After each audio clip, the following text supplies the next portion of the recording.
And we're back. Welcome everyone to Utility Sports, and we're going to be covering the NBA trade deadline again today. Another NBA trade deadline special. Of course, today is Wednesday, February 9th. The NBA trade deadline itself is Thursday, February 10th. So we are 1 day away from the actual hard and fast NBA trade deadline. We had an awesome stream yesterday. A ton of viewers tuned into that, and I'm excited for today as well. I'd love to know in the comment section who you guys are fans of. Let me know which teams you like, and let me know you're in the stream as well. It's absolutely awesome being able to go live, have you guys come in here, let us know your thoughts on the NBA trade deadline. And we're also going to have a segment today where you send me your trades on Twitter. You can use Fanspo, you can use a whole bunch of different trade machines, the ESPN trade machine, to send me your ideas of really good NBA trades. I will react to them live on stream. So if you want to do that, make sure to check out our Twitter. I will have you send them over on Twitter to us because I think that's the easiest way for you guys to really send them fully. And welcome everyone to the stream. I am extremely excited for what we've got going on here. And of course, a lot of stuff going on the NBA trade deadline this year. ATG Rico says Pacers, the winners of the trade deadline already. Yes, they are one of the winners up to this point for sure. They've done really, really well for themselves. I think they maximized Karis LeVert's value. In fact, I think they more than maximized their value for Karis LeVert. I think they did extremely well. I think he was worth maybe one back-end first or 2 second-round picks. And instead, they got a first and a second and an expiring contract, which has some value because of flexibility it opens up for them. The Pacers have done really, really well so far. And you look at Tyrese Halliburton, that's a massive pull. They still could move on from Buddy Hield yet if they want to. They have some openings that they can make. Tristan Thompson, they could use his salary in a deal. Worst case, though, they're just going to probably move on from him, I would have to guess. And I think they're going to be really, really set up for a ton of success. They do have some other moves as well that they could make. We'll talk about them a little bit later on. Jackie, welcome to the stream. Asks, any more Cavs trades? At this point, there hasn't been yet, but I think they are a team to still watch for. There's a few players I do want to highlight that I think they could target. Specifically, there's some guys out there that I think could make some sense for them. When you look at a guy like Kemba Walker, who they could probably acquire pretty easily, or someone like Dennis Schroeder, I think a backup point guard is what makes some sense. I know they already brought in Karis LeVert, so they brought in someone who already can handle the ball a little bit, but I think there's still more opportunities for this team to add in a little bit more talent and to do it cheaply, giving up a maybe second-round pick or something super light in a deal. I think that's what makes sense for Cleveland. They have a little bit more room. They could bring in a guy like Dennis Schroeder, probably not have to send a ton out. So I think that's really what makes the most sense to me. Here, Rico asking, do you think TJ Warren or Miles Turner will get traded today or tomorrow? That's difficult. I think Miles Turner is going to stay put in Indiana, at least up to this point, just because when you look at what he could be with Tyrese Halliburton, they moved on from Sabonis.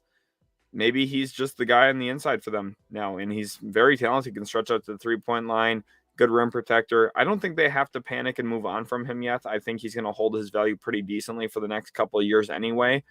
So for me, I don't think that they should even look to trade him. I think I would, if I'm running Indiana, if I'm in Chad Buchanan's shoes here as the GM and looking at this team, I would say I kind of want to see what Tyrese Halliburton and Miles Turner look like together before I move on from him. Just when I consider what Tyrese Halliburton was with Richaun Holmes, I think him with Miles Turner could be just as good, if not better. And I think those two players could really complement each other well. And you already have a ton of assets from some of your other deals, so you don't necessarily need to move on from him. TJ Warren's also difficult because he hasn't played since December of 2020. So we're, a year and a half almost since the last time he played. I don't know if a lot of teams are going to be able to have interest in that. Maybe a team like Oklahoma City would want to take a risk there. Maybe a team like the Houston Rockets, but I don't see any big-time contender trying to make a trade for TJ Warren. Zane, welcome to the stream, says, what time do you think some deals will go down? That's tough because Adrian Wojnarowski, Shams Charania, they've been pretty much zero dark 30 for the last 15 hours or so, though. I've been keeping a very close tabs on both of their Twitters because they're some of the best ways to stay up to date on everything going on. Of course, there's a few others as well that I stay in tune with, get some information through. But for me, I think that deals probably start around 10 o'clock Central Time, 11 o'clock Eastern Time today. There's going to be some difficulty between some of these teams trying to figure out some of the details. We've already seen some big moves go down, which is actually huge for a trade deadline to have some moves happen early. So I think it kind of gets the ball rolling and makes teams look at themselves and say, ooh, do we have to counter this move? Do we have to try and find a way to improve our roster so we can actually really make a run at things in the playoffs? And I think since we've already had some deals, now some of them have been with some teams that are not competing really at the highest level. When you look at the Clippers, Pelicans, Blazers, Pacers, Kings, those are the teams that have been making moves. Those five teams are all below 500 currently. The only team that's above 500 that's really made a winning move up to this point is Cleveland. And I think they do put some pressure on these other Eastern Conference teams, the Nets, the Sixers. You also look at the Raptors. I think they're going to be a team that makes some moves as well. The East is really where I think a lot of the movement's going to come from. And I think the West is going to be actually some of the sellers to those Eastern Conference teams. ATG Rico says, I could see Warren on Mavs or Celtics. I think he could be a fit there. Don't get me wrong. TJ Warren's a really good player when he plays.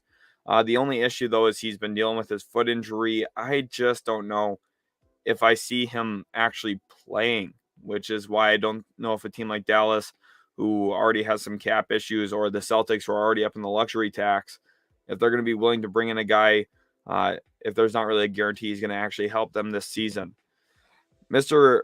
Rudy says, Tobias to Oklahoma City. I wonder who would Philly get back. Okay, so that's the interesting thing here. I actually have that written down in my notepad here for the trade. And Tobias Harris, the only team I could think of that made sense for him to go to is Oklahoma City.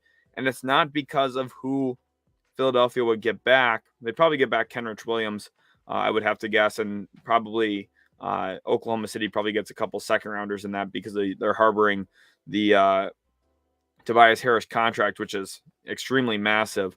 The reason why it makes sense for Oklahoma City to get involved for Tobias Harris is because he is on a big contract, and Oklahoma City has cap space. And I think Tobias Harris would actually help that team as well and bring them along a little bit. Of course, Shai Gilgeous-Alexander and Tobias Harris have played together in the past with the Clippers. And I think they can make some noise in Oklahoma City as well. Now, there's also a potential that he gets there and Sam Presti says, you're not playing for us, and then just doesn't play him the rest of the year. So it's going to be interesting to watch there. But if the Sixers want to put a lot of pressure on Brooklyn, the way that they can do that is get off of Tobias Harris's contract, because that opens up their books this free agency period a little bit more, and could really put pressure on Philadelphia, on the Nets, saying, hey, James Harden's going to come here in free agency if you're not careful, so you might as well trade him to us now. And I do think that puts a lot of pressure on him. Zane here says this deadline is good. There hasn't been a small trade yet. No, there's been a lot of really good trades so far, and I'm super excited about what we've seen up to this point in the trade deadline. A lot of people thought it was going to be quiet. I felt like it was going to be actually stronger, because you look at the teams in the East, it's wide open. The gap between the 1 seed and the 5 seed right now is like 2.5 games. The parity in the league is really good, especially near the top, and you have a ton of talented rosters that I think GMs are looking at themselves saying, why is it not our year? The Bulls, the Heat, the Nets still, even despite their 9-game losing streak, the Bucks, who've been a little shaky. You look at some of these other teams, the Sixers, who don't even have Ben Simmons. They might be looking at themselves and saying, this is our year. We're going to get to the finals, and we could win it if everything goes right. And there's a lot of credibility to that as well. That's fairly accurate. I think there's a decent claim and a decent argument for that when you consider what some of these teams have on their current roster. The issue for me, though, too, is since they feel like it's open, maybe you don't have to push assets out the door either. Maybe you can say, hey, maybe it's our year. We don't have to push the chips in. Maybe we can win it right now because of how close we are with all these other teams. Zane also says, as an Oklahoma City fan, why would we go for Harris or Warren? Doesn't make sense for us to go for them unless we flip them for picks.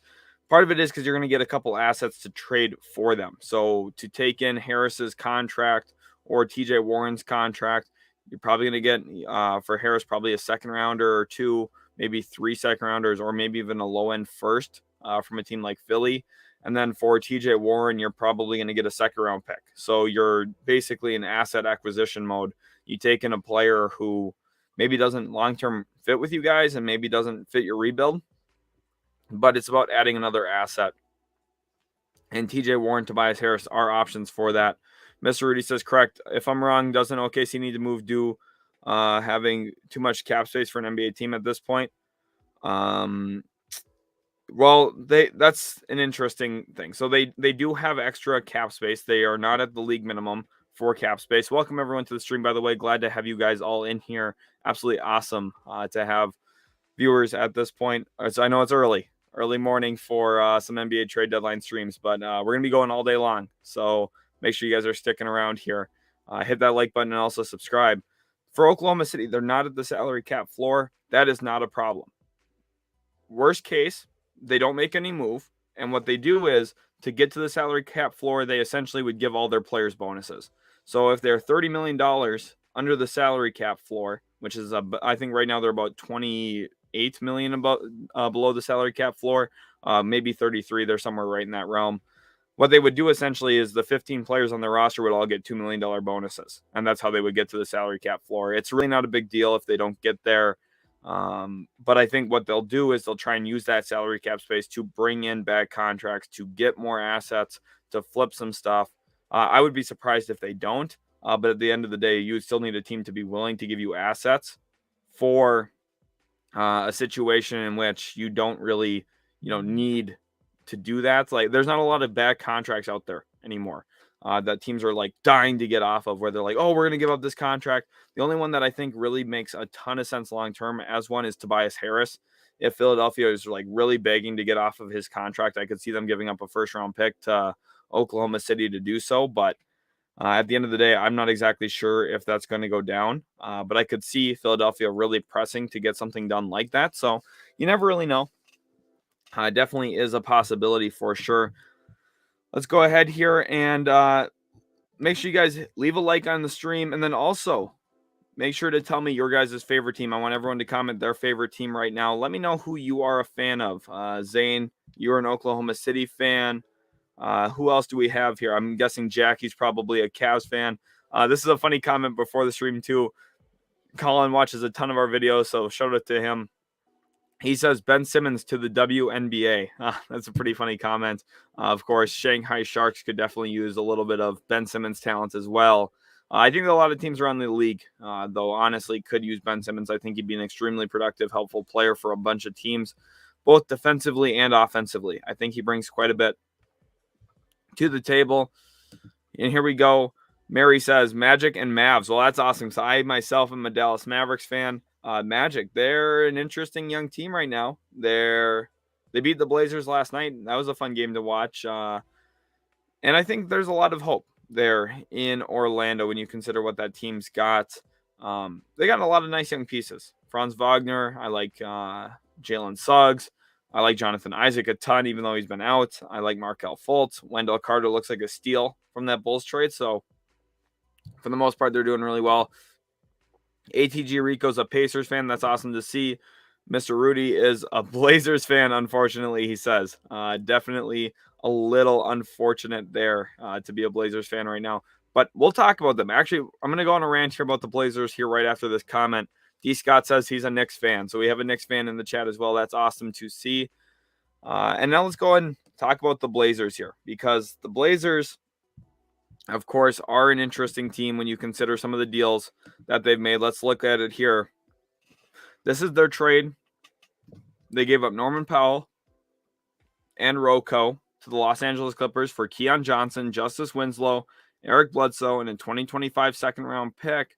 And then their other deal, of course, as well, was right here. When you look at Nickeil Alexander-Walker, Tomas Satoransky, Josh Hart, Didi Louzada, 2022 first-round pick, which is protected a little bit coming into Portland. And they sent out CJ McCollum, Larry Nance, and Tony Snell. It's an interesting deal, especially given the standpoint when you look at what Portland is. Of course, right now they've had some struggles. Don't get me wrong. And some of these moves, you look at them and say, well, they probably didn't get the accurate value for these guys. I think CJ McCollum was worth more than they got. I think Norm Powell was worth more than they got. And it looks like they just attached Robert Covington into a deal basically for nothing. I thought they could have at least gotten a second round pick for him from a team looking for a little bit more front court depth. But surprisingly, they didn't make a move like that. And Blazers fans, I'd understand why you'd be mad right now, because it looks on the surface that this team is heading toward an ugly rebuild, but there's some hope here. Now, it's going to be difficult to execute, and I'm not promising you that this turns out for the better for Portland by any means. I don't think that this is a guarantee by any stretch of the imagination that they're going to be better because of this.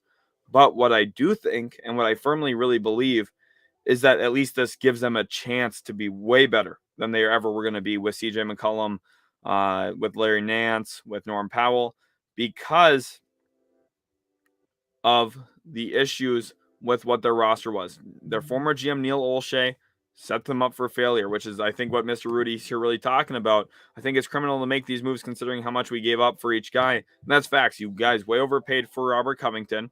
You guys overpaid for Norman Powell, giving up Gary Trent Jr. That was one of the worst trades Blazers have made for quite some time. And it does hurt to get rid of these guys for, I would say, below what market value should have been for them. But when you really consider what this team is, when you consider where they were at, they needed to do something. And buying at this point in time didn't make sense with Damian Lillard out. They needed to go in a different direction, and that's what they're doing. They're offloading all their good players. Yusuf Nurkic is still there. We'll see if they move him. They're going to lose a ton of games. They're going to be really bad. And that's good for them because this draft class is extremely talented.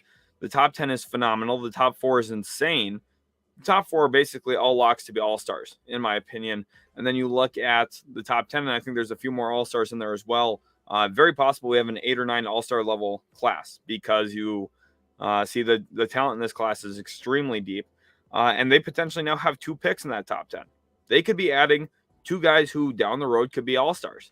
And I think that's huge for this team. I think that they needed more depth. I think they needed more young talent. I think they needed more athleticism. And that's what they've added. Nickeil Alexander-Walker, he's lengthy. He's got some interesting upside. Keon Johnson, he's extremely athletic. A guy who last year a lot of people thought would have been a lottery pick. Not a bad young player.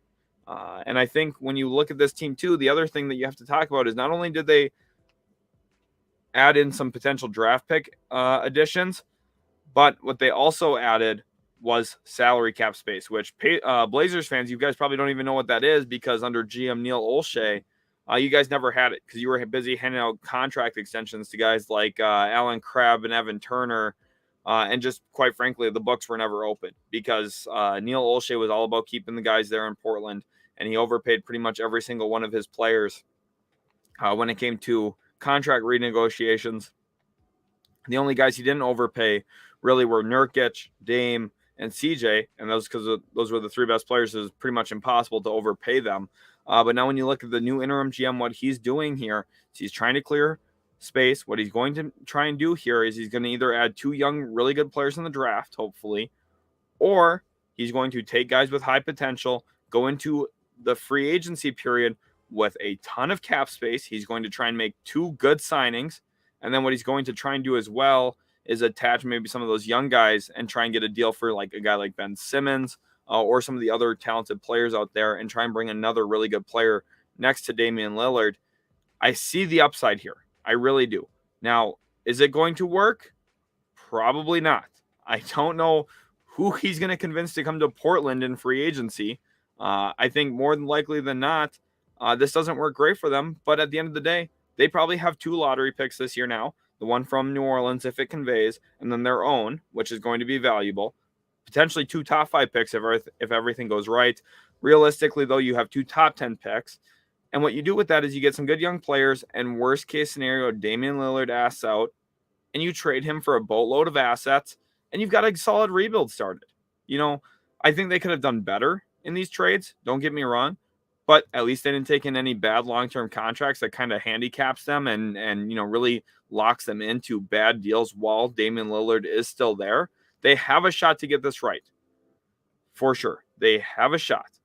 But at the end of the day, probably doesn't work. And I think that they'll probably struggle and be a rebuilding team in a couple of years still. But They're going to have some young talent. They've got ways to figure things out here. Mr. Rudy here says, I believe these moves were made 1 year too late. It is time to move Dame while his value is still high. It definitely was a year too late, but the issue with that is you had GM Neil Olshey making those moves to bring in some of these guys, and then he didn't move them last year when he should have probably, because you look at what he wanted to do is different from what the interim GM is trying to do there.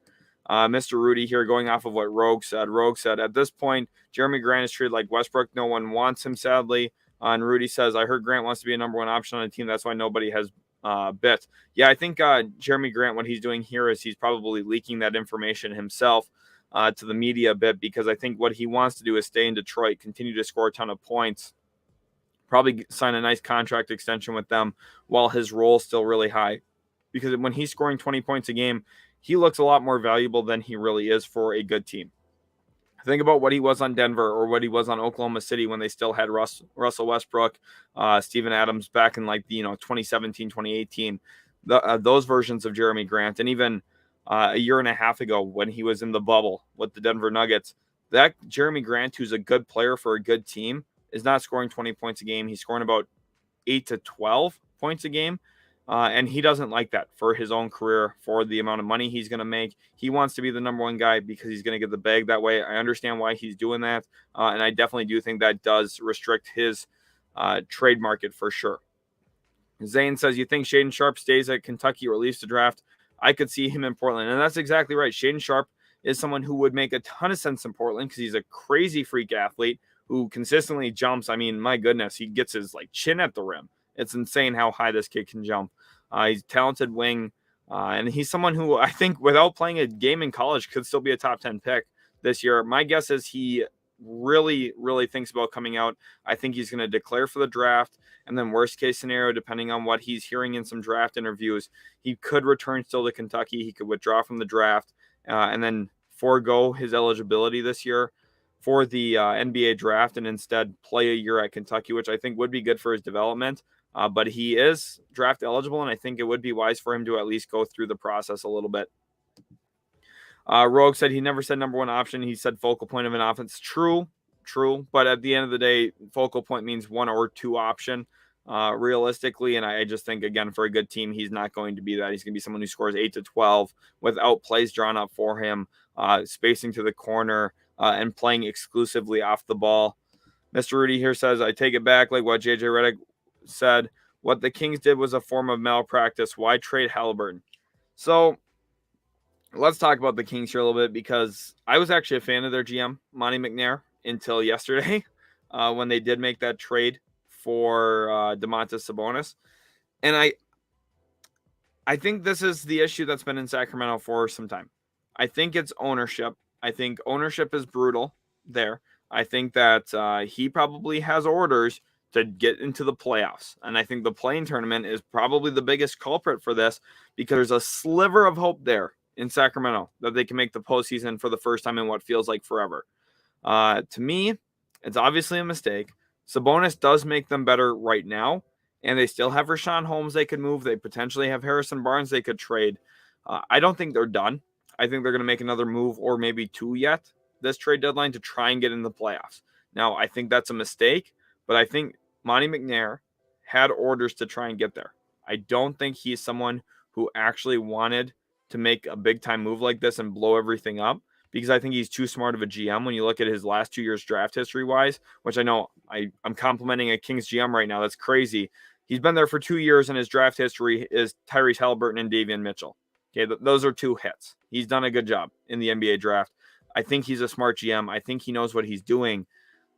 I just feel like ownership has to have been involved in this, pushing him to get to the playoffs. That's the only reason he would trade his best young player for a guy who's 4 years older, slightly more established, and a better, all-star level player. He's the first all-star they've had since DeMarcus Cousins. So there is some value here. It's not like they got a terrible player back. They did trade a really good player, but they got a really good player back. Now, ultimately, I don't think they're better because of it, but I understand why they're trying to make that push, even though long-term I think it's a bad decision for Sacramento. Zane says, who do you think gets moved today? So let's go ahead here and get into that. We're going to go ahead and take a look at some of the other best available players. Of course, there are some really good players out there. So these are the best trade candidates this season. Of course, make sure you guys use code utility20 at manscaped.com as well for 20% off any product plus free shipping. And let's go ahead now and get into it here. Ben Simmons, he is an available player for sure. And I think when we tie him next to this guy, James Harden, there is a serious chance that within the next 30 hours or so, when the NBA trade deadline comes, it's about 30 hours away. I think James Harden very well could be a Philadelphia 76er. And I think Ben Simmons very well could be a Brooklyn Net. I think it makes sense. Basically, what's going to happen here is those two teams are staring down at each other right now. The 76ers are saying, James Harden doesn't want to be there. He could opt out of his contract, come to us in free agency. And the Nets are sitting there saying, well, you guys don't really have cap space right now, so we'd have to help you out to make a deal. Otherwise, you'd basically have to give up Tobias Harris for nothing and trade Ben Simmons for a whole bunch of assets. And that's really the best case scenario here for the 76ers, is that you are able to hold on to Ben Simmons here. You don't have to make a trade for James Harden.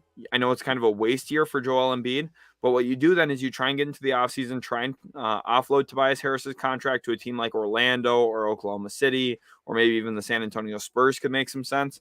Get off of his contract, and what you try and do from there is you try and trade Ben Simmons to a team that wants him, try and get some draft pick assets back, and then what you do is you would sign James Harden in free agency using cap space. But that's extremely difficult because you have to make all these moves and you have to have James Harden want to come there. So realistically, the best thing that the Nets are trying to say is you don't know for sure that James Harden's coming there, which even though they might, because there might be some tampering here. I really, really feel like there is some tampering at this point, just considering the fact that this has come on all so strong in James Harden's relationship with Daryl Morey. I would be a little concerned about that if I was Brooklyn. But what Brooklyn's going to do is they're going to basically call their bluff and say that they can't get off of Tobias Harris's contract easily and that they don't find a Ben Simmons trade in time to sign James Harden in free agency using cap space. But I think ultimately the Nets, they're going to have to look hard and long at themselves in the mirror right now. They've lost 9 straight games. They've been really struggling. We don't really know what shape Ben Simmons is in, but it's very possible these two players get swapped for each other at some point. Then we're going to look at John Collins here for the Atlanta Hawks. He's another player. They've started winning, though, so I don't think he's extremely available, but he is someone with the right offer out there. They could look to move him. They'd probably want to get a first for him and a guy who is a starting level player. Ideally, that's what Atlanta would like to get, and they would love to get someone on a cheaper contract to open up a little bit of flexibility for themselves. Because when you look at what DeAndre Hunter is there in Atlanta, I think he's the guy that they really want to have build around. And then Onyeka Okongwu as well out of USC. He's been having a really nice, quiet season for them under the radar is another word for it, just because you look at what he's able to do on the defensive end of the floor. He does a lot more defensively than what John Collins is quite frankly capable of. But John Collins is a really good offensive player, and I think a lot of teams should have interest in him at this point. Let's go ahead now to the next one here. Christian Wood of the Houston Rockets. I think the Rockets are going to be an active team, especially when you consider they also have Eric Gordon to move. So these two guys are really solid veteran players that I think a lot of teams will have interest in. For me and Christian Wood, the teams that make the most sense are the Miami Heat and the Charlotte Hornets. Of course, the Miami Heat have already been linked to him. There's been a ton of rumors about Christian Wood potentially being a Miami Heat when it's all said and done. And then Eric Gordon as well. He's someone who's going to have value around the league because of his shot creation potential. Can take the load off for a team by being a secondary ball handler down the stretch of games. And I think he could be an extremely helpful piece to a roster when we're talking about Eric Gordon. These two guys, very available, I think. I think with the right offer, the Rockets would be willing to move on from both. They'd probably want a first-round pick for Wood and probably a first-round pick for Eric Gordon. And I think Eric Gordon, though, is a little interesting because I don't think a team's going to line up to give up a first-round pick unless it's like the Lakers, which would be, I mean, a mistake for Los Angeles to do that. But potentially they feel like they might want to do something like that. So for me, Eric Gordon probably gets traded for 2 second-rounders and Christian Wood for 1 first. Not sponsored, by the way. Let's go ahead here now. On to Richaun Holmes here for the Kings. When we're talking about guys who could get moved today, Richaun Holmes is one of those guys who makes a ton of sense because the Kings just made a massive move for Domantas Sabonis yesterday. They have Harrison Barnes under contract, which is another guy we're going to talk about here in a minute. Richaun Holmes trying to evaluate his fit with the Kings and with Domantas Sabonis. It's a little questionable. There's some good high-low potential there. Richaun Holmes does give you things Domantas Sabonis doesn't. But at the same time, the spacing gets a little funky, especially when you traded one of your best jump shooters in Tyrese Halliburton for that Sabonis deal. It's a little concerning to me. Richaun Holmes fit there long-term now. I think that he's going to be someone who does have a ton of suitors. I think the Toronto Raptors would love to bring in Richaun Holmes. I think they would line up a first-round pick maybe this year and a guy like Chris Boucher for Richaun Holmes. I think that type of offer would make some sense. Probably throwing someone like Malachi Flynn in there as well for some salary cap purposes. They have some other guys they could attach into deals to get something like that done. The Dallas Mavericks will have interest in Richaun Holmes. They'll probably look to attach, or maybe even a 3-team deal type of way, trying to attach Dwight Powell and maybe send out a couple seconds. Richaun Holmes, another guy who I think is going to be worth a back end first or a couple second round picks, depending on what the Kings are really pushing for. They should probably be looking for a first round pick. Part of the concern for me, though, is Richaun Holmes found most of his efficiency playing alongside Tyrese Halliburton, and now they don't have Halliburton there. The pick and roll partner that he was best with, they traded. So I don't necessarily know if Richaun Holmes would work in Sacramento, especially not alongside Domantas Sabonis. I think they're going to have to look to make a move or two yet at this point, which is what brings us here into Harrison Barnes, because he's been on the trade block before. A lot of teams have had interest in him. Boston, for example. I know some other teams like the Clippers probably would be interested. For Harrison Barnes, I'm not exactly sure if a deal gets done. I think ideally Sacramento probably looks at themselves and says, okay, our starting lineup of the future probably contains a mix of guys like De'Aaron Fox, Davion Mitchell. Then you've got Harrison Barnes in there playing one of the forward spots. And then you're also going to have Domantas Sabonis probably holding down the middle.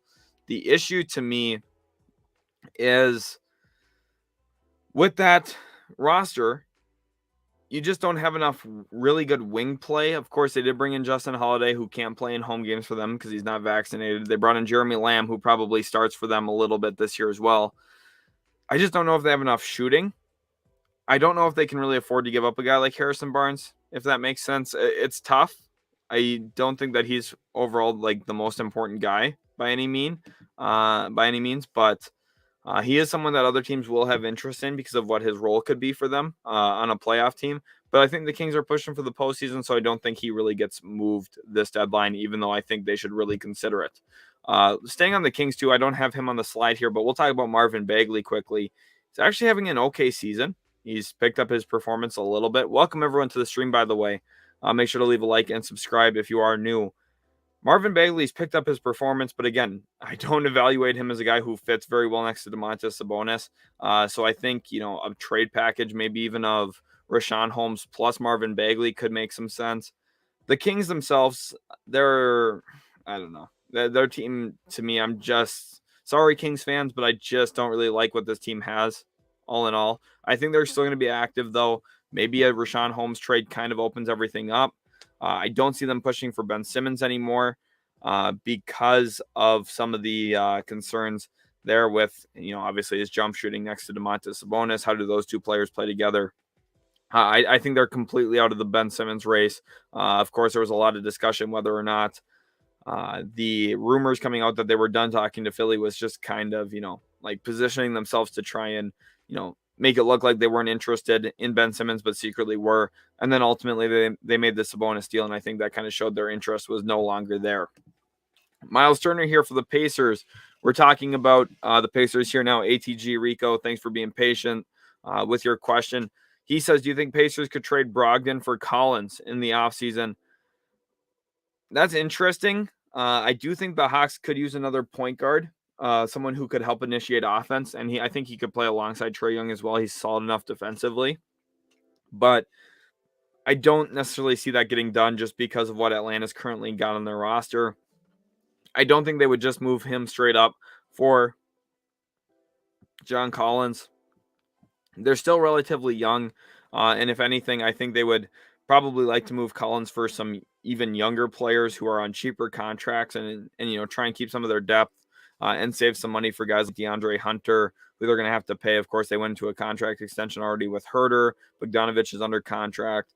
And they've got Capella locked in, and of course Trae Young's on that max contract. So I don't necessarily see if a deal for Brogdon going down, but I think it's going to be all about the draft here, and that's what Zane answered your comment with, saying probably not. I think Hawks get Jaden Hardy in the draft. Makes sense. I think he meant Pacers here for Jaden Hardy, and I think Jaden Hardy would be an interesting addition to that team. Of course, now they do have Halliburton and Duarte though in that backcourt. So I think they should probably look at some forwards, guys like AJ Griffin, Shaden Sharp, could make some sense. The Pacers do have their own pick. They also were able to bring in Cleveland's pick. So you do have 2 first-round picks there. They're going to be able to bring in some nice talent.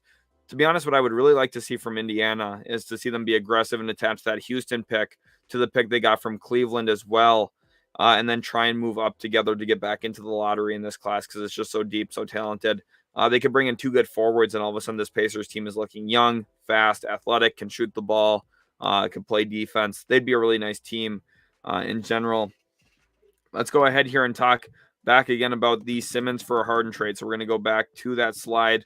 That was a few slides ago. Tomorrow or today? I do not think it happens today. Today is February 9th. The trade deadline is tomorrow, February 10th. For me, Ben Simmons for James Harden does not happen today. I just don't see it coming together this quickly.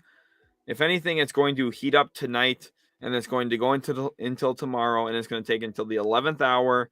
The final seconds of the trade deadline is when they'll agree on something if there's a trade to be made. If they have any thoughts that there's going to be a trade that goes down, it's going to be like 10 minutes before the bell because both of these teams are going to really outlast each other on what the value should be here. For the Sixers, they're not going to want to give up anything more than Ben Simmons and like a small piece that matches the money. And then for the Nets, they're going to want Simmons, Maxey, and probably also a really good defensive player. He's slipping my mind right now, his name. Man, 6'8" Australian. You guys know who I'm talking about. My goodness, this never happens to me, but his name slipped my mind for absolutely no. Matisse Thybulle, excuse me. He's a really good player as well. So that's what the Nets are going to want. They're going to want Thybulle. They're going to want Maxey, and they're going to want. Thank you, Rahul, for putting his name in there. I do appreciate that. And then they're also going to want Ben Simmons. And I do not think that the 76ers would be willing to do that. I think the Sixers would probably consider Thybulle and Simmons, but I do not think Tyrese Maxey is going to be available in this deal. I think they see their future being centered around Tyrese Maxey with James Harden there and Joel Embiid. Those are the 3 players they would love to have, and I don't think that they would want to move away from that by any stretch. Let's move on here now. Okay, so Zane here is saying, no, I mean Hawks, Hardy give a good partner for Trae Young, good scorer for that team and shooter, which they need. They have Herter and Trae and not much else. Well, they have Bogdanovich off the bench as well. I know there's potential trade rumors around Bogdanovich this year, but he's playing better as of late. The Cam Reddish trade kind of helped open up his role a little bit more there, I think, and kind of gave some clarity to everyone about what the rotations are going to look like. Jaden Hardy's good. I mean, to be honest, I just think Atlanta's probably going to slip into the playoffs still. I know they're 10th right now, but I think it's tough, though, because the Raptors are playing so well. The Nets right now are the 8th seed, so maybe they don't make it. But I think Jaden Hardy probably won't be available at that point, honestly. Let's go ahead here. While we're on the topic of James Harden quickly, we're going to answer Rahul's question here. Do you think the Nets have the leverage to get something more than Ben Simmons in a deal? And then do I think Daryl Morey is tampering with James Harden? I for sure 100% think that Daryl Morey and James Harden are tampering together. I think 100% Daryl Morey has been texting James Harden. He has his phone number. Obviously, the two of them were super close in Houston. James Harden just isn't randomly like losing his mind there in Brooklyn and being like, Oh yeah, I'd consider Philadelphia. No, those two are talking. I 100% guarantee that. There will never be any proof of that because Daryl Morey and James Harden are going to be clearing their text messages literally every single night before they go to bed, just in case anyone came in and wanted to see their text logs.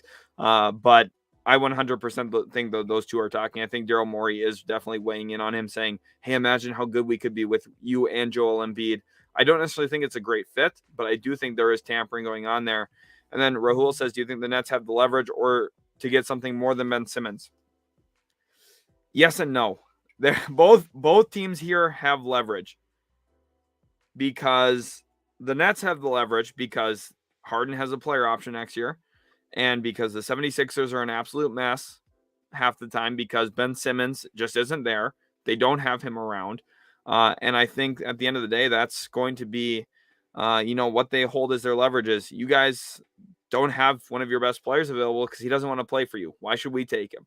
And then for the 76ers, their perspective, they have the leverage because James Harden's headed toward free agency. He's someone who, if everything goes right for them, they might be able to just bring him in without the Nets' help.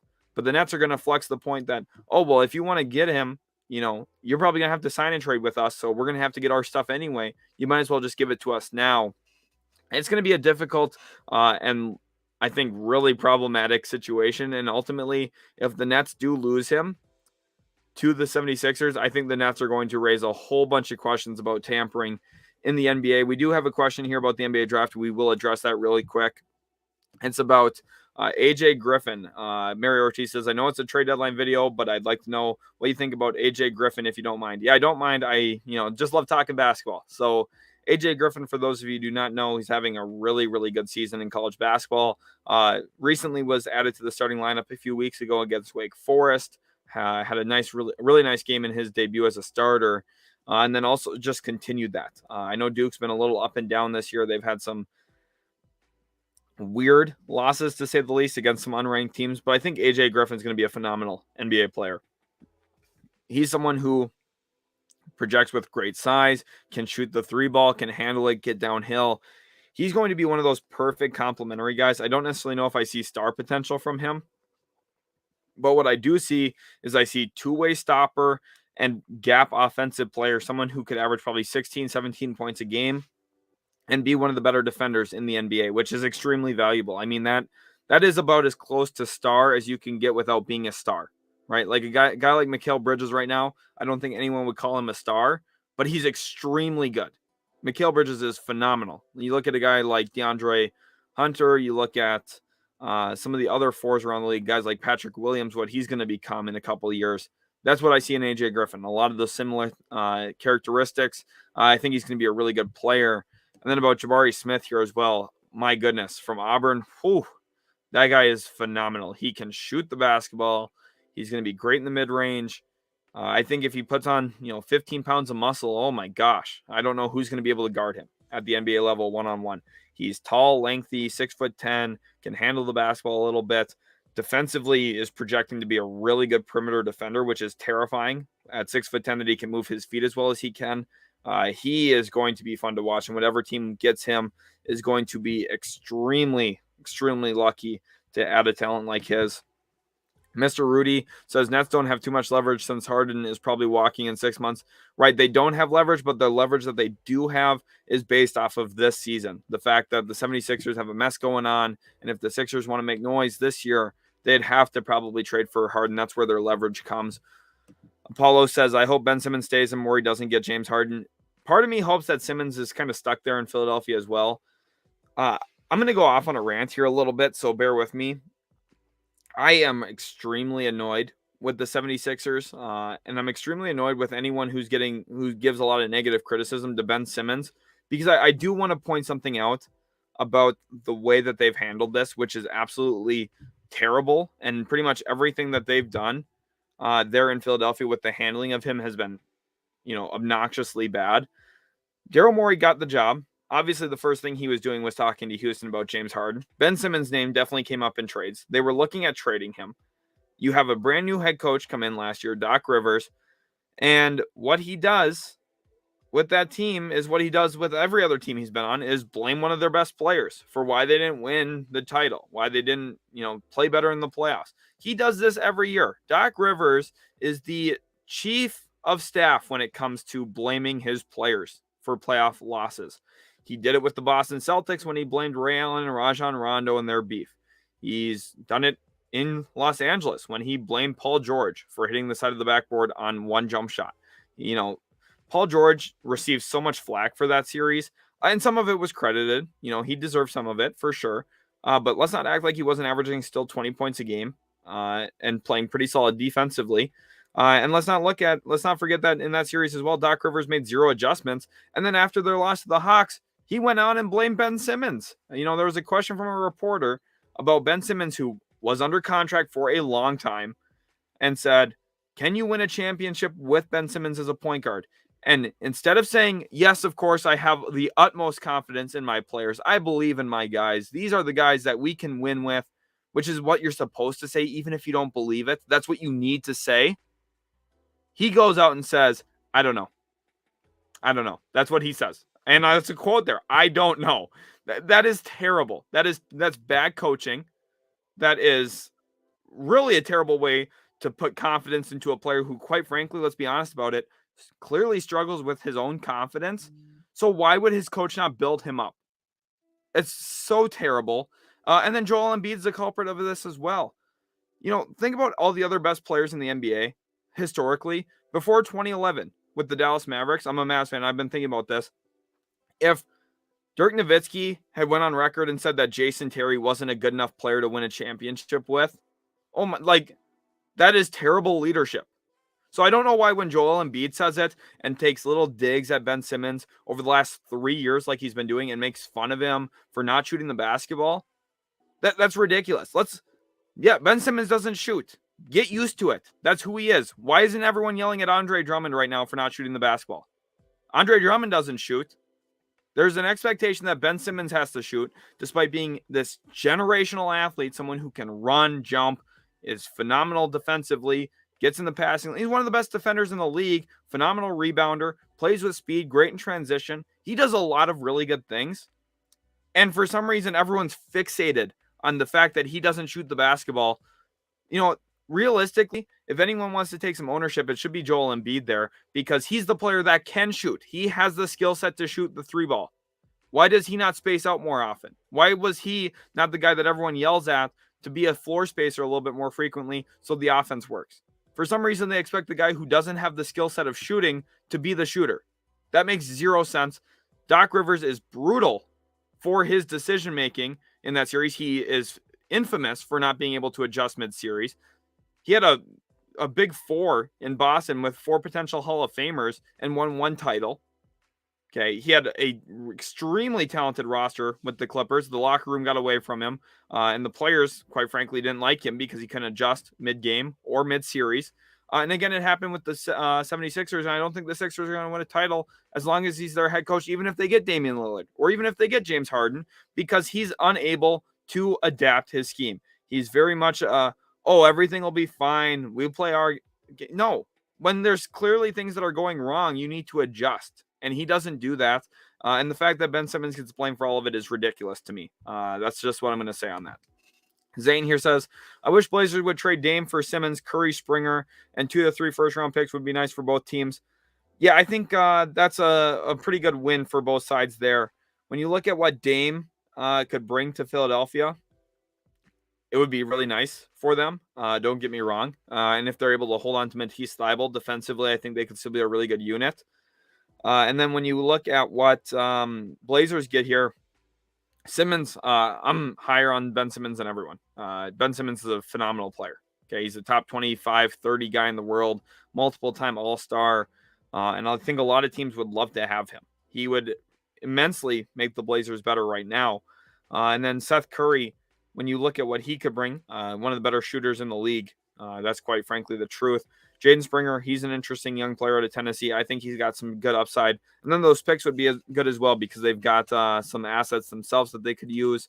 I don't see this happening this year, but I think it's something that it could go down the road with. Apollo here says 76ers deserve it for throwing Ben Simmons under the bus. Exactly. That's basically my whole point there. Ethan says Stephen A. Smith says Nets will become more dangerous. Agree. With Ben Simmons, no. They will not become more dangerous. But what they'll do is they'll become better defensively, which is what this team needs. Ideally for Brooklyn, the hope is if you make a move for James Harden that you need Joe Harris to get back healthy, which is a real question mark right now because of his ankle. But if he can come back healthy, you have Kyrie Irving only for away games, which is where the concern comes here now, because it's like, you really expect Cam Thomas to be one of your better creators off the bench immediately? Like Patty Mills and Cam Thomas, there's a lot that's going to go on their shoulders for creating in the offense when Kevin Durant's faced with, the best defender. He can't do it all for an entire series. He's going to wear out again. That's what we saw against the Bucks a little bit. Not that, he was having a bad series. He was playing phenomenally, but PJ Tucker was making him work. And I think you just can't expect him to do that again for a whole series, because he had to that series when Harden went down with the hamstring and Kyrie was out.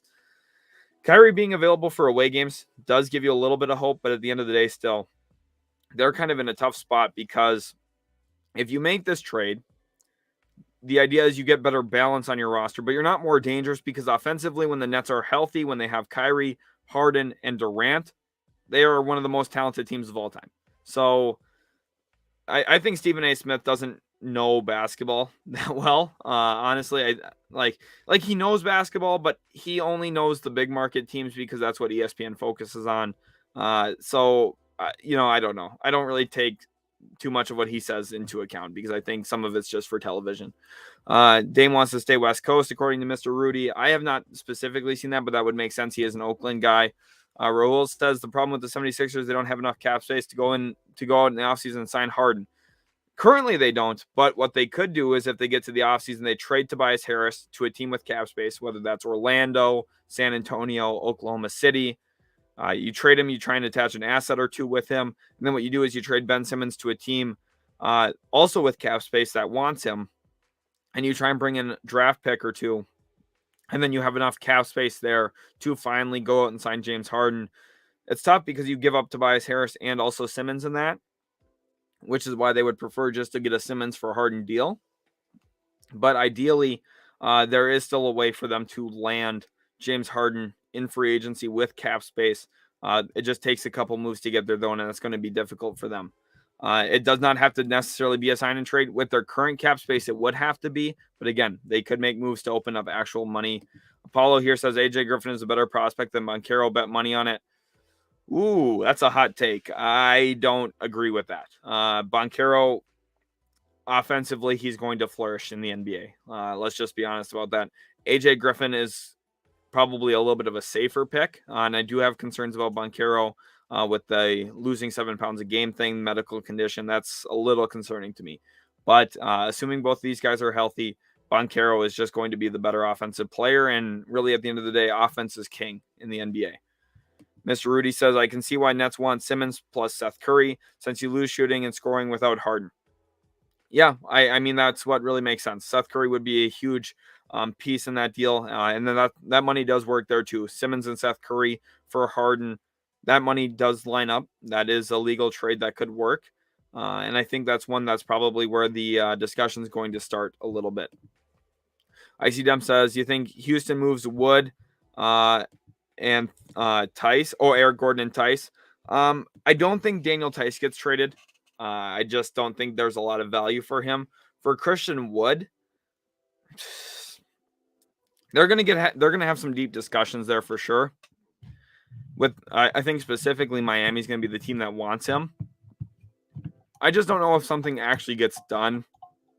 Miami, their whole draft pick situation is a little interesting. They always have picks out the door, it feels like. I think they're going to really strongly consider it. I think Christian Wood probably stays. I think Daniel Tice stays. And I think Eric Gordon does get traded. I think Eric Gordon either gets traded for a first-round pick from a team like Phoenix, or maybe another really good team, or possibly the Los Angeles Lakers if they're really panicking. They give up that 2028 first and like Talen Horton-Tucker, which is like an obvious yes for the Houston Rockets, I feel. And then Other than that, though, if they don't get those offers, probably 2 second-round picks is enough to get it done for Eric Gordon.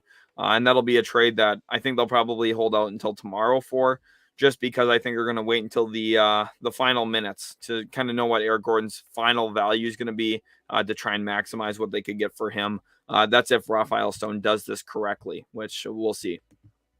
Apollo says 76ers act surprised. Ben acted out against them after a whole city pushed him out and called him a dumpster. I'm on Ben's side. Me too, completely. And I want you guys to think about this real quick. Like, especially if you're someone who, has a workplace job or is someone who, like, think about when you used to play in high school basketball or wherever you played basketball at most recently or for your job. If your boss or coach said that you're not good and that you don't fit, would you want to continue working there? Like, quite frankly, no. You would want to be out. And that's what happened with Ben Simmons. We need to stop thinking about it as basketball. We need to think about him as a human being. And his boss, essentially, his coach, Doc Rivers, and his coworker, Joel Embiid, basically crapped all over him to the media, and he heard all of it. That is terrible. I would not want to return to that locker room myself, and I don't blame him for not wanting to play there either. Rahul here says, I'm annoyed with Daryl Morey. His asking price for Ben Simmons is super high. Then he criticizes other teams when their asking prices for players are high. For example, last year with the Raptors. Yeah, Daryl Morey is ridiculous, to say the least. Now, I think he's a smart GM. I think he knows what he's doing. But he's a little annoying to listen to. I completely agree with that. Let's keep going on here now to this question here from Drew. Welcome to the stream. Drew says, which massive trade is incoming? So let's talk about that. There's going to be a few options out here on some guys. Richaun Holmes is one that I think does make a lot of sense as a pretty significant and big-time trade with the value he could add to a playoff roster. For example, a team like Dallas or a team like the Toronto Raptors. Those two really make the most sense to me as the favorites to land Richaun Holmes, which is not a surprise because 7 months ago, they were in the running to sign him in free agency. Those two teams were. The Kings ended up were able to retain him, and this works now for them because they're going to be able to trade a guy that they almost lost in free agency. Richaun Holmes is a really, really solid pick and roll big. Someone who can protect the rim a bit, pretty solid on the glass, and his best rim running and catching lobs, and I think that really fits well in Dallas and Toronto. Those two teams both need a guy like Richaun Holmes. Now, what I could see here for Dallas is probably give up Dwight Powell in this deal, and you also try and give up a couple second-round picks, maybe a first, but the issue with Dallas is they don't have their 2023 first, which means because of the step-in rule, they can't give up their 2022 or 2024 first-round picks. And then when you also look at what Toronto's willing to give up, maybe Toronto's willing to give up their first round pick this year, which is what the Kings' probably best case scenario is, trying to get a first for Richaun Holmes. And one thing about that too is the market's kind of been reset here because of some of the trades the Blazers have made. I think it's really settled down the market. I think the Pacers got a really good value on Karis LeVert, but looking at what the Blazers gave up of Norm Powell, Robert Covington, also what they got for CJ McCollum, it kind of hinders what the market's going to be for a guy like Richaun Holmes. Originally, I would have thought he would get a first and maybe a little bit more. But now at this point, just based on where the market's at, I think Richaun Holmes is probably just a low-end first at best. Then I also look at a guy like Miles Turner. He's mildly available. I think they're still going to take calls on him, but I think they're going to be a little bit more quick to say no now that they got Tyrese Halliburton. So I don't necessarily see a Miles Turner trade coming, but I do think that is potentially in the cards. Bradley Beal, he will not be traded. I will tell you guys that right now. He just underwent surgery to end his season. A team is not going to trade for him now. The fact that he will not be able to play there all year long, he's going to opt into his player option this offseason.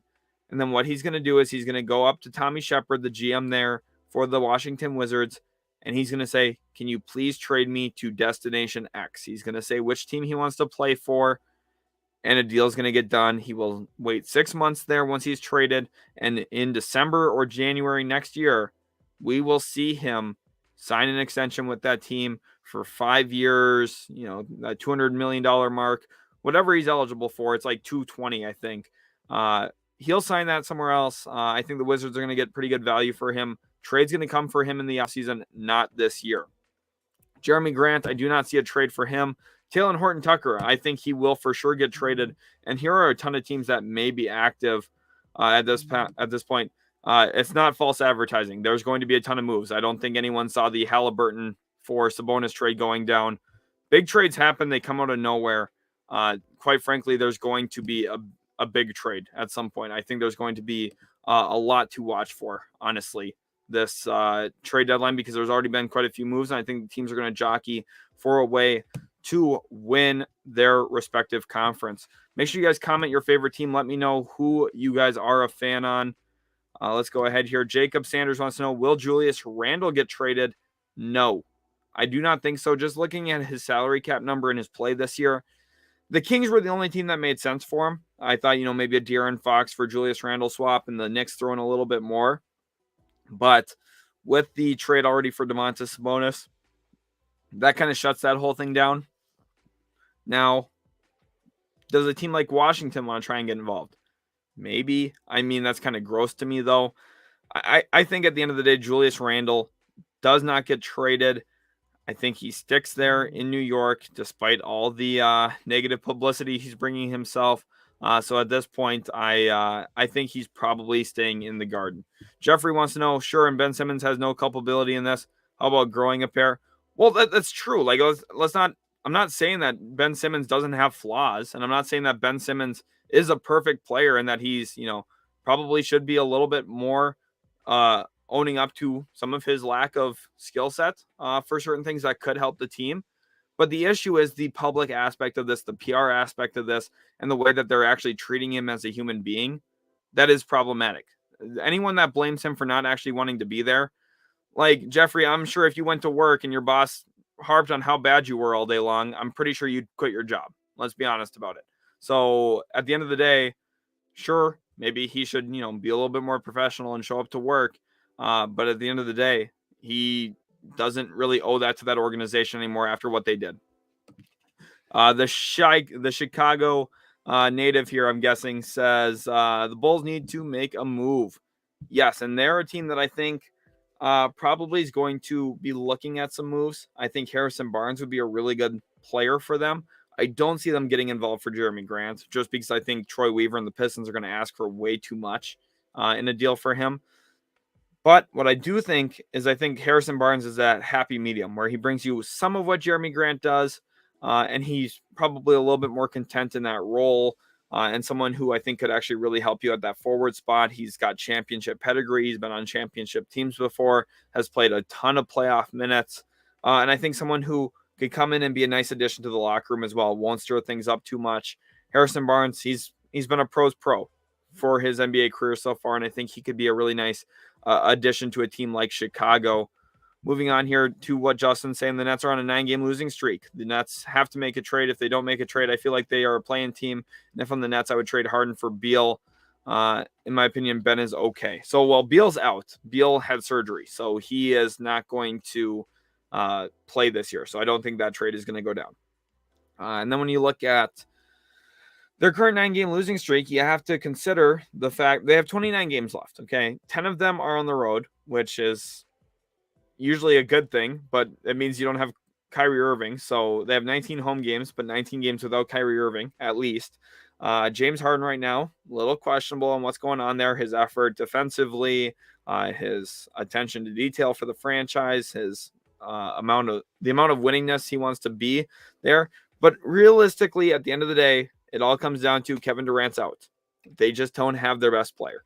And a ton of teams, when they lose their top guy, lose games. Okay. I know losing 9 straight's a really bad look for the Nets, especially the fact that they've lost to teams like the Kings. They've lost some really bad games that they shouldn't lose. But if you're Brooklyn, realistically, you get Kevin Durant back and you're not super concerned. Here we go. Shinehead says Mavs to get Grant or Collins. No, I don't see that happening. I think they're going to call on both. I think they're going to be interested in both. I think they probably get closer to acquiring John Collins, but at the end of the day, they'd have like the best offer they can really send out right now is a 2025 first round pick. And then on top of that, they would be able to send out, I don't know, something like Dorian Finney-Smith, and they'd probably try to attach Dwight Powell in there.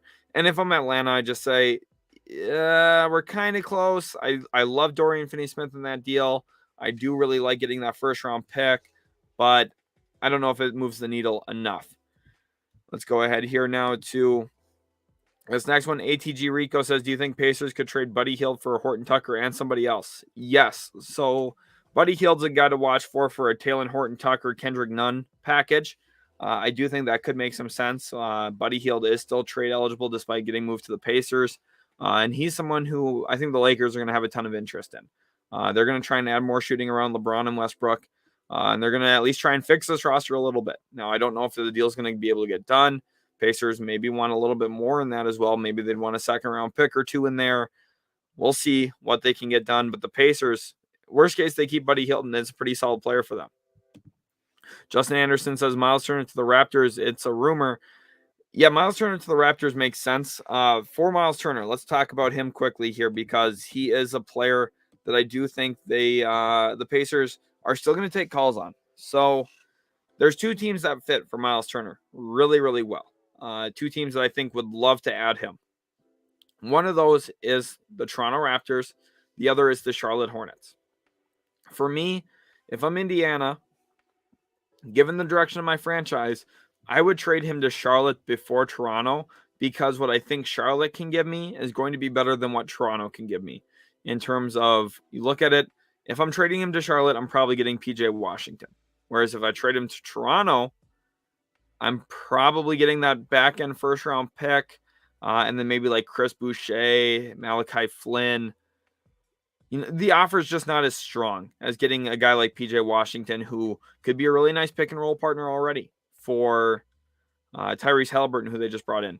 They could have a really nice, interesting young core where you have like Duarte, Halliburton, PJ Washington. That could be intriguing and interesting. So for me, Raptors, they make sense as a landing spot, but I ultimately think the Hornets would outbid them in a deal, if that makes sense. Here we go. We have a thought here from J-Thack, calling a Grant Nurkic trade by the deadline. So that's interesting because that's definitely a real possibility because the Blazers have been tied to Jeremy Grant quite a bit. And when we look at the Blazers, what they have now is they have the Pelicans pick, they have their own pick, and they have Yusuf Nurkic, which those three things alone, and you have to throw in another salary. It could be a guy like Dennis Smith Jr. back to Detroit. It could be a guy like CJ Ellaby. Basically, you just have to throw in a little bit of money to get the contract to where you need it to be to get a deal done, to get close to Grant's money there. And ultimately, you make a deal like that, and you bring in Jeremy Grant. Now, the issue is, does Jeremy Grant move the needle enough, and is it worth locking yourself into $20 million next season? Ideally, for me, when you consider what the Blazers could do is go into the draft, make those selections, and then from there, you talk to the Pistons after you've used your cap space on free agents. And then you try and use Yusuf Nurkic as a sign and trade, and then you try and get Jeremy Grant that way without having to use salary cap space, if that makes sense. It's a more complicated way to go about it. It's tough because once you make those selections, those picks have slightly less value because maybe the Pistons didn't love the guys you took as much as you do. But at the end of the day, I think that Grant to Portland does make some sense in terms of what they're going to look at. Dustin Reynolds says, do the Golden State Warriors make any trades, or are they active on the buyout market? They're not going to make a trade. Bob Myers historically just does not make in-season trades, especially around the trade deadline. He's someone who is not going to push the chips in super hard, especially when you consider what he's been saying over the last few years with what they want to be. They said they want to be the Spurs. They want to have a nice 20 to 30-year window of being really good, and it looks like they're on path to do that because Kuminga was a great pickup. Moses Moody's looking pretty solid, and I'm also a believer in Wiseman. Even though he hasn't played this season, I think he's a nice player. I think he's a nice young guy who is extremely athletic, and once he puts it all together, he's going to be fun for that team. He's going to be a really big contributor for them. Now, buyout market's a little bit different. It depends on who gets bought out. For example, if a guy like John Wall gets bought out, I think they'd probably consider that a little bit. I think if a guy like Paul Millsap gets bought out from Brooklyn, I think they'll look at that and say, does adding his veteran leadership, does adding a guy who's played a ton of playoff minutes in his career help us enough to be worth an addition? Maybe. I think they'd probably loom over the buyout market a little bit more. But at the end of the day, I don't think there's anything super massive in there that's going to like really change what this team is. They're a great team. They're a contending team, whether or not they make a move at this point. Here is Chicago saying, I hope the Bulls need Richaun Holmes.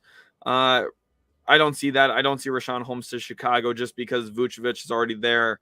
I don't think they're really concerned about their center minutes all that much. Also asking about Yusuf Nurkic, does he get traded? If he does, it'll be to Portland, or to Detroit for that Jeremy Grant deal. Otherwise, I don't necessarily see a real landing spot for him. Justin Anderson says, I want a Jeremy Grant trade. Yeah, like I want to see him traded too. The issue is I just don't see it happening. I don't think he'll get moved. If we're just being honest about what the Pistons are, I don't see him actually getting traded. I think I have a Pistons slide here for him. And for Jeremy Grant, it's just going to come down to the fact that Troy Weaver wants too much. Here we have a report from Michael Scotto. I'm going to read it to you guys real quick. The Indiana Pacers are open to flipping Buddy Hield to another team before the trade deadline. So that question about the Lakers and Buddy Hield, very much a real possibility. That's kind of what I expected. I thought that they'd be open to maybe moving him if the right package is there, and they will definitely consider that. Samuel Wells, welcome to the stream, says, you think the Bulls make any moves or wait for the buyout market? They're in such a weird spot right now because of their injuries. So Lonzo Ball, Caruso out. Of course, you have no Patrick Williams right now. They're going to look around at the trade deadline. They're going to look at some guys. Realistically, the name to watch for me is Kenrich Williams. He's playing in Oklahoma City right now. If they can scrap together a couple second-round picks, they can probably bring him in. He would be a nice little bench addition for them. Right now, they're relying a lot on Ayo Dosunmu, who I know Bulls fans love because of his Illinois time. He's a good player, and I think that he's holding down the backup point guard spot pretty good. Him and Kobe White. What I think they need is a backup forward, someone who could play kind of combo 2-3-4 position, and that's what Kenrich Williams does. He's pretty solid. He's averaging about 7 points, 4 rebounds a night. He's a valuable player in the league. I think he's someone who could come into Chicago. He's not going to have a massive attitude about him. He's going to fit in. He's going to play good basketball. He's going to move the ball. He's going to be able to score the basketball when you ask him to. And he's going to play into a role. And I think there is a lot of value there for that when you consider what the Bulls need. And he's a guy that you can acquire at a pretty relative low price, which is that's where the value is for Chicago. You don't have to give up a nice asset. You can tie the future together. Kenrich Williams isn't even that old. I believe he's 27, so he could fit long-term plans as well as short-term there in Chicago. When you look at this team, Lonzo Ball, Alex Caruso, Patrick Williams, those three are all key parts of the future along with Kobe White. I don't think that they should blow anything up. They're a good team right now. I think if you make a small budget acquisition, that's enough to help this team. Here, Rahul wants to know, should the Raps pursue a trade for Nurkic from Portland? Do you think it'll cost a first-round pick for the Raptors? No. Nurkic will not cost a first-round pick. Probably another example of 2 second-rounders or maybe like Chris Boucher and a second-round pick. Now, the issue is, if you're the Raptors, do you feel like Nurkic is that much better than a guy like Chris Boucher? How much better is he than Precious Achiuwa? There's some serious long-term questions there about what Yusuf Nurkic is going to be a year or 2 years from now, and he's an expiring contract. So the Raptors probably wouldn't want to give up more than a second-round pick. I think Boucher would be available, but I don't think it necessarily moves the needle all that much for them. But maybe they want to make that deal.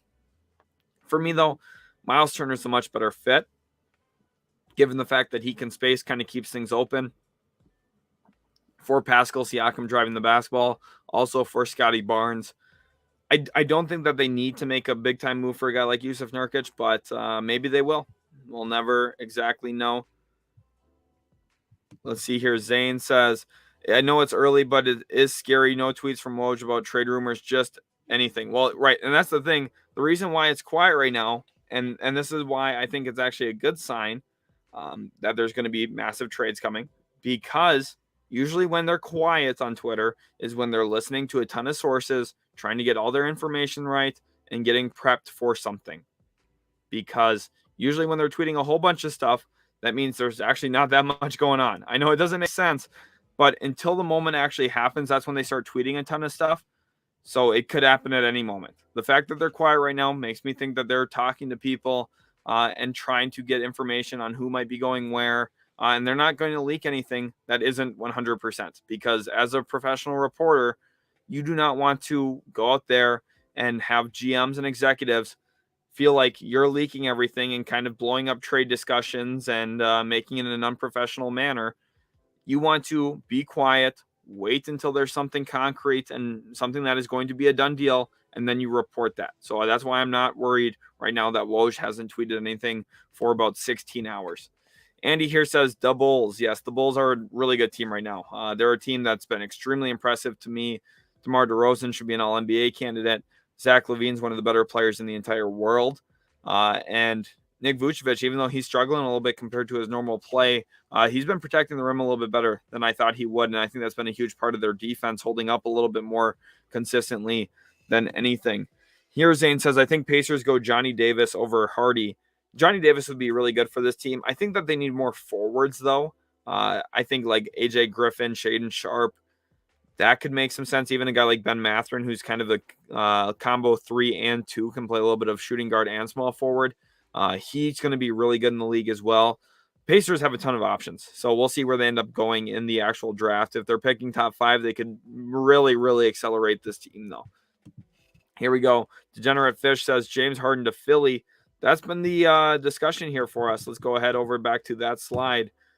Are we going to see James Harden in a Philadelphia 76ers uniform? Right now, type James Harden to Philly. Exactly what Degenerate Fish said. Type James Harden to Philly if you think he is going to get traded to the 76ers this deadline. Let me know what your thoughts are on that. ATG says, do you think we could flip Buddy and TJ Warren for Grant? That would be nice. No, I do not think the Pistons would take that. That would be an extremely nice deal. I just do not think Jeremy Grant is going to get traded for a guy like Buddy Hield or TJ Warren at this point. Dylan says, thoughts on Dame not running from the grind? It's coming.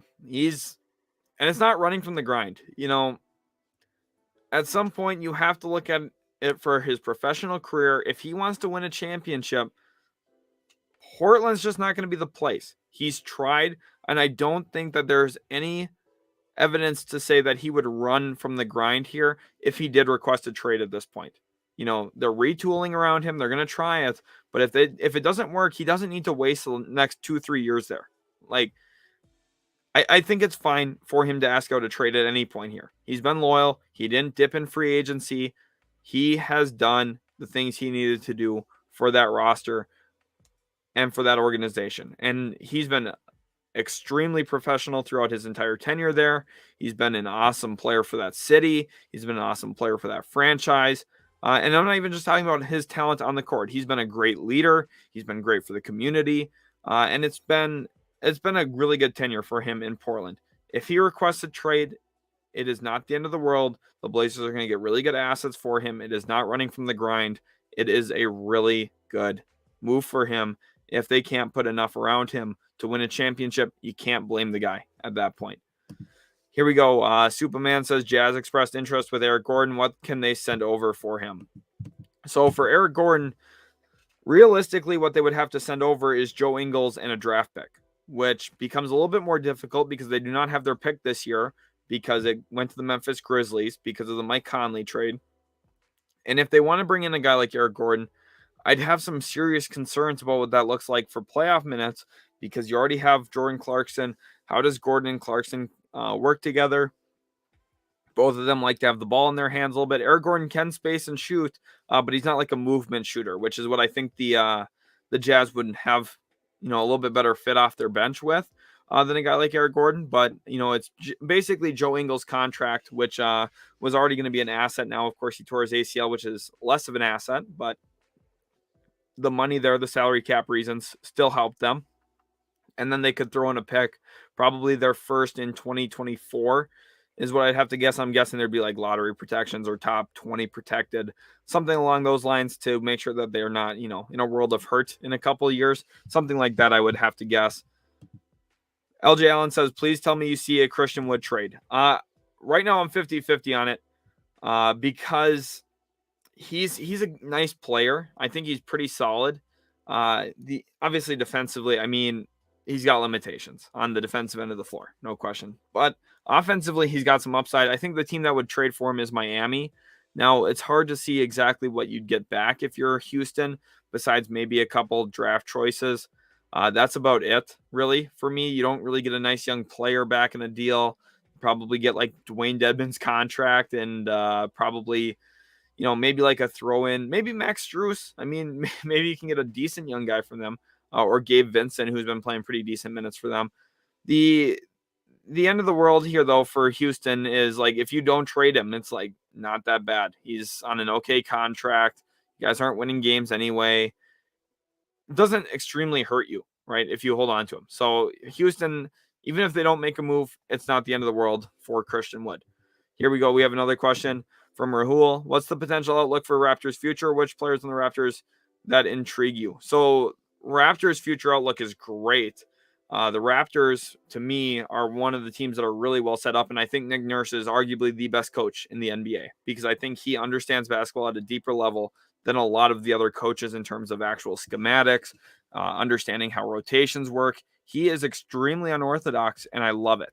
He is not afraid of trying the crazy, impossible things that no one's ever done. And I think that boldness shows how good of a coach he is. And I think a lot of the stuff that he does there doesn't get noticed because they're in Toronto. It's not a massive American market where, ESPN focuses on them a ton. I watch them. They're great. And they've got a lot of really good talents on that team as well. OG Anunoby should have been in the discussion for All-Star game this year. Gary Trent Jr. has been playing great basketball the last month of the season, which I love to see. Gary Trent Jr. is one of my most favorite players to watch in the league because of his mentality, the way that he plays defensively, plays strong, plays physical.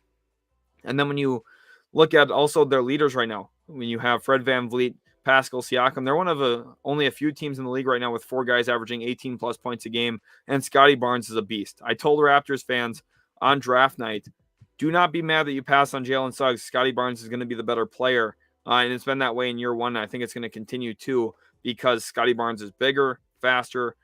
He's very, very athletic, and he's got arms for days. So there's definitely a lot of talent. Dylan here clearly buying in, saying James Harden to Philly. LJ Allen says Dame to Houston. I'm calling it. Definitely interesting thought process there. Zane says Dame needs to understand no one's blaming him. No one will hate him if he leaves. Right. That city loves him. And I think that's going to be a love that they have for life. No one was mad about CJ McCollum getting traded in terms of being mad at CJ McCollum. And I think, realistically too, Damian Lillard could do it really quietly. If he just goes up to management and says, hey, I do not want this to become a big public thing. I don't want this to be something that draws out super long. Please trade me so I can go and try and win a championship. And I think if they handle it the same way that the Oklahoma City Thunder handled it with Paul George, you could get a massive offer for him, and you could keep it all quiet and get it done quickly, and everything will be smooth. Let's see here now. Going on to the next one. Dustin Reynolds says Grant to Utah. So that's an interesting one to talk about. Jeremy Grant to Utah definitely does make some sense in terms of what the Utah Jazz need. What that package looks like is probably Joe Ingles. You probably have to throw in another contract or two in there. Maybe a guy like Trent Forrest, who I don't think the Jazz would love to give up, but maybe would have to. Or maybe someone like Eric Paschall to make the money work. And then you throw in a first-round pick and maybe even a second first-round pick, which is difficult here because that's what they're going to want for Jeremy Grant is 2 firsts. That's a lot to give up for him. Now, does Danny Ainge have the willingness to do it? Possibly. Maybe they're going to need to try it. We'll see if they can get there. Dylan wants to know, any possibility that LeBron returns to the Cleveland Cavaliers? Well, you can never say never. It depends where Bronny goes, I think. I don't think that LeBron's going to run from the Lakers. I think he's going to stick there. It's good for his brand. And Bronny's right now playing for Sierra Canyon. Their family's kind of established over there. I don't think that he's going to move from the Lakers within the next calendar year. I don't think by February 10th of 2023 that he will not be a Los Angeles Laker. I think he's going to be there. But once Bronny gets into the league, I think that's when it shapes everything. So if Bronny perhaps got drafted by the Cavaliers, he could very well land in Cleveland for sure again. I would not rule it out. Stephen Glenn says Dallas makes any moves. Let's talk about the Mavericks for a little bit. So I'm a big-time Dallas Mavericks fan, and I like what we have on our roster right now, but it's definitely a reality that we could improve our team still. These are some of the teams that I expect to be active. So when you look at guys that make sense from these teams that can come over to Dallas. Atlanta, you have John Collins. Indiana, you've got Miles Turner. Sacramento, Richaun Holmes. Washington, maybe a guy like Montrezl Harrell, who has had some beef with Luka Doncic in the past. That's an option, though. And then looking at some of these other teams, a guy like Kenrich Williams from the Thunder. I mean, I feel like I have to mention Kenrich Williams for almost every team because he'd be a pretty good fit everywhere. Those are really what makes sense to me. Maybe Malik Beasley from the Timberwolves could make some sense too now that Tim Hardaway Jr. is out with his foot injury.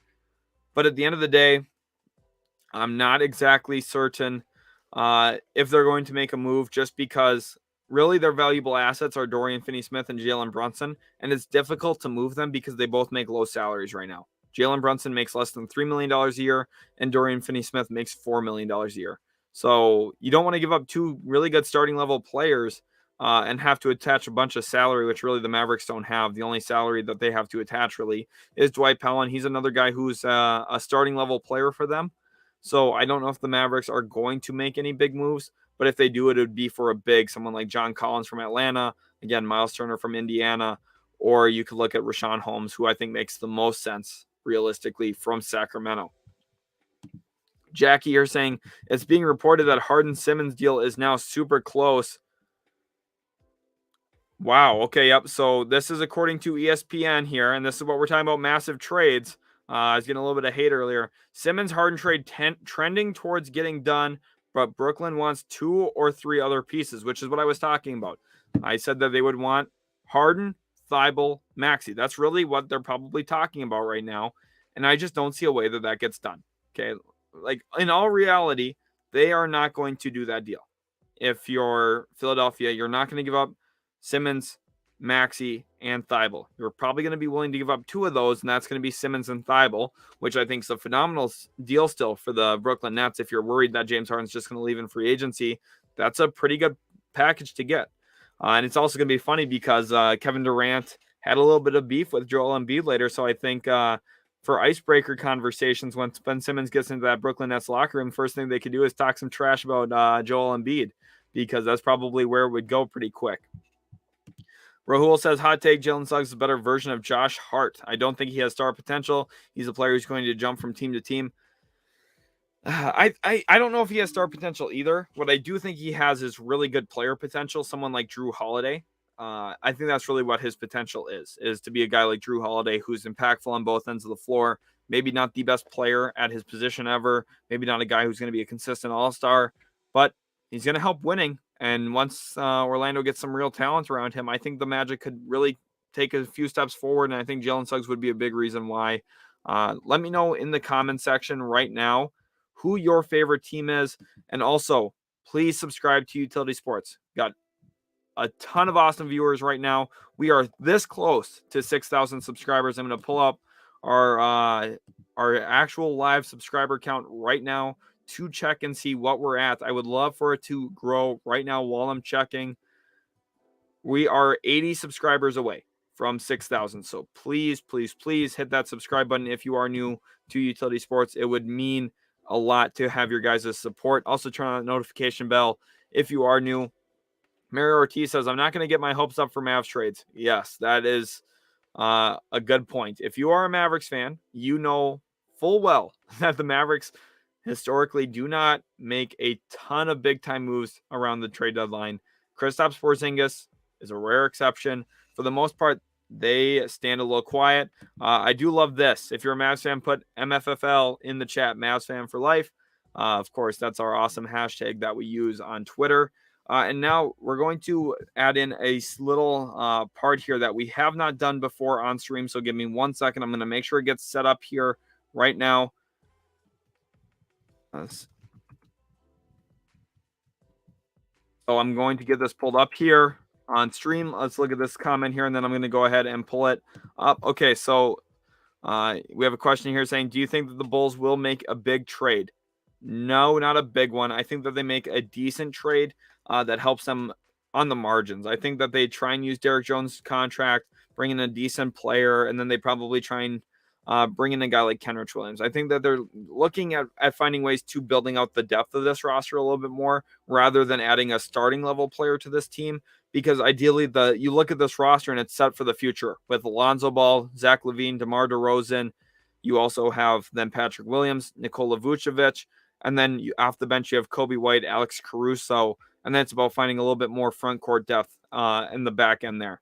Caustic Phobic, welcome to the stream. He was in here all day yesterday. Welcome back. Glad to have you in the stream yet again today. Absolutely awesome having your guys' support. And now here's the new segment that we have not done before. I want you to tweet me your trade ideas. So in our bio right now, in the description of this live stream, is our Twitter, @UtilitySports on Twitter. Please tweet us your trade ideas. Go on the trade machine either through ESPN or Fanspo and take a screenshot of your proposed trades and send them to me. I would love to react to them and give you guys my thoughts. We can even pull them up on stream when you guys tweet them at me. So please go ahead and do that right now. Take some time and get us your trade ideas. Jackson here, welcome to the stream, says if the Jazz can't get Grant, who else might they go after? So that's a great question here. Let's talk about the Utah Jazz a little bit and some of the guys that could make some sense for them. Eric Gordon, we've talked about him a little bit. Terrence Ross from the Magic, he could make some sense as well. And then also looking at what else this team might need, there's a few options out there. Looking at what this team could use, Marvin Bagley would be an interesting addition to the Utah Jazz. Now, I know that might get some grumbles from Jazz fans, but it could be a very valuable addition for sure. You could also look at a guy along the lines of Malik Beasley. He could make some sense as a shooter for them to add using that Joe Ingles contract. And then also, let's look at a few other names here too that make some sense for the Jazz. There's not a ton that I'm in love with overall, but I mean, I think we kind of hit them there. Harrison Barnes would be a really good addition as well. Don't get me wrong. Harrison Barnes would be a really nice pickup for that team. But holistically, I think at the end of the day, it's going to be probably Grant, maybe Terrence Ross, maybe Eric Gordon. Caustic Phobic, well, no worries about being late. I'm just glad that you're in here. Degenerate Fish wants to know, you think the Lakers make any moves? Yes, they will for sure make a trade. I guarantee you a trade will go down from the Los Angeles Lakers. They will trade Talen Horton-Tucker, Kendrick Nunn, and that 2028 first at some point. They are going to make a deal like that. I almost guarantee it. I would be shocked if they don't, because that's their best trade package. They're trying to win this year. They've been, quite frankly, not that good, and they want to be better. And I think they're going to be a team that pushes to be better. Right now, they're not even in the top 8 in the Western Conference. That's how bad they've been. Steven here says, Tim Hardaway and Brunson for Beal. Maybe in the Mavs Twitter, you'd probably see something like this. Washington would get this trade offer, probably laugh about it, and then say, yeah, if you want to throw in 3 first-round picks with that, we'll consider. That just won't get done. That's not going to happen. And Bradley Beal, Mavs fans, you know about this. He shoots terribly in the American Airlines Center, so I'd be a little nervous about bringing him in. Just kidding there. He does shoot poorly there, but such a small sample size, I wouldn't actually be concerned. Nick here says, any Knicks news? Not yet, but they are going to be extremely active. You see them on my screen here now. For the New York Knicks, I think they're going to be an extremely active team because they have Kemba Walker, Evan Fournier. What I think is going to happen is the front office is going to put pressure on Tom Thibodeau to play Cam Reddish. So far, he's been reluctant to do so. They're going to want Cam Reddish to get some minutes. They traded a first-round pick for him so that he could play, and at this point, he just hasn't. So they're going to try and open up some spots for him. That means Evan Fournier could be out. Alec Burks could be out. And it means Kemba Walker could be out. They're going to look at that backcourt and try and move at least 2 of those guys, I would guess. preferably together. I think they're going to try and use Alec Burks to get off of Evan Fournier's contract, if I had to guess. But holistically, that's what I see. DeQuavis here wants to know, what do you think the Wizards will do? So the Wizards are a really interesting team because of a few reasons. Let's see. I don't think I have a Spencer Dinwiddie slide on here, but we'll talk about Spencer Dinwiddie. He, quite frankly, isn't the long-term fit next to Bradley Beal that I think they were hoping he was going to be. Their season's been a little questionable, and I think Spencer Dinwiddie's partially to blame. They also have Kentavious Caldwell-Pope, who could be valuable around the league. They've got Rui Hachimura. They've got a decent blend of depth players, wings that could help, and they've also got some talent there. For me, what I think one trade that makes a lot of sense is Kentavious Caldwell-Pope to the Chicago Bulls. So KCP goes to the Bulls, and Derrick Jones Jr. in a few seconds come back to Washington. That makes a lot of sense to me, especially if Washington's looking themselves in the mirror and being honest with themselves and say, Beal's out for the season, probably aren't going to win a ton of games. Let's get off of KCP. Let's try and give some of our young guys like Denny Avdia, Kyle Kuzma, Rui Hachimura. Let's just kind of, really consolidate our lineups to some of these young guys, get them more minutes, get them more experience playing at the NBA level.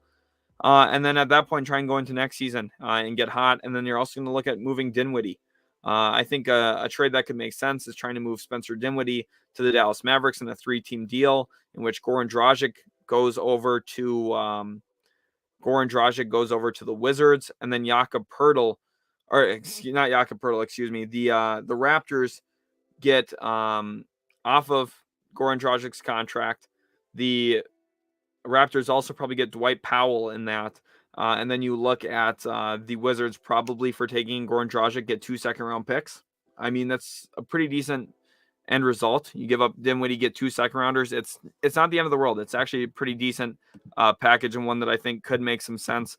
Looking at my notifications here now, I do not have any tweets at me yet. Caustic Phobic did follow me, so thank you for that. Make sure you guys go give us a follow on Twitter if you haven't already. Zane here says, I know this is a very rare move. You think Gobert or Mitchell gets moved? They're beefing, but I assume if they do, it'll be over the offseason because they're a good playoff team. Yeah, that's exactly right. It will be over the offseason for Utah, because what's going to happen is Danny Ainge was brought in to make some moves. And if they lose in the first round, I promise you that Quinn Snyder loses his job and that Rudy Gobert gets traded. Donovan Mitchell will not get traded. They are not going to trade Donovan Mitchell for literally anything in the NBA, probably, because they view him as their long-term guy, and he's the guy that they want to keep in Utah for his whole career. They would, at that point, try and rebuild this roster. Probably everything could go besides Donovan Mitchell if they lose in the first round. If they lose in the second round, Quinn Snyder loses his job, and they think really long and hard about trading Rudy Gobert. If they make it to a conference finals, everyone might be safe. But if they lose in round 1, Quinn Snyder, Gobert are both gone. If they lose in round 2, Snyder gone, Gobert potentially gone. Okay, that's what I see for that. Justin Anderson says the Harden trade was reported. Say they're in deal zone. Yep, they are definitely getting close from what I've seen. I had a pretty good feeling that they would at least talk today and get closer. I didn't think it would come together this quickly. Maybe it does. Caustic Phobic here says, I was thinking that LA wasn't going to get a trade, but do you think after that disappointment last night, they have a last-ditch effort? Yeah, they're going to have to. They need to make a trade. They're going to put out THT. They're going to send out Kendrick Nunn, who hasn't played for 4 months because of a bone bruise on his knee. And then they're also going to trade that first-round pick that they have. That's their best package. They're going to send that to pretty much every team in the league. They're going to try and get a guy like Buddy Hield. They're going to push with pretty much anyone that's available. Even a guy like Malik Beasley could be an actually pretty decent acquisition for the Lakers. So they're going to push. I don't necessarily know if there's anything there for them that's going to help, but they're going to try. Gabriel says, last season, I was watching another streamer live when the James Harden to Nets trade happened. Pretty sure it'll happen again soon. Well, hopefully you stick in here. That would be absolutely crazy if it's 2 years in a row. I remember recording a trade video last year on James Harden, and I was pretty interested with how that whole thing went down there in Houston. This one's definitely an interesting situation, again, with Brooklyn. Coach Dreadhead, do you think Miles Turner can end up in Charlotte? Yes. He's one of the players that I think would make some sense landing in Charlotte. I'm going to go over to Miles Turner here now. He is a very interesting player when you consider what he could be for a bunch of teams, because he's a big man who can protect the rim, can also shoot the three ball. There's a few teams that make sense for him. I also think the Milwaukee Bucks make a lot of sense for Miles Turner, but I don't see that coming together. But I would love for it to for Milwaukee. I think that's really the thing that could push them over the top if they got Miles Turner. So we'll see if they consider it. But at the end of the day, I think Charlotte, Toronto are probably the two best teams to land Miles Turner. And for Charlotte, they have the best piece to offer because they have PJ Washington. Clearly, Indiana here wants to have a blend of picks and also young players. And you could sell them on PJ Washington being a good young player for them. He's averaging about 9 points a game right now, decent efficiencies from the field. And he's a player that I think if you give him a little bit bigger of a role, which he hasn't had there in Charlotte for the past couple seasons since they've, really beefed up their roster, I think he's ready to, step up into that 13 point per game area, which is right where Miles Turner's at right now. So I think the Pacers very well could get a guy who's younger, maybe fits their core a little bit better. But at the end of the day, if the Pacers hold on to Miles Turner, that'll be a good move as well. It's not like he's old. He fits their timeline as well. It just comes down to whether or not they would consider that a guy like PJ Washington could be a better fit there in Indiana. Update on the Lakers here. Tyrell wants to know, nothing yet, but they are going to push for a move. I firmly believe they're going to try and make a big-time trade today or tomorrow for a guy like Eric Gordon, for a guy like Terrence Ross. There's a lot of names out there that make sense. Evan Fournier is a guy that comes to mind for me. You also look at Kemba Walker. I could see him landing there in Los Angeles. There's a few players out here that would really make a lot of sense for the Lakers. Buddy Hield, another guy they would really love to bring in. Josh Richardson, there's been a lot of heat about the Celtics and Lakers potentially making a deal. Even Marcus Smart could make some sense there. Derek White or Thaddeus Young could help out the Lakers. They really need whatever they can get. Malik Beasley, DeAnthony Melton, even from the Grizzlies, would be a really good add. The Lakers need help. This roster is not that good. They're not that deep. They need to make an addition. And there's some options out here for them. Let's go ahead here now to see about who the Lakers could get. I just answered that. Coach Redhead, Miles Turner to the Hornets for PJ Washington. Exactly. That's what I had in mind. Anthony wants to know if I think the Cavs are done trading. More than likely, yes. The only thing I would see yet for them is trading maybe a second-round pick for a guy like Dennis Schroeder, who gives you a little bit more bench depth, gives you another guy who can handle the basketball a little bit, and gives you a little bit more flexibility for playoff time with what your lineups can look like. Now, it depends on how they feel about Brandon Goodwin, who's been playing actually decent basketball for them at the point guard spot in spot minutes, but Darius Garland right now is dealing with a back injury. So you have to evaluate and say, should we bring in another point guard? Do we need another guy who can handle the rock in case of an injury? And I think the answer to that is maybe yes. Here we have a mock trade. Mavs trade KP and Jalen Brunson for Siakam. And then they also trade Tim Hardaway Jr. Excuse me. I'm so used to seeing THT's name. Tim Hardaway Jr., Dwight Powell, and Trey Burke, and a 2025 first and second for Grant. Please no. If the Mavericks do that, I would be really questioning this franchise. I think that's too much to give up for Jeremy Grant. Tim Hardaway Jr. You lose a lot of size in this to begin with, losing Kristaps and losing Dwight Powell. You lose your basically starting power forward and starting center.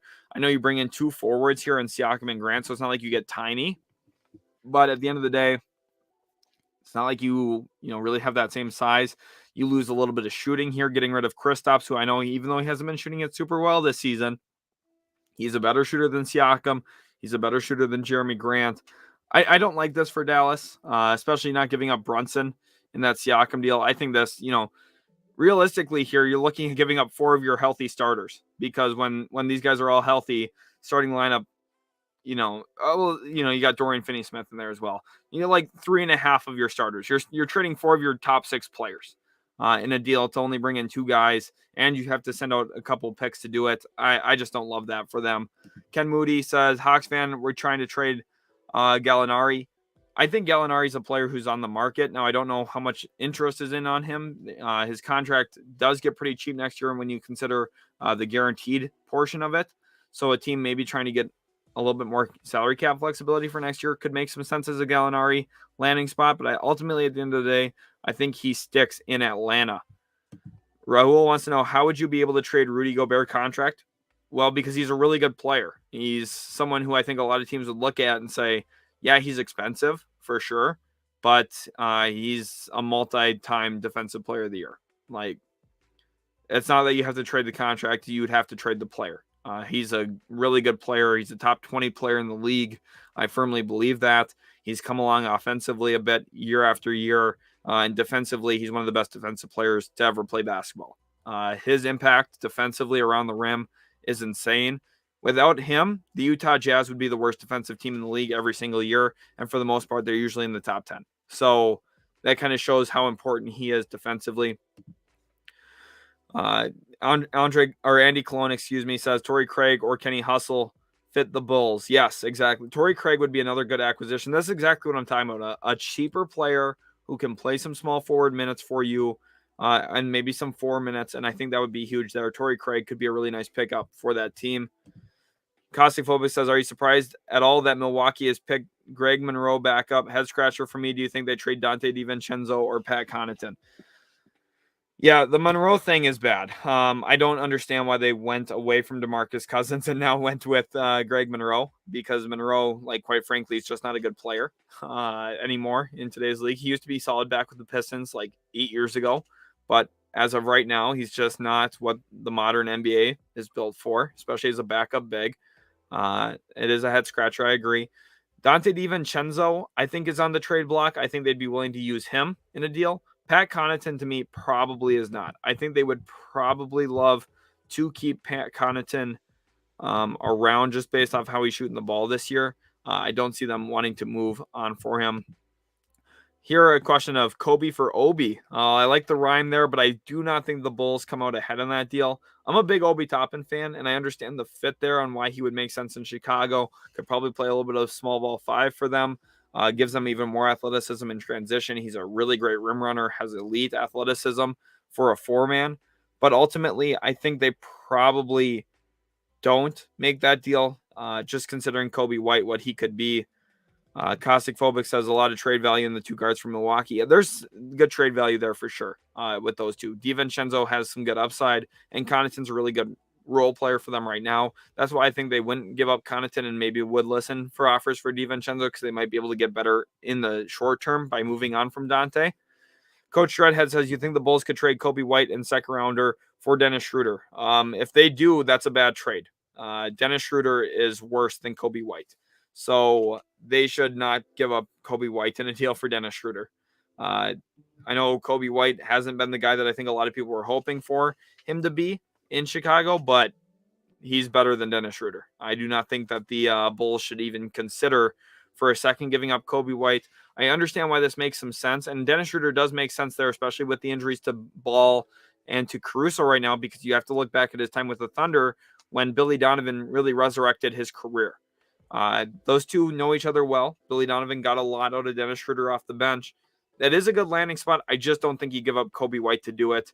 I would be very, very shocked to see that. Rahul wants to know my top 5 executives in the league right now. So that's, kind of a tough thing to answer, because it, really goes back and forth a lot. So I'm going to include some GMs in here. I'm going to include some actual, presidents, CEOs, that kind of stuff. First of all, Masai Ujiri for the Toronto Raptors is one of the best of all time when it comes to, decision-making, roster decisions. Just does a really great job in general there in Toronto. Finds some really good players outside the lottery, does well in the draft, does well in the trade department, brings in pretty good free agents as well, whether they're undrafted free agents or in the actual free agency process. Uses the G League as a good resource. He's got to be up there. Lawrence Frank / Jerry West. I'll count them as one together for the Clippers right now. They've ran everything perfectly there in LA. Those 2 guys together are geniuses for the Clippers. Very, very smart when you consider what they do together with the Los Angeles Clippers. Rob Pelinka, just kidding. Rob Pelinka is terrible. That's a joke. Rob Pelinka is not a good GM by any stretch of the imagination. Danny Ainge, of course, hasn't really cemented himself in Utah yet. He hasn't made any big moves yet in Utah, but I think given his track record, he shows that he knows what he's talking about, and the decisions he makes are generally very wise. Pat Riley, as well as a decision maker. I mean, it's no surprise that the Miami Heat are constantly great. It's a big part of that is Pat Riley, his ability to, run the ship. He's smart. He's able to get free agents. He makes good trades, and he's got the personality to do it as well. So he's definitely up there. And then when you look at some other teams, James Jones right now, he's one of those guys who is really ascending to that level of GM stature because of what he did in Phoenix. He made a franchise that was abysmal year in, year out, and turned them into an actual title contender and potentially a title favorite this season. Steven here saying CJ McCollum for Tim Hardaway Jr., Brunson, and a first-round pick. CJ McCollum already got traded, and it was for a lot less than that. The Mavericks do not have to give up that much to get CJ McCollum, but he will not be traded. He will be a New Orleans Pelican the rest of the season. Jesus says, do you think Marvin Bagley to the Bulls could happen? Yes, actually. And I think that's actually a pretty good forward to add for them because it gives them a little bit more athleticism, which is something I think that they could use, and gives them someone who could play 15 minutes a night off the bench. Now, the issue with Marvin Bagley is he going to be content in that role? Probably not, which is where you have to question yourself and say, is this worth doing if we're trading for Marvin Bagley and he's going to be, a little toxic to our locker room, not going to be happy? That's a little bit of a red flag to me. I don't think that gets done, but I do think he would be a good fit in terms of the actual basketball side of things. Ken Moody, could the Hawks get something with Gallo, Wright, TLC trade? So Timothy Luau-Cabarrot. No, probably not. They could maybe get a second-round pick in a deal if a team is like really feeling like they need a stretch big, someone like Danilo Gallinari. But at the end of the day, I just don't see that really having a lot of value around the league. I just don't think that's a lucrative offer this deadline. Jonah Ramirez says Lopez and DiVincenzo and whatever pick they have for Turner. Right, and that's the idea I had as well for the Milwaukee Bucks is trade Brook Lopez, who you got injury concerns about right now. Trade DiVincenzo, who's an interesting young player who Indiana would probably have some intrigue in. And then you scrounge together some assets, you scrounge together some picks, and you try and offer it for Miles Turner. You get younger, you get healthier, and he essentially does everything you need him to do because he is a Brook Lopez clone, but a little bit more athletic, a little bit more fluid, a better role guy, and just quite frankly, a better fit there in Milwaukee for the long term. When you consider his age, he's closer to Giannis's age. Brook Lopez, he's been around the block. He's been a huge player for them and a big part of why they won the championship last year. I know Bucks fans would be sad to see him go, but Miles Turner would be an improvement for the future. Here, Byron says Charlotte Hornets need to trade for a center. Yeah, two guys to watch there. And they are names that are going to be really popular today. Miles Turner and also Richaun Holmes. Those are the two guys that make a ton of sense for the Hornets to go after. Now, do they have enough to get a deal done for Miles Turner? That's where you have to question yourself. They currently sit 9th in the Eastern Conference. They've lost 5 straight games. I believe they might have played last night. If they did, I missed that game, unfortunately. But as of yesterday, they had lost 5 straight games. And even though the Nets had lost 9 straight, they couldn't take advantage of it and jump into the 8th spot. Had they been playing better basketball, they would have. But now, if you can go out and get a center, Miles Turner's the guy that would really, really improve this team. You'd probably have to give up PJ Washington and a little bit on top of that, second-round pick, and probably have to put in Plumlee for salary cap reasons. And then if you want to get Richaun Holmes, you probably start with Plumlee again. And then you probably have to think about PJ Washington, probably no draft pick choices in there. Or you would do Plumlee and your first-rounder for Richaun Holmes. That's probably the offer that you'd have to send out and see if the Kings would bite on something like that. Moving on to our next comment here. Harden for Westbrook. No, the Lakers probably paying people to comment stuff like this to try and reset Russell Westbrook's trade value. No. James Harden will probably be traded to the Sixers if he gets traded, and it'll be for Ben Simmons. It will not be for Russell Westbrook, and it will not be to anywhere else other than Philadelphia, I believe. Kostick says, I don't believe so, but if they can, do you think they're trying to move on from Lowry yet, or do they stand pat and give it more time? For Kyle Lowry, I think you're probably talking about. Yeah, I think that the Heat are standing pat. I don't think that they have any concerns right now with their roster, honestly. And I think they're trying to find a way to buy, actually, and bring in Christian Wood. Kevin Davis says, good morning. Are you still safe from the coronavirus? How you doing? Doing really well. Thanks for stopping into the stream, Kevin. Glad to have you in here. Andy says, what is Troy Brown Jr. expiring contract's value? It's minimal. It's not massive, but it's a nice asset to have in terms of matching money in trades. So even if a contract doesn't add a ton of value, it just does make things easier when it actually comes to trade negotiations, because you do have to find ways to match money up to 125%. And I think that Troy Brown Jr. contract there in Chicago does help them do that. BVB wants to know, which team am I a fan of? I'm a fan of the Dallas Mavericks. They got my Dirk Nowitzki, Luka Doncic, NBA Jam t-shirt on. So that's who I like. I'm a Mavs fan, but I just mostly like NBA basketball. I cheer for the Mavericks when they're playing. But at the end of the day, I have NBA League Pass. I pretty much watch 2 or 3 games a night. I'm addicted to NBA basketball. So for the most part, it's just all about watching basketball for me. Superman says, what do you think of a package around Richaun Holmes for Kleba and Reggie Bullock? Maybe add Harkless and Terrence Davis for wing depth and salary. Oh, that's a hard-hitting one, Superman. That's a good idea. That's a good question here, because if you're Sacramento, the player that makes sense from Dallas would be Maxi Kleba in this deal, because he's a 4-man who can defend on the perimeter, can defend around the rim a little bit. He's a good complement to Domantas Sabonis. And he can also shoot the 3 ball. And then Reggie Bullock as well makes sense for Sacramento, because they need a little bit more wing depth. They could use a 3-point shooter, 3-and-D wing. The issue for me is, if you're Dallas, you have to ask yourselves, is Richaun Holmes enough of an improvement over Dwight Powell that it's worth giving up Kleba and Bullock? To me, that's a no if I'm Dallas. I think about this hard, and it's a no.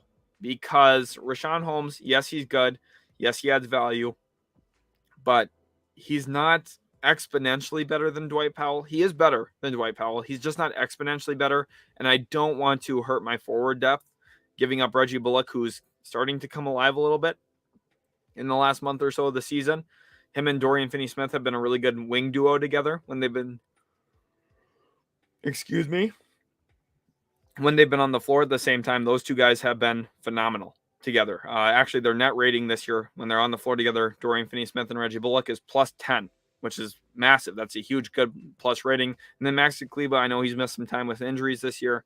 He's still a good contributor. I just wouldn't want to give him up.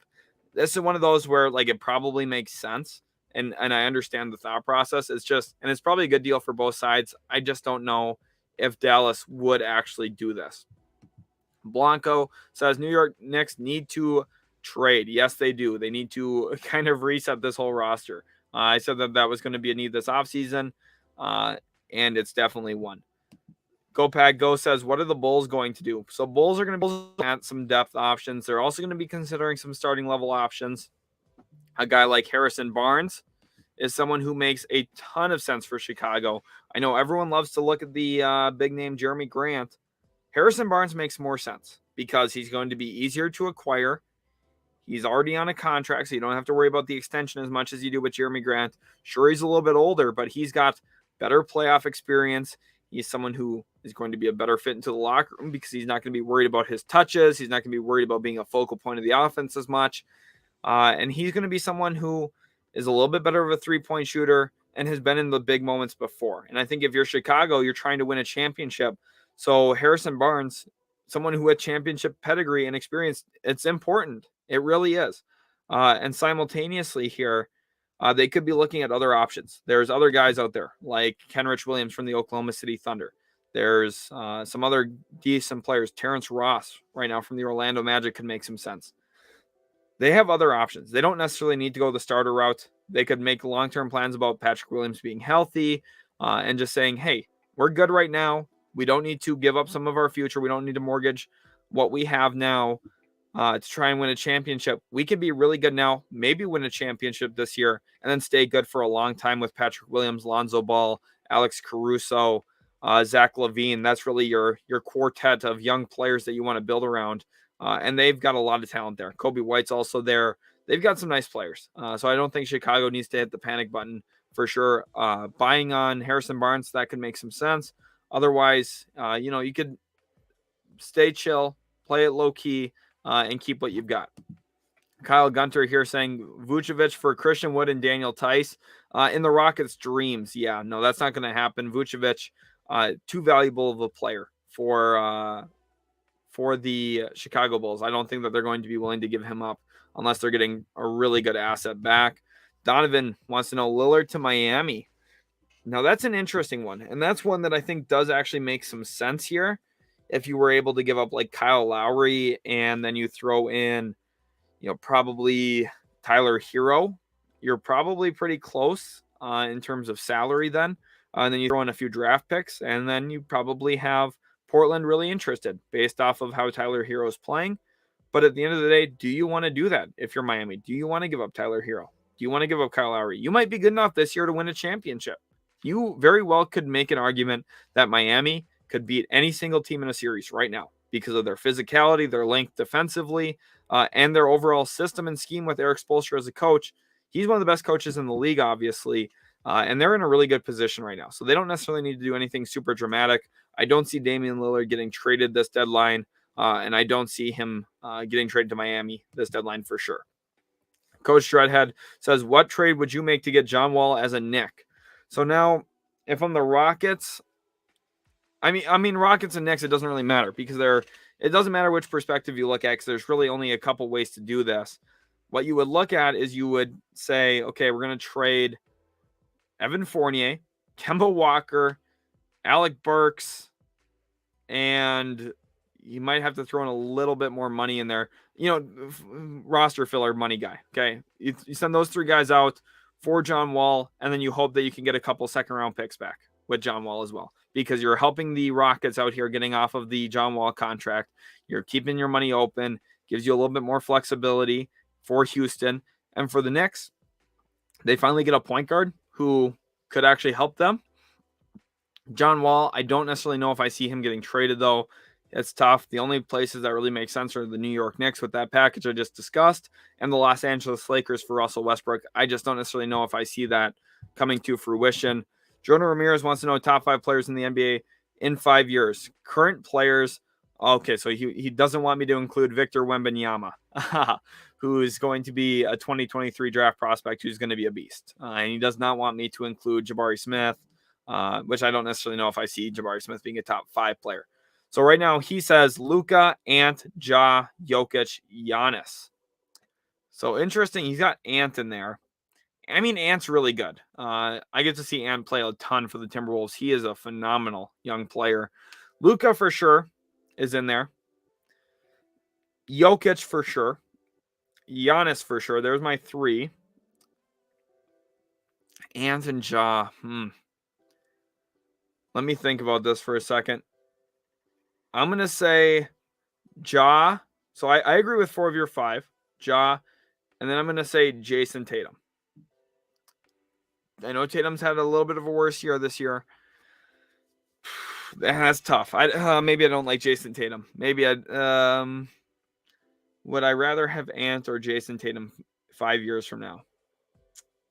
I think I'd rather have Tatum. I'm going to go with Tatum. I'm good with that. Jordan Hudson wants to know Donovan Mitchell to the Knicks. In New York Knicks fans' dreams, yes. Otherwise, no. I do not see Donovan Mitchell getting traded this deadline by any mean. Zane says, when do you think the Mavs make a move to level up? They are always good, but never championship contenders. I think the Mavericks are championship contenders. And I'll discuss why. I don't think the Mavs make a move that's like super massive this deadline, given the fact that Dorian Finney-Smith, Jalen Brunson, ultimately, what they're going to do is they're going to pay both of those guys. They're going to bring them back. They're going to be on good contracts that you can still trade later because they're both good players. The Mavericks are good enough to win a championship this year, though. It's going to take some stuff. It's not that they're a favorite or anything. But they are in that realm of possibility where, with how Luka Doncic plays in the postseason, if you get a healthy Kristaps Porzingis, which, I mean, knock on wood on that, that's always questionable. But winning a championship, sometimes it's like literally 2 plays in a series can dictate whether or not you win a championship. Like, look at the Clippers. Last year, if Kawhi Leonard doesn't hurt his knee, they probably win a championship. And if, even without Kawhi Leonard, they almost still made it to the finals. If the Valley Oop doesn't happen, very possible that they, take an early series lead and they're rolling with some confidence. Reggie Jackson's playing great. Paul George was playing great. Maybe they just ride some momentum and get to the finals. And I think the same could be true for Dallas. It took Kawhi Leonard's best playoff performance arguably ever, and he's a top 10 player of all time potentially.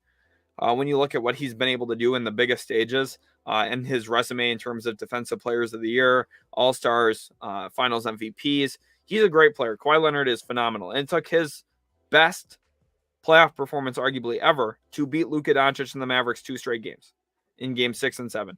And the Clippers were a team I was just talking about, could have went to the finals last year. The Mavericks were right here, and they're better now because Jason Kidd's a better coach for what this roster is than Rick Carlisle. Rick Carlisle is a better coach, long term. He's had more success as an actual coach. But Kidd fits this team better because of the relationship he's built with Luka, the relationship he's built with KP. He is better for this team right now. And this team, I think, if everything goes right, they could win. Like, you face us up with any team, Golden State and Phoenix, those are going to be tough matchups. I think Phoenix would probably beat us, and I think the Golden State Warriors would probably beat the Mavericks. But, I mean, you put us against the Grizzlies, who haven't won a playoff series either. I would probably favor the Mavericks in that one. You put the Mavericks against the Jazz, I would arguably favor the Mavericks because of the ability to play Kristaps Porzingis at the 5, space out the Jazz. I think that becomes difficult. Kristaps Porzingis is going to get a ton of easy looks that game, or that series, excuse me. I think the Mavericks can play with anybody. Now, do they win a finals this year? No, I don't think so. But they're good enough. They're right in contention. Contention is this fine line where you can go from the favorite to being just a contender to being out of contention by this much. This little tiny bit is enough to fall out of contention. And realistically, the Mavericks are, a couple small moves away from being a really, really great team and a team that could win a title. And ultimately, I don't think they have to pull the trigger on something big to get there. It's all about Luka Doncic. He needs to get in shape. He needs to be a little bit better defensively. And I think this team, as I just bit my tongue, could do some real damage. Nick P wants to know, would Nerlens Noel work for the Mavs? Yes, but I don't think that would happen because he's already played there. And I don't think he got along with Cuban super well. So I just don't see that happening. Kostic Vobis says, I haven't heard any rumors or anything, but Orlando needs something different. Any news on Isaac or Bamba? No news on them yet.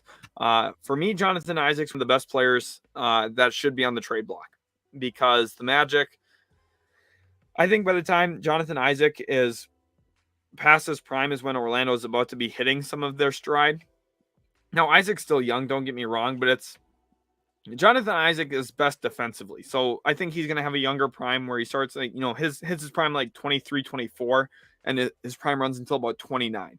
Instead of a guy who, as a scorer would be like 26 to 32, I think his is like 24 to 29.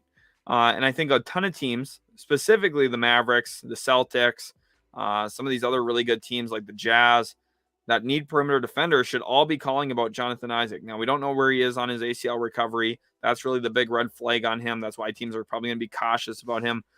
But I am so extremely high on Jonathan Isaac. Anyone who's ever watched an actual Orlando Magic game knows how good this guy is, especially defensively. He's the most versatile defensive player in the league. He can guard 1 through 5 literally against every single team in the league. He is lengthy enough to guard centers. He is quick enough to guard point guards, and he is long enough to mess with wings. And it is a nightmare because he can do it all. He's athletic.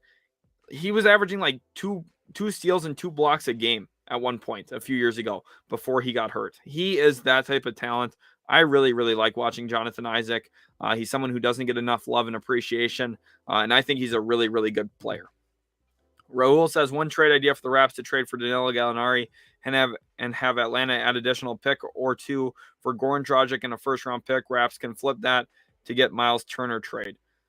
So interesting. The Raptors probably couldn't flip Danilo for Miles Turner, I don't think, but that does make some sense. I mean, I don't know. Yeah, I just don't know. I don't like that for Toronto as much to give up a pick for Danilo Gallinari. I'm just lower on Danilo Gallinari than everyone else because playoff basketball always comes around and he's just like slightly worse than he is in the regular season. And I do think that is a big deal. Go Pack Go says, I agree with most of the info on Barnes, but he was awful in his championship run. Yeah, so like, I mean, Harrison Barnes, yeah, there's always going to be issues with a certain player. But like at the same time, Jeremy Grant, like last time we look at him in the playoffs, he was averaging like 6 points a game.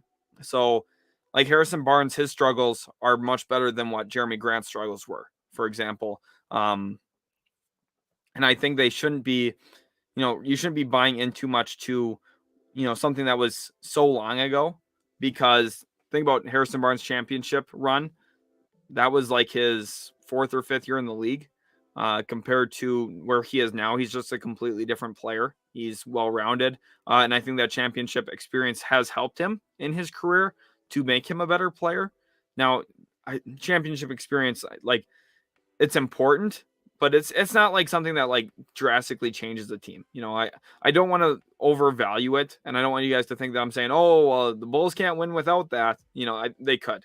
But I do think it does help, especially, if you get down in a series early, 2-0, that kind of stuff does help when you have someone who's been through meaningful playoff series and who can kind of say, hey, we're going to be fine, guys. Let's just play our game. I think that does stick with players pretty well. Let's keep going forward. Jackson wants to know, Barnes to the Jazz, what would it take? So it's going to take Joe Ingles. It's going to take probably... Oh, that's interesting. Let me think here for a second. I'm going to pull up the Jazz roster real quick, too, because I just want to evaluate the options here. So maybe Jared Butler could be interesting if they don't want to give up Trent Forrest. I know they just spent a first-round pick on Jared Butler. That could make some sense to me if they wanted to go Jared Butler and also Joe Ingles, and then you try and attach a second-round pick or two on top. I think that's probably enough to convince Sacramento to at least consider it. I'm not necessarily sure if that gets done, but we'll see. Jesus Garcia says Kobe White, Troy Brown, first or second-round pick for Harrison Barnes and Holmes. Probably not quite that. I think they probably have to do at least a first in that deal, and then maybe a second on top of that. And of course, the money doesn't work there either, so that's a little bit more difficult. They'd have to attach Derrick Jones Jr. into that trade for sure, and then even then, the money's still a little tight. So they'd have to figure out a couple things. Realistically, I don't think Richaun Holmes is a great fit in Chicago. What I do think is a better fit is Harrison Barnes. So I think if you want to do like Kobe White, Troy Brown, and a second rounder for Harrison Barnes, that could be decent. But at the end of the day, I don't necessarily know if I see them wanting to get rid of Kobe White that easily. Jordan says Hero ain't going anywhere. Yeah, I agree. I don't think he's going to go anywhere. I think he'll be in Houston in Miami, for quite some time. Balaz says Clippers fleece the Blazers. Yes, I agree with that. I think that the Clippers basically stole Norm Powell from them and got a really good deal in that trade. Logan Dean says, what do you think the Celtics do? I think the Celtics are looking at options for Marcus Smart, and I think that they are going to ultimately listen to offers on Josh Richardson, and I think they're also going to listen to offers on Dennis Schroeder. I don't really see a big buy now opportunity for them. What I do see is Dennis Schroeder getting traded for like a second round pick that is, top 45 protected or something that's essentially not meaningful, just because they're going to want to get off his contract and get out of the luxury tax. I think they'll listen to the Lakers pitch of Talen Horton-Tucker and a 2028 first round pick for Josh Richardson. And I would really consider that if I'm Boston, even though Richardson's playing really well. I think this is an outlier season for Josh Richardson. And I would really, really think about making that move. Coach Dreadhead says, how about Mavs trade Jalen Brunson and Sterling Brown to the Knicks for Walker and Evan Fournier? No. Mavs, if they're giving up Jalen Brunson, they need to get a really good draft pick back, or a really good player, because Jalen Brunson would be the best player in this trade, and it's not even close. Evan Fournier, I can't stand watching him play, and Kemba Walker is brutally bad defensively. So I just don't see that being at all a situation. Sir Vaughn here says trade LeBron for like Tyrese Halliburton. Well, Tyrese Halliburton's now in Indiana, and he says makes sense. So I think he's just trolling a little bit here, but LeBron, I just don't think he's going anywhere. He'll be in LA, even though with some of the Cavs rumors and stuff, I don't think he's going anywhere. Zane says Eric Spoelstra should be coach of the year. This man hasn't had one game with all his players healthy, but still has the new lineup and game plan every game and is successful every game. He should definitely be in the running. I think JB Bickerstaff should probably be coach of the year, because you look at what he's endured. Completely turn around this team this season. Darius Garland's taking huge steps forward, but they've won games playing, Dean Wade a lot and Lamar Stevens. They lost Colin Sexton. They lost Ricky Rubio. They're starting a rookie in Evan Mobley, who, he's really good, but it's always a little bit more difficult to start a rookie. They have a weird size. They play like Lauri Markkanen at the 3. They play Dean Wade at the 3. It's crazy, and yet it works. So I think JB Bickerstaff should probably be coach of the year. Eric Spoelstra, though, for sure should be in the running. I completely agree with that. Donovan McCrabb says Westbrook for Wall again. That's what I'm talking about. It very well could be. Raul wants to know which 5 teams have the brightest future in the NBA. Okay, well, the Memphis Grizzlies are on there for sure. They have positioned themselves very, very well. You also look at the Indiana Pacers now. I'm actually believing in their future. The fact that they got Tyrese Halliburton, I think, really opens everything up for them. Top 5. So I got those 2. I'm going to go ahead and say, additionally, the Dallas Mavericks, because they have Luka Doncic. That's, at the end of the day, the most important thing is who you already have for projection's sake. The Denver Nuggets, they have Nikola Jokic. That's 4. And then 5th, I'm going to say the Charlotte Hornets, because I like what LaMelo Ball is. I think if he gets a little bit better defensively, he could become a real superstar. And I think that they have a lot of good pieces around him as well. And I think Mitch Kupchak's a really good GM and doesn't get enough credit. So I'm going to say the Hornets are my 5th team there. The Atlanta analyst says, as a Mavs fan, do you want John Collins? Yes, I do. He is a really good player who is underrated. Now, I know defensively doesn't do a ton for a team, but offensively, I mean, it's hard to find a guy who can average nearly 20 points a game without being, the guy who's getting a ton of plays drawn up for him. Good 3-point shooter, athletic, would really help the Mavericks in transition, who play at a snail's pace. That's one of the biggest things for me, is John Collins actually can get out and run a bit. We need more athleticism, and that's what John Collins brings. He brings an offensive spark. So I think he would be a really nice piece. But at the end of the day, I'm going to be realistic about it. I don't know if the Mavs have enough to get a deal done with Atlanta for it. Zane says Dragic has been rumored to the Mavs forever. You think it happens? Yes, I do, Zane. I think Goran Dragic will ultimately end up in Dallas after the trade deadline. I think he'll get bought out, whether a team acquires him via trade or not, or if Toronto buys him out. I think he ends up in Dallas. He has a really good relationship with Luka Doncic. The Mavs need another ball handler off the bench. Goran Dragic's been working out in Miami, staying fit, staying ready for the season. I believe in this for sure, and I think that it's going to be a really good addition for the Mavericks to bring in Goran Dragic. Rule wants to know, what are your thoughts on Jamal Murray? Well, first of all, here I'm going to respond to Jonah. He says Jokic leaves Nuggets in free agency 2 years from now to play with Luka. You've seen those bubble pictures. As a Mavs fan, I wish if we got Nikola Jokic, oh my goodness.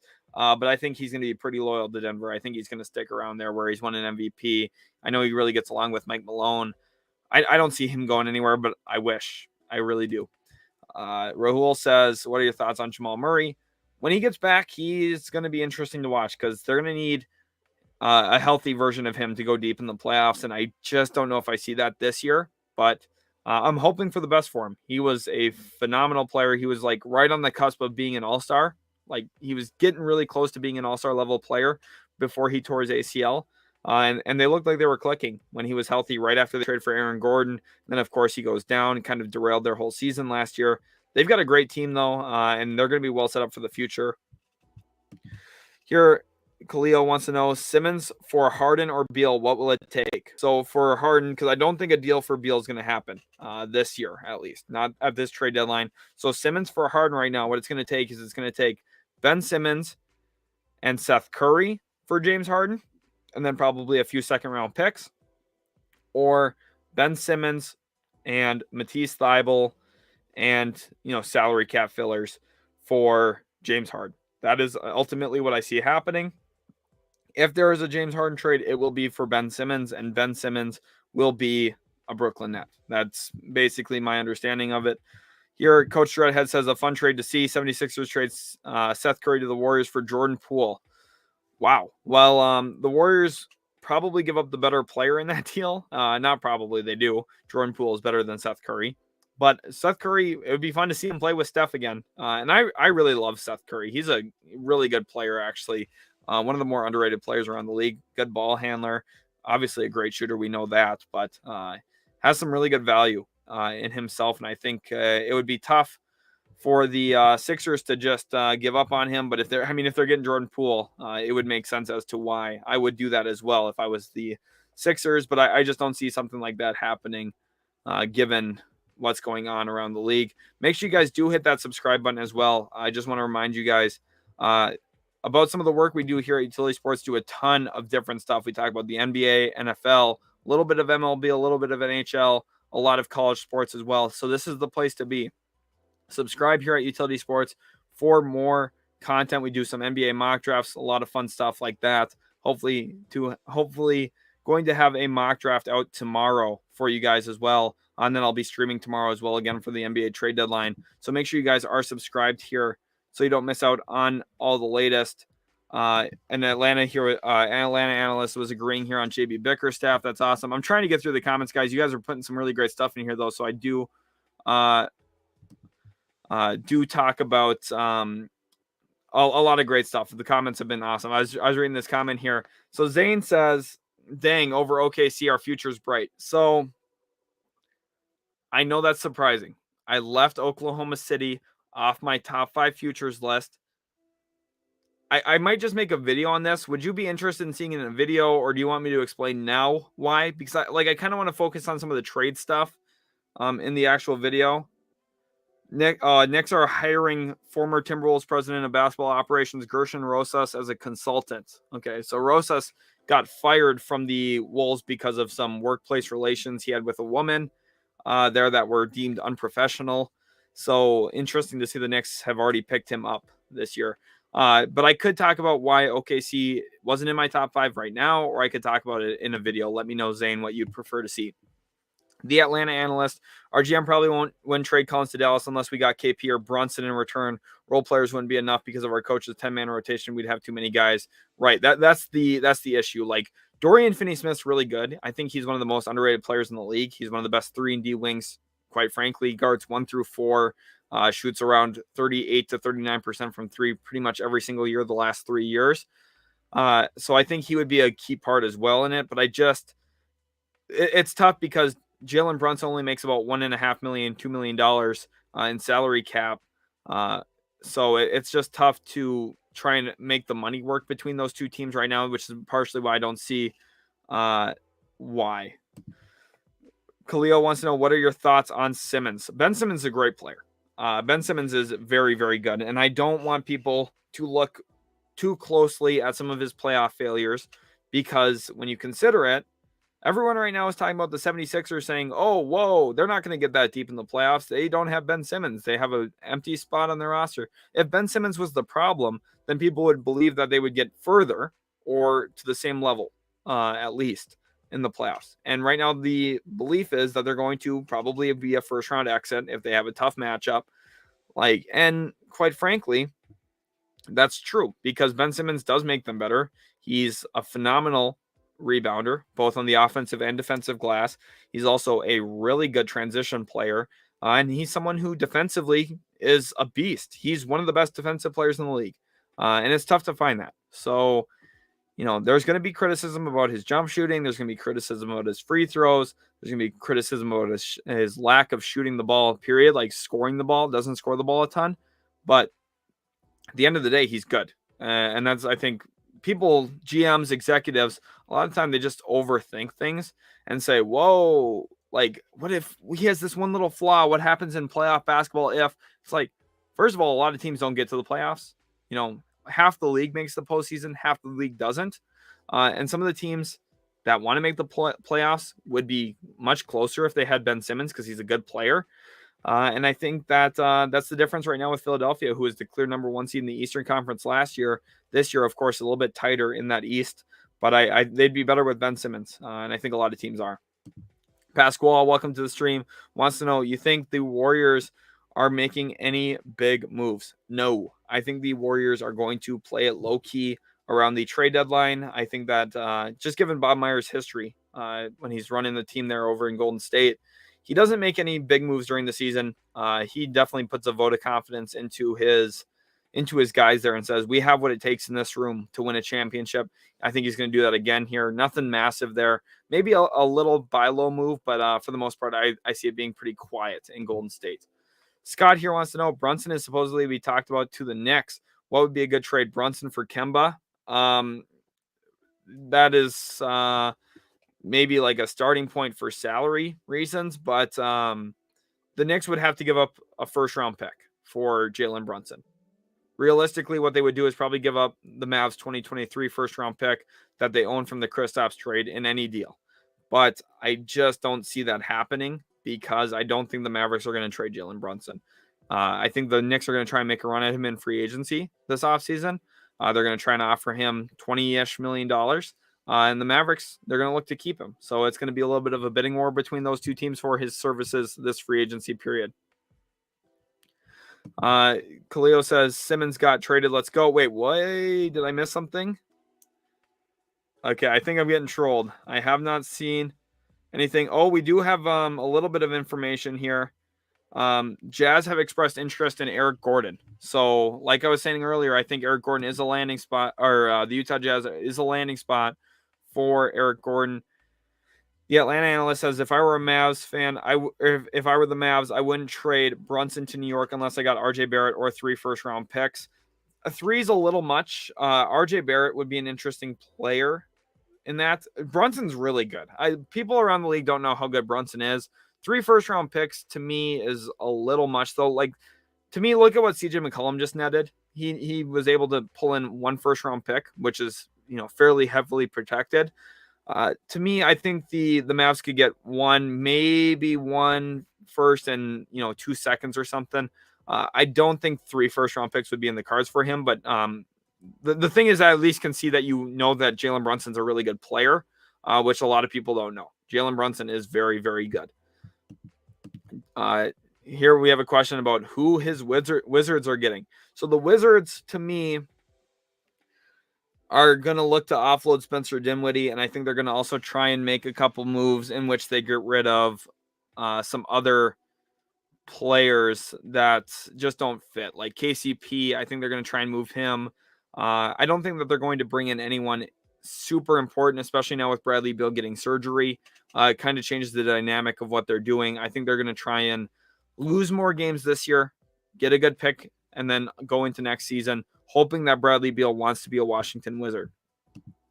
Chinggis wants to know, Atlanta might trade Danilo for Ingles and Rudy Gay. That's a pretty good move for Atlanta if they're able to net that, because I think Rudy Gay gives them a little bit more physicality in their front court than what Danilo gives them. For Utah, this would be a concern for me because Danilo is another guy who has feet in molasses and can't guard on the perimeter. So you're putting even more pressure on Rudy Gobert to protect the rim, and that's what really killed them in that 5-out that the Clippers were running in the playoffs. But, I'm not sure. Oracle says Eric Gordon or Gary Harris to my Phoenix Suns. Gary Harris is an interesting name. Terrence Ross could also make some sense to Phoenix, although Eric Gordon does as well. Of course, Eric Gordon did play with Chris Paul in Houston. So perhaps it does make some sense that the Suns could go out and get a guy like Eric Gordon. Salary cap reasons makes it a little bit more difficult to see that being a good fit, whereas why I see Terrence Ross maybe making some more sense for a 1-year rental. But we will see. Let's go here. Cossack says Zaire Williams is doing his thing. Do you think Brandon Clark or Kyle Anderson in a trade before the deadline? Not Brandon Clark. I don't think Brandon Clark's going to get attached anywhere. I think Kyle Anderson is more likely. The issue for me is like what team wants to add in a slow forward who doesn't shoot the ball particularly great. I mean, Kyle Anderson, he's got value, but probably looking at like a second rounder a few years from now. I mean, if that's going to be one of those lower level trades that some team makes trying to get a little bit more depth on their roster, like that's something that maybe it makes sense for the Bulls, but at the same time, they have a good amount of athleticism and they like to push in transition. So I don't know how much Kyle Anderson fits that. But maybe he's a good change of pace player for them off the bench. I'm sure there's someone out there who would want Kyle Anderson. He's good. He's a good player. So I don't want to come across too harsh. Khalil wants to know, do I think Harden is getting traded today? This morning when I woke up, I thought no. I thought he is not going to get traded. I continue to look down at Twitter just to make sure I'm not missing anything. And now I'm 50-50 on it. I think he probably does get traded by tomorrow. I do think tomorrow he will no longer be a Brooklyn Net. Now, I don't know if the trade happens today or tomorrow, but by tomorrow, I think he will not be in Brooklyn anymore. I'm shifting my perspective on that based on some of the latest rumors. Again, there are rumors, though. So perhaps another rumor comes out and changes my mind, changes my perspective. I don't know.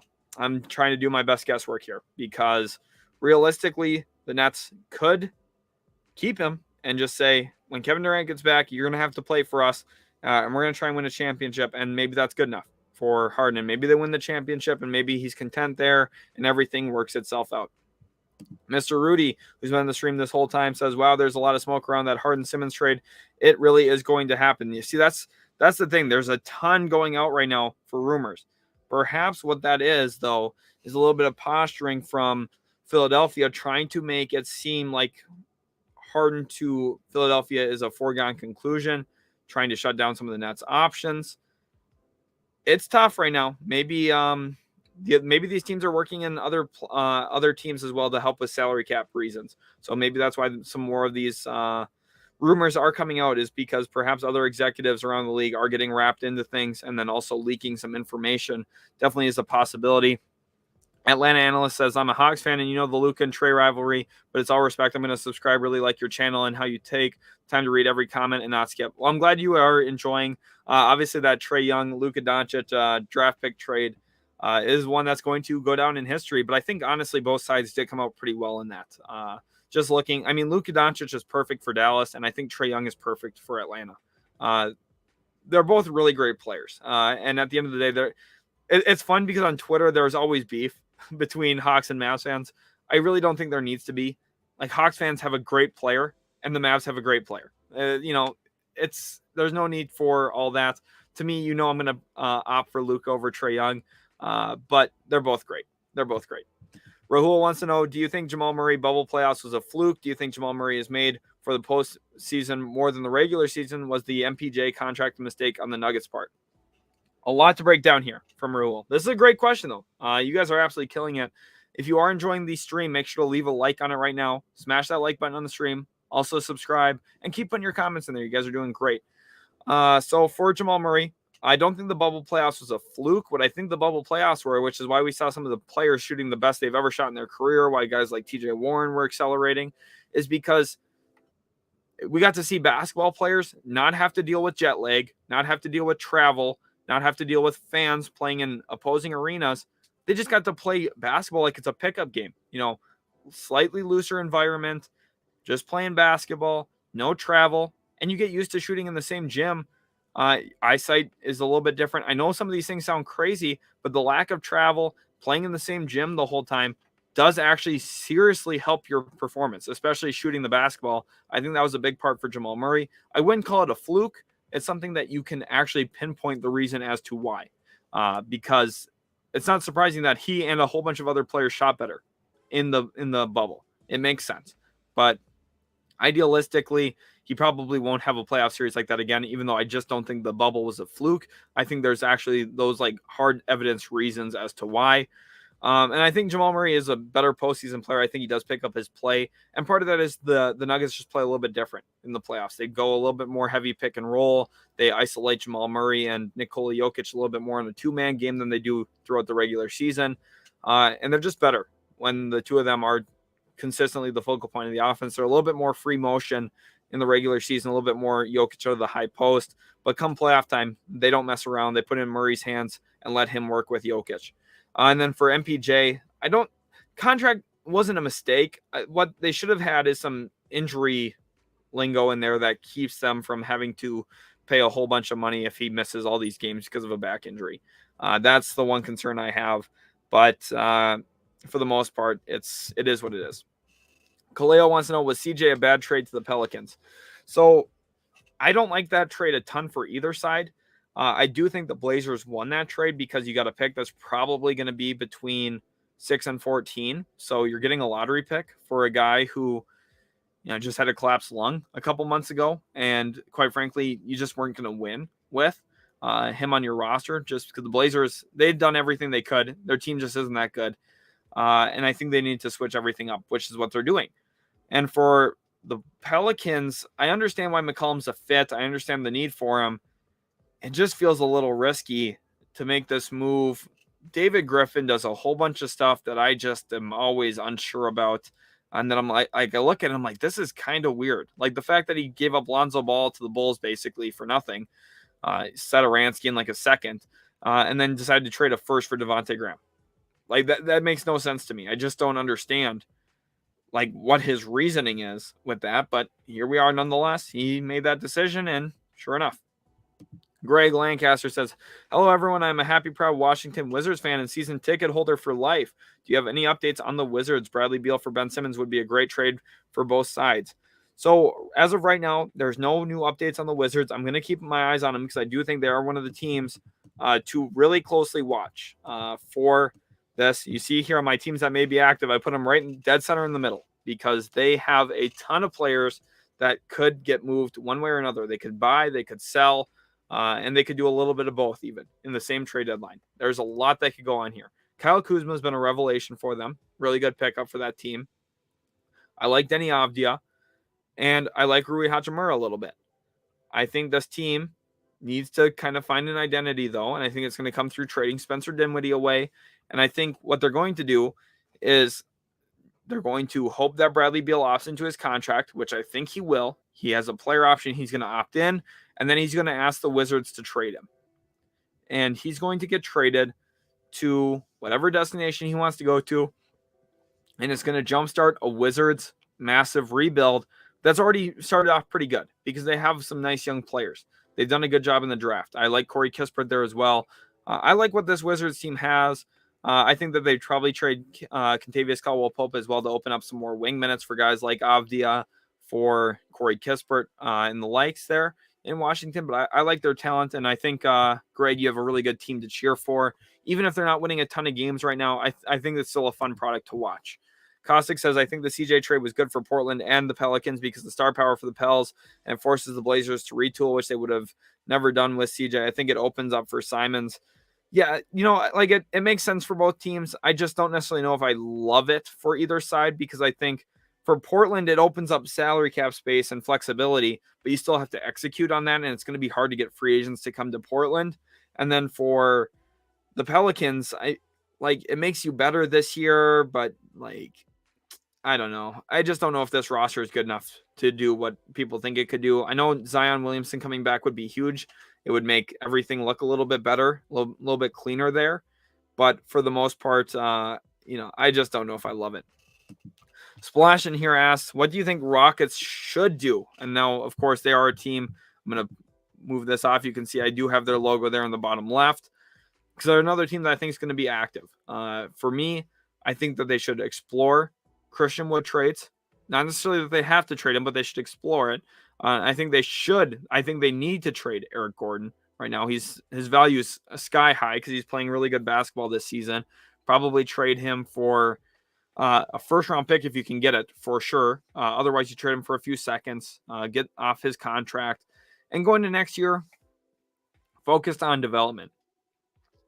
I don't see any way that they're able to trade Daniel Tice. I just don't think that's going to happen. And at this point, it's about trying to, get some development from Kevin Porter Jr. They're going to look for a John Wall trade, but it's hard to see one actually materializing there. I'm not going to lie. I just don't necessarily see that actually coming to fruition. William says Kyle's legit. I think talking about Kyle Anderson, he is. He's a good player for sure. Aeropegasus, see Knicks making any moves? Yes, they'll trade some combination of Alec Burks, Evan Fournier, Kemba Walker, maybe Mitchell Robinson could be available even. There's a lot available. Okay, William is talking about Kyle Anderson. Most exciting slow player I've seen yet. He is. He's fun to watch, and he plays the game at his own pace. It's really weird to watch. Like, honestly, fast breaks for him are slow breaks, but he makes it work. So, Flex wants to know, do you think John Collins gets traded and where to? Ultimately, I do not think he gets traded, but if he were to get traded, I think it would be to the Dallas Mavericks. But ultimately, like I said, I do not think he gets traded. Khalil says, I don't think Harden gets traded to Sixers by the deadline, but I think in the offseason he gets traded there. Yeah, I made a trade video a few weeks ago. I think it was 3 weeks ago now, before all this started, really becoming a discussion, saying how I thought James Harden could very potentially end up in Philadelphia over the offseason in a sign and trade. And I got laughed at in my comment section for that, saying he's not going to get traded. And sure enough, the rumor mill started heating up shortly after I made that video. So pretty interesting there. Mr. Rudy says Stephen A. Smith got a text during first take, and the person said, get over it. Harden to Philly is happening. Stephen A. huge opponent against the trade. So, Stephen A., it's interesting. He has his sources. I don't know how many of them are actually real sources. I think part of that is for television. I'm not going to lie. But he's, because he's never been someone who breaks news. So, he's never broken a trade like Woj or Shams does. So, his sources, I don't think are real sources. I think part of that is I just think for television. We could talk about the fit, though. We'll talk about that here. I'm going to try and catch up on some comments, and then we'll go into that. Onel wants to know, if Westbrook got traded, is it good for fantasy managers? Yes. If you own Westbrook in fantasy, yes, that would be really, really good, because he would get the ball more. He'd probably play a little bit more true point guard. He'd average more assists. He'd probably get more rebounds. It would be good. Yes, it would be good for fantasy if he got traded. Atlanta analyst, you probably don't care about my opinion, but okay, so you're responding here to Flex, okay? But I don't think we trade Collins unless we get Ben Simmons or another elite forward in return. Yeah, that's exactly how I feel, essentially, which is good, because if I'm on the same page with someone who is an Atlanta Hawks fan, it means I'm probably doing something pretty good. Cody R says Jeremy Grant to the Kings. No, I don't see Grant to the Kings. I see Grant potentially to the Blazers. I think the Blazers could come out of left field and try and swing for it. I don't necessarily know if that's the right move, but I think that they're going to try to. So we'll see how that all works out for him. Coach Dreadhead says, I think Pell should make one more move before deadline, trading for a power forward, trading Jackson Hayes away. I think they're one player away with return of Zion from being a consistent contender. Wow. So you're high on the Pelicans. I am not. They need a point guard. They need a facilitating point guard is what they need. Someone who can actually have the ball in his hands. And they need to understand that Zion Williamson is not a point guard. I don't care if statistically it did great for them last year. Their team will be better with him playing power forward. Okay. And I think they need someone who, like Ricky Rubio, can handle the ball, distribute for others, run the pick and roll. Devontae Graham should be a sixth man, and that's what they need to do to roll. Asan, welcome to the stream. You've been in a ton of our streams in the past, so welcome back. How about the Karis LeVert trade? So for LeVert, to me, I think the Pacers did great in that. The Cavs, I think, gave up a little bit too much, but it makes sense because they are competitive right now. They're trying to win the Eastern Conference, which is awesome for them. They're in the midst of a great season. Cavs fans should be excited. It's awesome time to be a Cleveland Cavaliers fan. Everything is going right there. So I understand why they wanted to bring in Karis LeVert. For me, the Pacers, I think they did really good because they were able to bring in a guy who, if we look at that deal, they get off of Ricky Rubio's contract at the end of the year, gives them some flexibility. They also picked up a first-round pick from Cleveland, which is pretty valuable, and they also got a second-rounder from Houston. That picks is the second rounder is a Houston second, which is going to be top 35 pick. So it gives you a lot of flexibility on draft night. They can make some trades, move up their pick if they want to. They can move up the Cleveland pick if they want to, probably up near the lottery. They can do a lot of really good things. They're in Indiana now. They also brought in Tyrese Halliburton. I love what Indiana's done this offseason, or this trade deadline, excuse me. Williams says Murray will come back with a lot of expectations. He'll take his time, in my opinion, and it's right to take his time. Yeah, exactly. That's the issue, is he's going to come back right before the playoffs, and teams are going to be like, or not teams, fans are going to be like, oh, we need him. Yes, we got him. We got Jamal. He's going to be like 85% of Jamal Murray, which is still a good player, but it does limit what he's going to be right away. And it's a bummer, but I just long term, he's still gonna be good. I'm not like worried about him long term. It's just right away the expectations are gonna be super high. William here also saying Larry Nance is a low key plus for the Pelicans. Big loss. Do you think Zion will have an easier time with this trade? Yeah, I think he will have an easier time. For sure, because adding CJ McCollum gives you another perimeter scorer who can actually handle the ball and do some stuff. There's actually a game I went to one time when Damian Lillard was out. I was watching a Blazers game.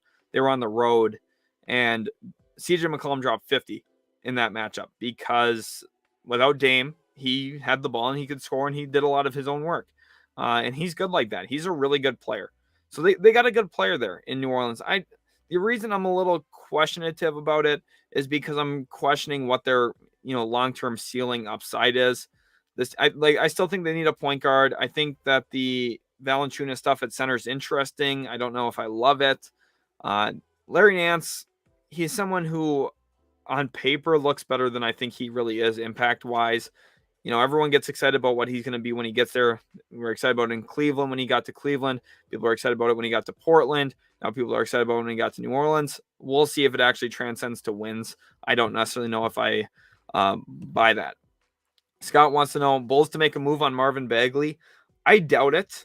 I doubt that they do. I think he would be a good fit in terms of like what they need on their roster. The athleticism he would provide playing that 4 position does make sense.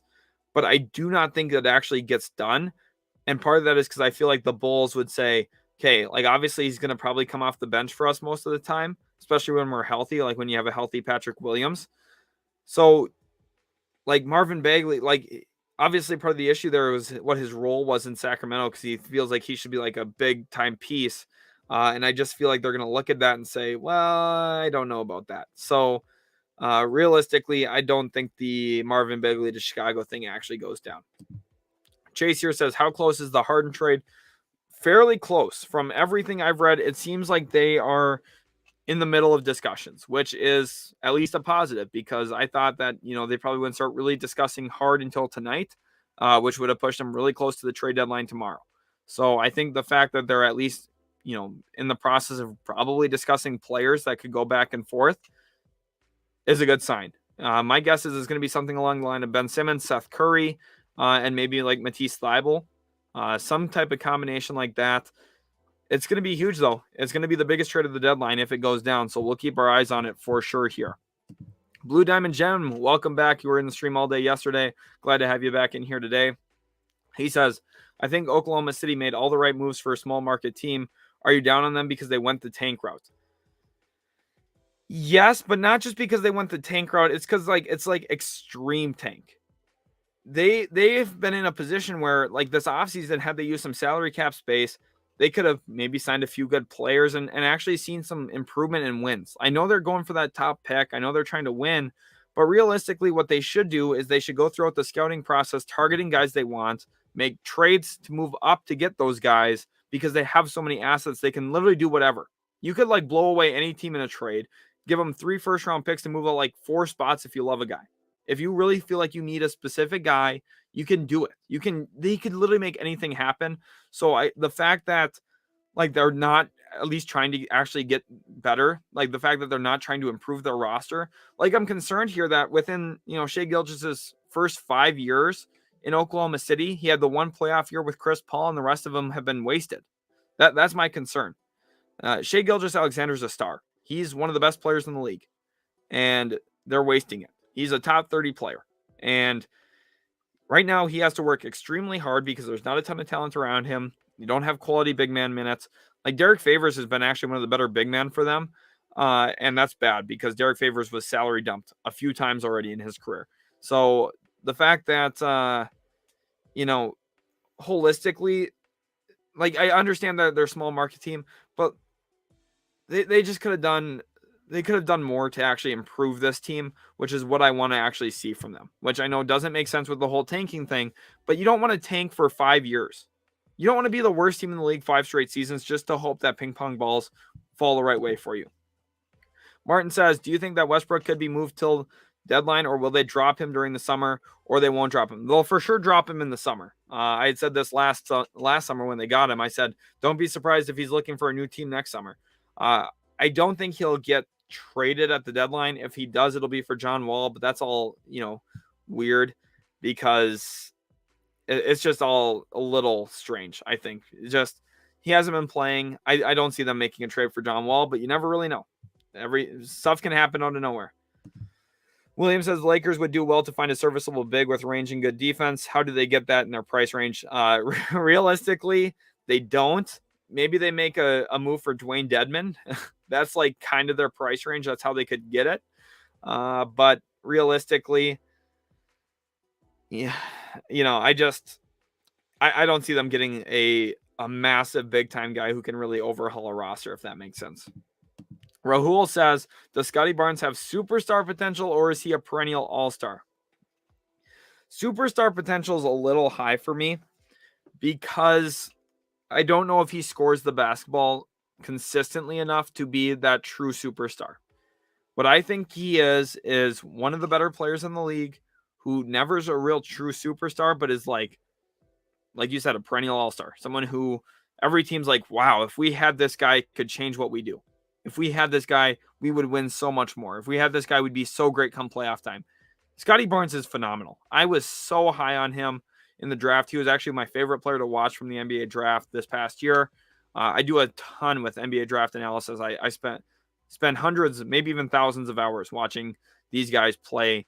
And I love every single second of it. And Scotty Barnes was my favorite player last year. And I think he's going to be one of the best players on that Toronto team, which is saying a lot because they have a lot of good talent right now. Hizzy here says, I would rather take Bradley Beal over Harden. Like 5 years from now, Beal will be better than Harden. 4 years from now, Beal will probably be better than Harden. But from right now to next season to the season after that, James Harden is the better player between these two guys. And I don't think there's much of a question about that. LJ Allen, so you don't think the Rockets' future is bright with Alperen Sengun, Christopher, Jalen Green, and a big man in this year's draft, which is deep, and the coaching staff that they have, remember Capella. So the issue with that is they have a brand new coaching staff. The coaching staff they have right now is not the same one that developed Clint Capella. They had, back then they had D'Antoni and a few of his guys. Right now what they have is Steven Silas, who was a coach with the Dallas Mavericks. He was an assistant there under Rick Carlisle. They have Rafael Stone as GM. Jalen Green's good. Like their future is good. Don't get me wrong. They have good draft picks, and everything can change. I mean, if they get lucky in the lottery and get the first overall pick and get Jabari Smith or something, like it's completely different than it looks right now because right now we don't know what asset they really have in the draft, if that makes sense. But at the end of the day, like it's not bad if they're not a top 5 future because stuff changes. Like I have them probably like 10th in my futures right now, which is fine because they're young. By year 3 of these guys' career, that'll be completely different. If you ask me who my top 5 future was 2 years ago, I probably wouldn't have said or 3 years ago before the Grizzlies landed second in the lottery, I would not have said them because they didn't have Ja Morant. They landed Ja Morant. Jaren Jackson took a massive step forward, and then they drafted Desmond Bane, and stuff changes. So very possible the Rockets could become a top 5 future in the league within the next few years. Just as of right now, I just don't see that quite yet. Raz Bamoni says Blazers don't have nothing for Grant. Well, they do have 2 first-round picks they could trade. Realistically, they have theirs this year, and they also have, which they'd have to lift some protections to get that trade done, which is difficult to say the least. But then they also have the pick they got from the Pelicans. So I mean, that's 2 first-round picks that are very likely going to be top 10 picks. So that's a pretty good package, and I don't think the Pistons would get anything better than that.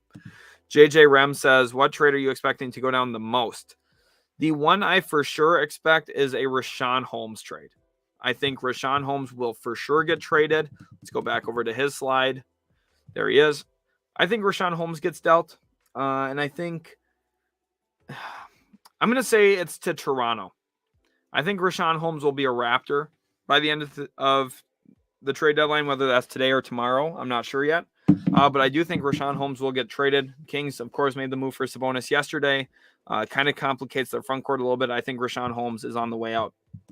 Coach Shredhead says, I think the sleeper team at the deadline is the Timberwolves. That could make them scary come playoff time. Yes, I completely agree. The Timberwolves are one of the more fun teams to watch this year. And there's a lot of credit due to Patrick Beverley for that. As someone who knows the Minnesota market well, their fan base is a little quiet, a little reserved. And Patrick Beverley is someone who stirs up action, makes things happen on the floor, causes a lot of drama, and makes the game really enjoyable for fans. And I think that's actually been huge for this team. And I think he's also really kept his teammates engaged this year on both ends of the floor, specifically defensively. And it's not a surprise to see this team be better after bringing him in. This was a massive move for that franchise. They needed Patrick Beverley to stir things up here. And I do think it's actually a massive addition for them. The fact that they were able to bring him in. And I know it sounds like I'm going on a rant about a player who, let's be honest, is like probably their 8th or 9th most talented player. But the culture there in Minnesota was so bad they needed this. And I'm glad to see them succeeding. Chris Finch was a phenomenal head coach hire there. And the Wolves, they're set up really, really well. They do have Malik Beasley. They could look to trade Taurean Prince as well. He's been playing pretty well. They've got some draft picks at their disposal. They're a sleeper team for Ben Simmons. I mean, if Ben Simmons doesn't go to Brooklyn, I think Minnesota is the one that makes the most sense for him. Probably do something along the likes of Malik Beasley, throw in a ton of draft picks, and really hope that a third team gets involved, giving up a star. But I don't necessarily know if one gets done there. But I think the Wolves are going to be active for sure. Roz Bomani says Blazers don't have any capital to trade for Grant. Again, talking about the Grant thing, I mean, that's just the picks they got from the CJ McCollum trade is a huge asset. So I think they possibly do. Oracle says, I want to pop champagne and smoke a cigar at the Suns championship parade so badly. Last year stung, but I still feel like we're one more piece away. The Warriors sketch me out. Yeah, I think the Suns and Warriors are probably looking at each other right now a little bit and saying, can we beat you? Or are you guys going to beat us? Because those are the 2 best teams in the West. Very, very talented teams. Completely different teams. One's a very perimeter-centric team, likes to shoot a ton of threes. And then another team, very mid-range heavy. Of course, the Suns there, Devin Booker, Chris Paul get to their spots, and they're automatic there inside the arc. And then DeAndre Ayton pick-and-roll game is huge in Phoenix. They're going to be a fun series to watch if those two do collide in the postseason. Hizzy says Bradley fits better with Tyrese Maxey and Embiid than Harden does. Like Harden, great player. Bradley is the better choice. So this is a good point. And this is a good time to talk about the fit there in Philadelphia. So do I think James Harden's a good fit in Philly? No. Quite frankly, I don't. I think him and Embiid would be kind of a clunky fit. I don't think their offensive games work super well together. I don't think their defensive games work well together at all because Embiid's a drop big and Harden likes to switch every screen because he's lazy and doesn't fight through any screens at all and hasn't for the last decade. But the reason why I still think Harden is the better option for Philadelphia is because if you just evaluate the 2 players, Harden is better. And I know it sounds kind of silly to not consider scheme and fit and all that, but when you can have arguably the 2 best players in any series you play in, you become an overwhelming favorite. You know, basketball, it's one of those sports where scheme is super important, but so is talent. And for me, Philly's talent would probably become extremely overwhelming for almost every single team in the league. Like if I look at the Nets, if you make that trade, you're arguably more talented than them. And then you have Embiid, who's the huge mismatch against a lot of teams. And I think if you go up against Milwaukee, you would hope that Embiid can, hold down the paint enough to limit Giannis. It would become a bloodbath in the East, though. I think I would just opt for Harden still over Beal. especially with Beal having wrist surgery now. I would definitely do that. But Max says James Harden needs to go to the 76ers. I agree. I'm kind of hoping to see it, honestly, at this point. Question here from Envy. Heard anything about the Hawks? Not yet. Nothing quite yet about the Hawks. Let me see here. I'm checking Twitter just to make sure I'm not missing anything. I'm going to go to Woj's Twitter real quick and see. Nothing yet. So he's probably still listening to a whole bunch of people. LJ Allen says, if Harden is traded, Houston won the Harden trade hands down. No. If anything, the Cleveland Cavaliers won that, and that's what I was critical of when the Rockets made the trade last year, is I said, how do you trade James Harden and not get Jarrett Allen or Karis LeVert in it? They chose to get Oladipo over LeVert. That was a mistake. And they chose to get a first-round pick from Milwaukee rather than via Milwaukee from the Cavs rather than Jarrett Allen. And Jarrett Allen's been huge, almost an all-star level player this year. So, no, I disagree that Houston won the trade because you look at the players they're all going to end up with. Cleveland now has LeVert and Allen. And let's be honest, Jalen Green has not played super great this year. And LeVert and Allen would probably be the two best players on the Rockets right now. And then if the Nets end up with Simmons, Simmons would be the best player on the Rockets right now. So realistically, no, I just don't agree with that. I think that Houston is not the winner of that trade. I know they got some good assets. Now, it's possible that it all works out for them if the Nets really bottom out a few years from now, which is why getting all those picks in the future is valuable. But I just think they could have done better. And I think specifically getting Jarrett Allen would have been how they did better. John Wick says, Bradley isn't being moved. He's having surgery. Exactly. He's just not on the table. Don't really think it's an option. JJ Rems, do you think the Cole Anthony, Jalen Suggs backcourt duo will work out in Orlando? Yes and no. That's kind of difficult. It's just they're so young and they don't have a ton of talent yet on this roster. They've got a lot of good players, but they don't have any great players yet, if you know what I mean. So it's just hard to really analyze what this team is, especially with first-year coach Jamal Mosley. It's just hard to see everything that we got going on. We do have a donation, so I'm going to go to that quickly. Caustic Phobic, thank you so much for the $5. He says, make sure to hit that sub button. Yes, guys, please hit that subscribe button.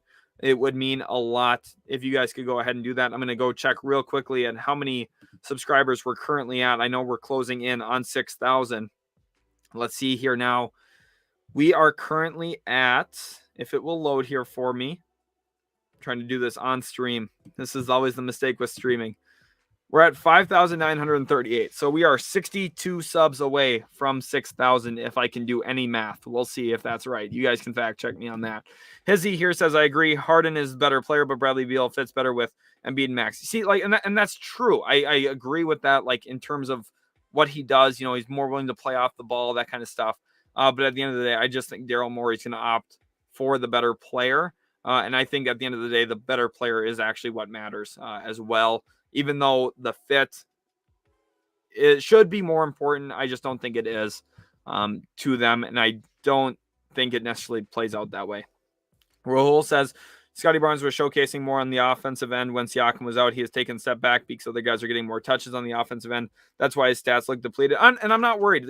He's a good offensive player. It's just I'm talking more specifically about when you talk about a superstar, you're looking at guys like Damian Lillard, Steph Curry, Kevin Durant, James Harden, LeBron James, Luka Doncic, guys that are going to be consistently scoring 35 points a game in a playoff game, 30 to 35, for the same reason people wouldn't call Ben Simmons a superstar. Ben Simmons is an all-star. I think Barnes kind of fills that same role in a lot of ways, which is not a bad thing. I'm high on that. I really like that. I think that's a very valuable thing for sure, and I would not be panicked about it by any means.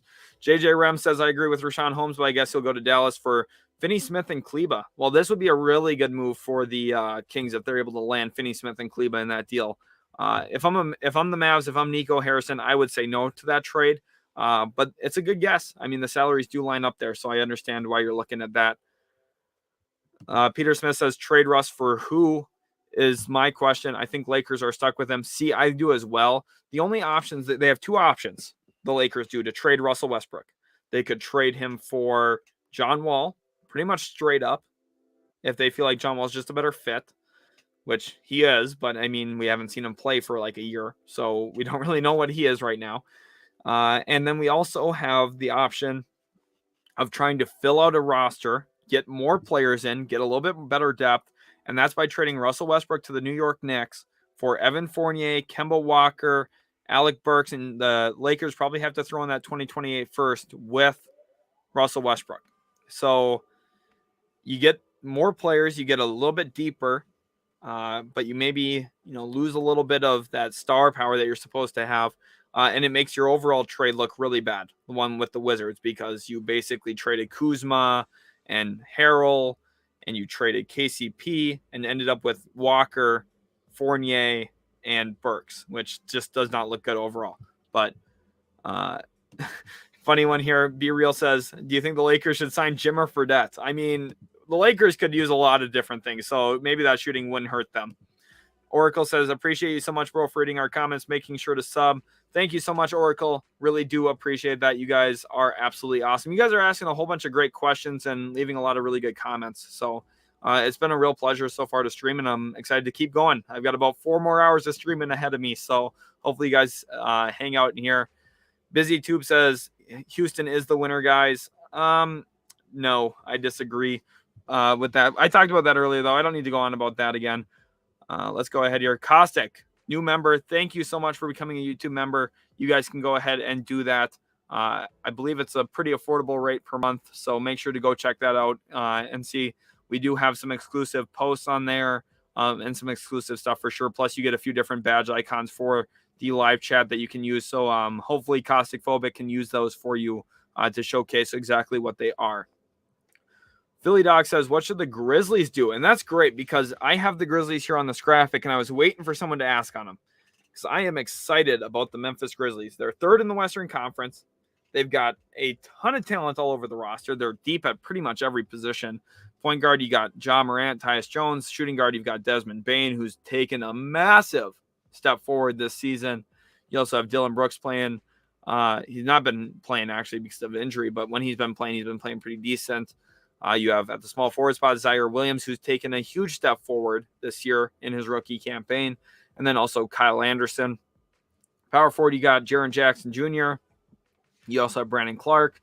Center, you've got Steven Adams. And I think when you're considering what this team needs to do, they also have 3 first-round picks, which is really where the value comes in for them. They're a team that I think should really explore what they could get for a combination package of Kyle Anderson, Dylan Brooks, and those 3 firsts. Because right now, that's probably one of the best packages you can have on the table. And they could make some real noise with that. That might be something that could get you involved in some of the top players in the league. Like some of the top players available, like a Jeremy Grant could probably get you involved there. Could bring in probably a guy like Miles Turner if you wanted to. It could bring you in someone who, I mean, it could bring you John Collins probably as well. Like their options are endless there in Memphis because of what they have. They have so many assets. They have so many things they could do. I don't think they're going to make a move because they're probably waiting for something big. But if they wanted to, they could probably pull the trigger on a lot of different things right now. Ideally, Jaylen Brown would be the best player they could get, but I just don't think that's available to them this trade deadline. Mr. Get a Buck says, Richaun to the Raps would be great for us. Yes, it would. He would fill in a ton for what they need. Here we have a comment saying, what do you think the Pistons need? A center, and Cade probably could win Rookie of the Year. Yes, they definitely need a center. They need someone who can actually be a little bit more athletic, jump off the floor a little bit more, which I know sounds trivial, but right now they don't have that. And they need someone who's a little bit more skilled. Isaiah Stewart, really good putback machine, offensive rebounder. I think really fits well as a good long-term backup center. But I think that they still need to improve their big man position. I think they need to improve their 4-man spot. I like Sadiq Bey, and I think they need to get a shooting guard. They need a ton of stuff yet. So there's a few things that they can do. I think for the most part, they probably hang out for now. I think they try and trade Jeremy Grant. They probably won't, which I think is a mistake. But, that's what they're going to do. Troy Weaver's going to do his thing. And for the Pistons, it's all about development. It should be, at least, because your focus should be Cade Cunningham getting better. And I think if they do improve just slightly year in, year out, a couple years from now, if they hit on a couple more picks, they could be a really good team. So, trade deadline probably not going to be the most active for them.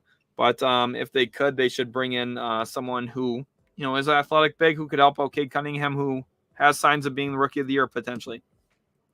Coach Dreadhead just says, I just became a sub, like your NBA Q&A and content. Glad you love it. The Q&A stuff's always really fun for me because get to talk about a whole bunch of stuff. Of course, the difficult thing is I have to be prepped for all of it because you guys ask a whole bunch of great questions about all 30 teams, and I have to know pretty much everything about all of them, which is good because I think so, for the most part, I try my best to bring good content, and I think that's something that separates us a little bit from, some of the bigger content channels like ESPN.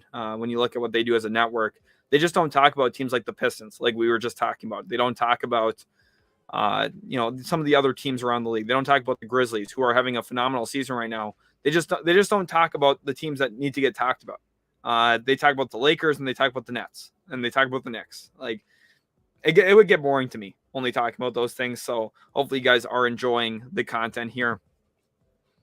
The Killa says Wiz need to blow it up and trade Beal. I agree. I think they really do. I think it's going to come in the offseason, though. I think he's going to opt into his contract, and I think they're going to trade him then. And they're going to get pretty good assets for him. Question here asking, when is the deadline? So the deadline is tomorrow. Today is Wednesday, February 9th. Tomorrow is Thursday, February 10th. And the trade deadline is in the early afternoon. I think it might be 3 o'clock Eastern time. I'm not exactly certain on that yet. I wasn't prepped for that today because, it's tomorrow. I just know the trade deadline is tomorrow. Don't need to know exactly the time yet because it doesn't necessarily matter to the full extent. Here we go. We have a question here about the Wizards trades. I think they're going to look at moving Dinwiddie. I think it's very possible he finds a new team this trade deadline. And then I think there's also going to be a real opportunity for them to trade Kentavious Caldwell-Pope to a team that wants to add someone who can help them win now. KCP, they should try and move him, see if they can get something decent for him. What I would be doing if I were them is offering either Spencer Dinwiddie or Kentavious Caldwell-Pope to the Lakers and see if I could at least pull Talen Horton-Tucker back. Even though Horton-Tucker is not as good as KCP right now, you're looking at a longer-term approach here. And Talen Horton-Tucker, he's only 21 years old. I know people are getting lower on him. Part of it is everyone was way too high on him to start with. He had shown flashes, but never really done anything with real substance before the season. He's having an okay year. Like, the issue is the Lakers went into the season expecting him to be their fourth best player behind LeBron, AD, and Russ, and he just wasn't ready for that. He's 21. He was a second-round pick. The expectations are just too high right now. He's not a shooter. He's someone who gives you a lot of defensive capabilities. He's very long-armed. He's got pretty good size to him. And he's also going to be someone who can run in transition and finish around the rim. That's where his skill set's currently at. He needs a couple more years to develop. There's nothing wrong with that. And Washington would be a great place for him to hone some of his development. JJ here says, what's your thoughts on Goran Dragic? Dragic can be one of the key names to watch in the buyout market. He could be something that saves the Lakers, for example. If he went to the Lakers, he could really, really help that team. If he went to the Miami Heat again, if he went back there, he would really help them off the bench, especially come playoff time. I think he'll go to the Dallas Mavericks. I hope he goes to the Dallas Mavericks. I'm a Mavericks fan. I think he'd have the biggest role on the Mavericks out of those three teams. And I think we'd actually let him play with the ball quite a bit. And it's pretty exciting. The fact that he's going to be in the buyout market more than likely shows what kind of talent teams can still add even after the trade deadline. Ahmad says the Blazers will be better next year. Just watch. There's a real chance that they are because, first of all, this year they were not that good. And then second of all, they put themselves in a position where they at least have flexibility and versatility, which are two key words to have for general managers. Having versatility is phenomenal. It sets you up for success. Now, it's hard to hit on that success. It's hard to, really execute and find the actual things that are going to move the needle for a team, but they at least have the optionality and the way to position themselves to have it, which I think is a good sign. And I mean, even getting Damian Lillard back healthy should be enough to improve this team. Give me 1 second here. I'm going to take a quick drink. Caustic, I'm glad to see that you're using those awesome new member emotes. That's awesome to see. Akil says, do you think Harden will be moved? When I woke up this morning at about 6 a.m. getting my stream all prepped and everything, I thought, nope, he's not getting traded. I think he's going to stay with the Brooklyn Nets. And as of right now, I think he's probably gone. I think he's probably going to Philadelphia. I'm like 65% certain on it. It's one of those things where it's such a big time trade that if it doesn't get done, it doesn't get done. So possible that they're going to be talking about it until the final hour. They might spend the whole next 24 hours on the phone. Maybe the GMs, Daryl Morey, won't sleep tonight. Maybe Sean Marks for the Nets won't sleep tonight. They're going to be talking about this trade. They're going to be mulling everything over, considering their options, looking at their long-term outlooks. And perhaps they just decide, nope, we can't afford to trade him. We need to keep James Harden. Once Kevin Durant comes back healthy, we're going to win a championship. That's our goal. And I definitely understand the reasoning on why they wouldn't. But at the same time, they might just say, nope, this is what we need to do. We need to get off of him now because he might not want to be here. And Ben Simmons is a good fit. So maybe that's what they're going to do. Let's go ahead here down to Clavins. Welcome to the stream. Says Knicks to hire Gershon Rosas as consultant, the same guy that fired Tibbs in Minnesota. You're right about that. Tibbs is about to get axed again. I did not think about the fact that he fired Thibodeau in Minnesota. Oh my gosh. The drama here is phenomenal because Tibbs is going to be the first ever guy, I think, to win Coach of the Year. And then, well, no, Dwayne Casey won Coach of the Year and then got fired. But Thibodeau last year won Coach of the Year, and then this year he's going to get fired. My goodness. That's pretty bad. That's not a good sign there. Nick's definitely looking to move on from Thibodeau. I think I didn't really put two and two together there. Obviously, I knew the two of them worked together. I just didn't connect the dots. So thank you for putting that comment in there. Robuster says, Wizards trade for 20 losses. That's kind of the goal. Apollo says, Olynyk has negative vertical and Stewart isn't tall enough. Exactly. That's the thing. Stewart is very built and compact, but he's not the best athlete and he's not extremely tall. And then Olynyk doesn't get off the floor. And I swear every time I watch a Pistons game, I see the guy travel like 2 or 3 times and doesn't even get called because he always Euro steps down the lane like he's a guard. And he's just hard to watch. I don't like watching Kelly Olynyk at all.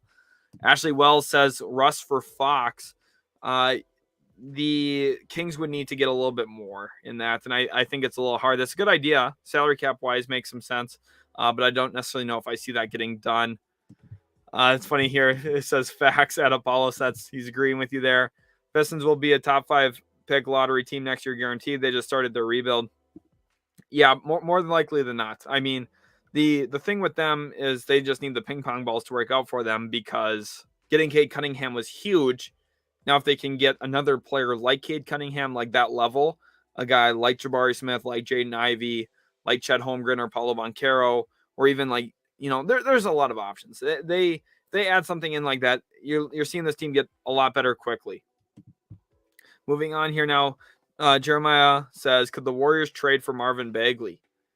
That's an interesting fit. I just don't see it, though. Warriors traditionally don't make moves around the deadline. Bob Myers is rather conservative when it comes to making trades, so I just don't see it happening. Caustic Phobic says, I 100% believe Washington's blowing it up. I felt the same way with Portland until the move for CJ. So, see, that's the thing, too. Like, I feel like they have the pieces there that they're going to try and trade. Like I said, they're going to try and trade. They're going to open up some of the young guy minutes. So they're going to move on from KCP. I think they're going to look at Montrezl Harrell trades. I think they're going to look at Spencer Dinwiddie deals because they're going to try and open up their minutes for young guys. They're going to get, Corey Kispert some run. They're going to let Denny Avdia handle the ball a little bit more down the back end of the season. They're going to let Kyle Kuzma be a focal point of the offense. Hopefully get Rui Hachimura more minutes since he missed the beginning of the year. They've got a lot of nice pieces. It's just about trying to hone everything and fit it all together. And I think there's a good chance that they figure it out this offseason after making some moves here. JJ says, what's your take on John Collins plus Herter to the Grizz for Dylan Brooks, Brandon Clark, Tyus Jones, and a second-round pick? I just think that's not enough to get the deal done. Kevin Herter, first of all, is not going to get traded because he's on a poison pill provision right now because he had recently signed a contract extension. The Hawks would have massive salary cap ramifications for trading him, so that's not happening. John Collins, I think he's worth more than that alone, too. So I think John Collins is worth at least a first. The Grizzlies do have multiple firsts. So, if they wanted John Collins, they could go out and get it like with a package of Brooks and Clark, probably. And then, Kyle Anderson may be in there or something. And then like 2 firsts for John Collins probably gets the deal done. But at the end of the day, that's a lot to give up. So I'm looking down here real quick. Okay. We do have breaking news here. League sources, Nets have asked Sixers for both Matisse Thybulle and Tyrese Maxey to be included in a potential James Harden Ben Simmons trade. Brooklyn also has tangible interest in sharpshooting guard Seth Curry. So pretty much all the players I said. Those are the 4 guys I named that would make sense in a James Harden deal. I said that they're going to ask for specifically Simmons, Maxey, and of course then as well Matisse Thybulle. And I said that the Sixers will say no to that. And that's what's happening so far. So they're discussing. They'll try and figure something out. Here, John says, I think Harden leaves Brooklyn during the offseason if he's not traded. I think so as well. I think this is going to be his final year in Brooklyn. Chester says, Warriors will get Christian Wood and Rockets get Wiseman and Moody. Well, that's an overpay by Golden State. I don't see that happening. Wiseman alone, I think, will be better than Christian Wood within 2 years. So I don't think that is a good move for Golden State. Subies and Doobies says Bulls trade Vucevic. Nah, I don't think so. I think he's sticking there in Chicago. Tavares says Knicks are trading for Mo Bamba, Cole Anthony, and Jonathan Isaac for Randall, Kemba, Quickly, and Knicks first. I mean, that's pretty interesting, actually. That's not a bad trade package. I don't think it works money-wise because Randall's making so much. Kemba might not be able to be included in that, and the Magic might have to throw in like Robin Lopez or something. It's not a bad idea, though, for the Knicks. I mean, the Magic, I don't know. I don't know if I love it for the Magic. Getting that Knicks first, though, is maybe valuable because they might miss the playoffs. So that it might be good. Richard Ellman says James Harden just got traded for Ben Simmons and Curry. I do not see that yet. Best move for the Bulls, Scott wants to know. So the best move for Chicago would be to get Harrison Barnes without giving up Patrick Williams. That is the best way. To me, what that probably means is give up that Portland first you got. That's down the road. You also attach Derrick Jones Jr. contract. And you might have to attach something like another okay wing, probably Troy Brown Jr., and you bring in Harrison Barnes. That's really the one that makes the most sense to me. Sacramento gets a first in that deal for Harrison Barnes, which is probably around where the top of his value is going to be. And for Chicago, it's a good way to say we're winning now. We're trying to win now without like completely shaking up your young core. I do like that a lot, actually, for the Chicago Bulls. Ross Miller says the James Harden trade is close, apparently. Yeah, we're going to have to keep our eyes on it. Nothing from Woj yet. The reason why I think they're being quiet is because I think they're trying to get all the information here so that they're ready for when the actual report needs to come out. Burger Does Sports, welcome to the stream. Calling that the Ben Simmons trade will be Simmons, Seth Curry, and a 2022 first for Harden. That's what I believe as well. Ultimately, I think that's what it's going to be because I think the 76ers are going to really look hard and long at themselves in the mirror and say, if we take in James Harden, can we afford to give up our best perimeter defender that's currently playing for us in Matisse Thybulle? And I think they're going to answer that with a no.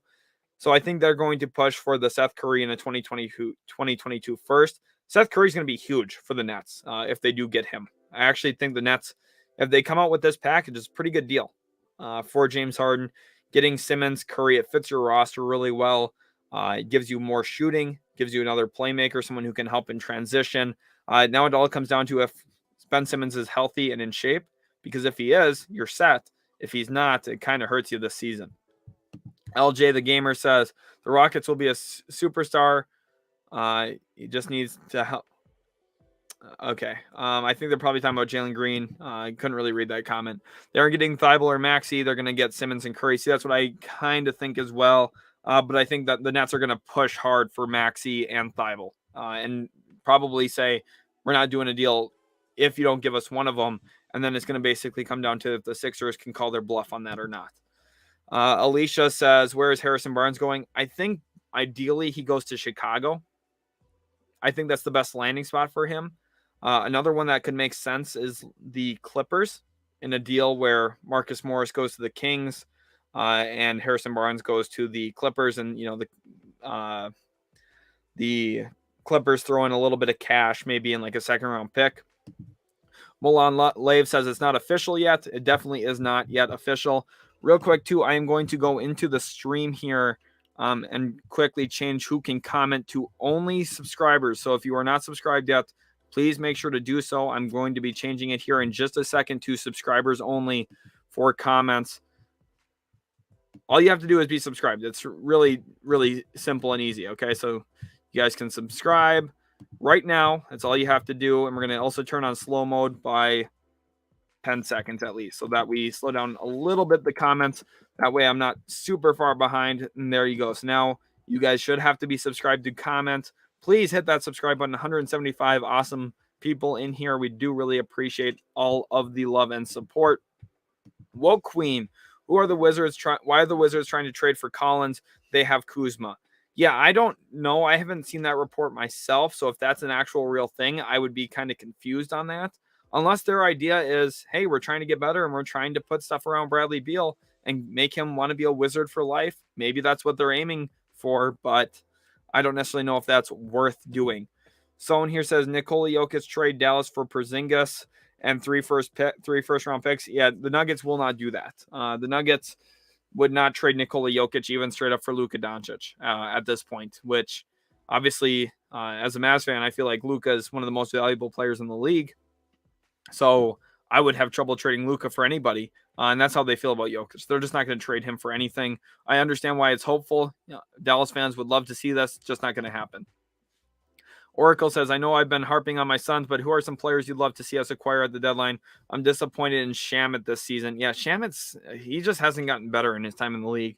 I like Gary Harris, Thad Young, and Eric Gordon. So, again, for the Suns, I like Gary Harris is, I don't know. I don't know if I love Gary Harris. What I do like for Phoenix is I like Terrence Ross a little bit. I do like Eric Gordon. The Thad Young makes sense because you get a forward. You use Dario Saric's contract probably to get you there. You could look at, I don't know. There's a variety of guys out here. Buddy Hield to me is one that would make some sense because he's actually a really, really good 3-point shooter. Has the most makes in the last 3 seasons from 3, even more than Steph Curry. So Buddy Hield makes some sense if you're looking for someone who can really space on the perimeter. Now, defensively, doesn't really fit super well in Phoenix, which is partially why, there's lesser value around the league for him than what, some of his offensive numbers would indicate. But I think that's kind of the best options. Malik Beasley would be really nice, and DeAnthony Melton back in Phoenix would be really good. I know as a Suns fan, you probably enjoyed watching DeAnthony Melton. He's a menace defensively, so I think he could be a really good addition.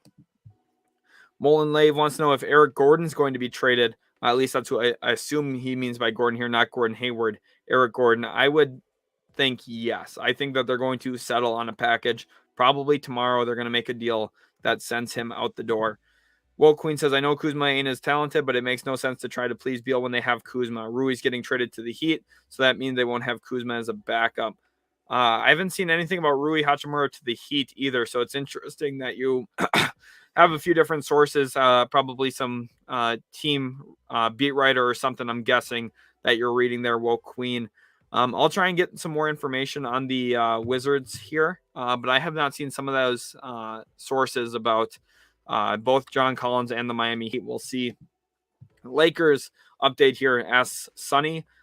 Lakers update for me right now, when you're looking at this team, it's just going to come down to their 3-thing package. They got 3 assets, and I use assets loosely, okay? They got Taylor Horton-Tucker, who I believe is actually an asset, 2028 first-round pick, which they'll have to leave unprotected, I'm guessing, which I believe that's an asset. I think that's actually really valuable. And then what they also have is they have Kendrick Nunn, who helps them with the money. They could get up to about $19 million in salary cap.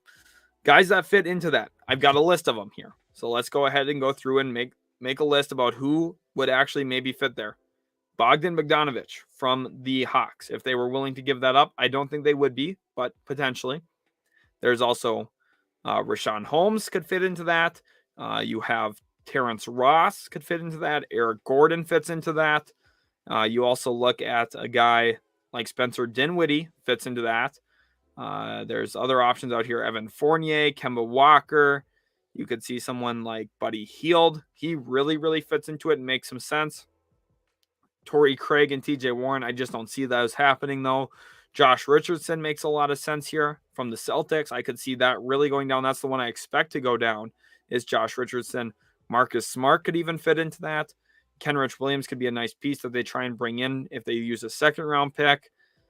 Thaddeus Young could be a player they target. There's some options out there. Now, it depends on what they really feel like they need. To me, they need more three-point shooting. So the Buddy Hield one is the most attractive one to me. If they can get Buddy Hield, it helps their team. I thought they should have done the Buddy Hield trade over the offseason instead of the Russell Westbrook trade. And I think Hield would have helped this offense out a lot more because I think they need help offensively. Just based on what I'm seeing at this point, they just have their own struggles, and it's a little bit of an issue there in Los Angeles. Kostick says, I think Houston just does John Wall for Westbrook again and LA second rounder, maybe for Houston. I think Wall will do more for LA at this point, and Houston just let Westbrook sit his butt at home until the season's over. That's what would happen, essentially. The Rockets would either ask Westbrook to come off the bench and be a role player for them, which would go terribly, and then Westbrook would sit at home. And John Wall maybe is a better fit there in Los Angeles. For the Rockets here, you get a second-round pick to basically go through the effort of swapping. Again, it's something that if you're the Lakers, just probably doesn't move the needle, but that's a potential move.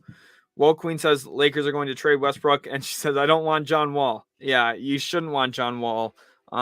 He hasn't played in like a year, and I mean, just lost a little bit of his burst. I mean, he's had some serious injuries. It's not a surprise that his burst is slightly diminished. And then when you consider what the Lakers currently are right now, the Lakers are just a mess. I called this. In August, it was August 7th. I recorded a video saying why the Lakers won't win a championship, and it was one of the most disliked videos on the channel in terms of actual number of dislikes. And fast forward to today, and Lakers fans are all nervous. Everyone's looking at the trade deadline, buyout market. Ooh, who are the Lakers going to get? Because they're nervous. And this is what I talked about. This team just was not set up for success. Here we have a funny comment. Lakers should trade LeBron for Jahlil Okafor. Yes, I would love that. Niall Walker says, what do you think the Knicks are going to do? Knicks, they're going to try and trade two of the following three players for sure. Evan Fournier, Kemba Walker, Alec Burks. Unfortunately for them, they would probably just prefer to trade Evan Fournier and Kemba Walker, but in order to get off of one of those two guys, they're probably going to have to attach Alec Burks to it. So my guess is it's probably an Alec Burks and Evan Fournier trade to a team out west, and they bring in someone who's an okay player, probably someone who plays a little bit more true point guard. And then what they do with that is they try and open up minutes for Cam Reddish, because right now they're not happy that Tom Thibodeau isn't playing Cam Reddish, who they just spent the first-round pick on. Hewlett says, anything on the Knicks? We just talked about them a little bit. Nothing official yet, but we're keeping our eyes on it, all right? We do have... Okay, that's for the NFL. Whew. I'm getting updates on everything. Daniel says, what's up with the Cavs? So the Cavs obviously made the move for Karis LeVert. They're set up pretty well. I think the only thing to watch for them is trying to find another point guard, someone who can fill in for Colin Sexton while he's out. I think they could use one more ball handler on this team, or a little bit of shooting, but the shooting is a little bit harder to come by now that they don't have as many assets. I think a guy like Dennis Schroeder makes a bunch of sense, because the Celtics probably going to be interested in getting off of him to get out of the luxury tax, and the Cavaliers are having their best season in about 3 or 4 years. So they could really, really badly use Dennis Schroeder off the bench. I think it kind of solidifies their 8-man rotation a little bit, and gives you a little bit more quickness with the basketball. And he's not been playing his best basketball throughout his career the last year and a half. So you get him probably for a late second-round pick, and that's something you're going to be content with. And you bring him in. He plays a nice bench role for you, and hopefully fits in pretty well. Zane, welcome back to the stream, and says, where was it? Said that the trade is close. Yeah, I don't exactly know where the trade specifically is close, but what I am seeing is that they're like pretty far into discussions. So like the fact that they're discussing players specifically, and not just like, hey, would you be interested in trading this guy? It's like progress into, hey, we're actually writing down people who we'd be willing to trade, matching up salaries, looking everything through. That kind of shows that the trade is getting closer. So not necessarily that there's a report that the trade is close to being done, but the fact that they are discussing players exclusively shows that they are at a closer stage. Burger Does Sports says Jokic is greater than Luka, my Serbian prince. Yeah, I figured Burger Does Sports that you would be definitely a believer in that. Jokic is better than Luka. I understand why. Yeah, and as a Mavs fan myself, I definitely feel like Luka is a little bit better than Jokic, even though Jokic probably going to be right there for MVP again this season, and it's well deserved. He's been playing great basketball the last 2 seasons for sure. Will Queen says 76ers shouldn't trade Maxey for Harden. I agree. I don't think that they should attach him, but it's going to be a little difficult for them to get through. Okay, now we have a report. Netstar is screaming in every way possible he can to get out of Brooklyn. This is according to ESPN. Here it is on TeamStream right now. I've got the report right here. Harden pushing for a trade. So that is massive. And the fact that that leaks today is not a coincidence. Harden is pushing his way out, clearly. That is what's bringing this on. Obviously, the Nets would have just been fine walking through. Adam Lafresso says, I really think Westbrook for Wall makes a lot of sense. Both have insane contracts and aren't providing any value to their current teams. Yeah, like, I guess. It makes sense, but at the same time, the Lakers, and you have to go through like the whole process of, reacclimating John Wall. You have to teach him all your plays. You haven't even seen him play for a few years. We don't really know what he is. Like, it makes sense, but it also doesn't, because John Wall, I mean, we haven't seen him play really. So we don't really know what kind of shape he's in. We don't know how much he's really going to improve the Lakers. So the hope is that if you just hold on to Westbrook, that you get enough consistency out of Westbrook that, maybe he plays well down the back end of the season, and you just put a little bit of confidence in him, and maybe you just try and switch up some things schematically that's going to help him play a little bit more, even though that's tough to do alongside LeBron. CEO says, I think Westbrook could go to the Knicks and Lakers will get Kemba Walker. Yep, they'd also probably get Fournier and Burks, and they'd probably have to take in another contract in there too. I think that's really one of the more realistic options if Westbrook does get traded, that he does end up in Madison Square Garden. Lakers should swap LeBron for Dwight Powell. Okay. I love it. Woke Queen says Maxey is good on both ends of the court, and they'll be a robbery if they give him up. I mean, James Harden's better than him. James Harden's a better player than Tyrese Maxey. So I don't want it to think that, the Nets ran away with this trade. They got Tyrese Maxey when they gave up James Harden. I mean, the Nets, no matter what, are giving up the best player in this trade in James Harden. The biggest thing is when you analyze fit, that's where it makes sense for the Nets to get Ben Simmons. And if they got Tyrese Maxey, it gives them some good value for sure. But at the end of the day, James Harden's the best player in this trade. And I'm not super concerned about, the Sixers long-term. If they get James Harden and they have Joel Embiid, they've got 2 of the top 10 players in the world, 2 of the top 15 players in the world, which is a good luxury to have. Welcome everyone to the stream. If you are new, make sure to smash that like button and also subscribe. I'm going to go ahead and check the subscribers. We're getting so close to 6,000. If each and every one of you watching live right now could go ahead and subscribe for me, that would be so huge. I would really appreciate that so much. You guys have been absolutely awesome today, and I will be live streaming tomorrow as well. So a lot to break down. Ronnie Woods wants to know, when does the trade deadline end? Tomorrow. The trade deadline is tomorrow.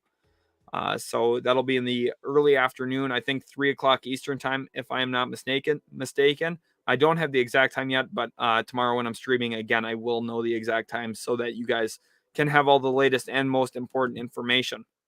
Sonny, do you think Dame is going to come to LA since CJ left? No, I do not think so.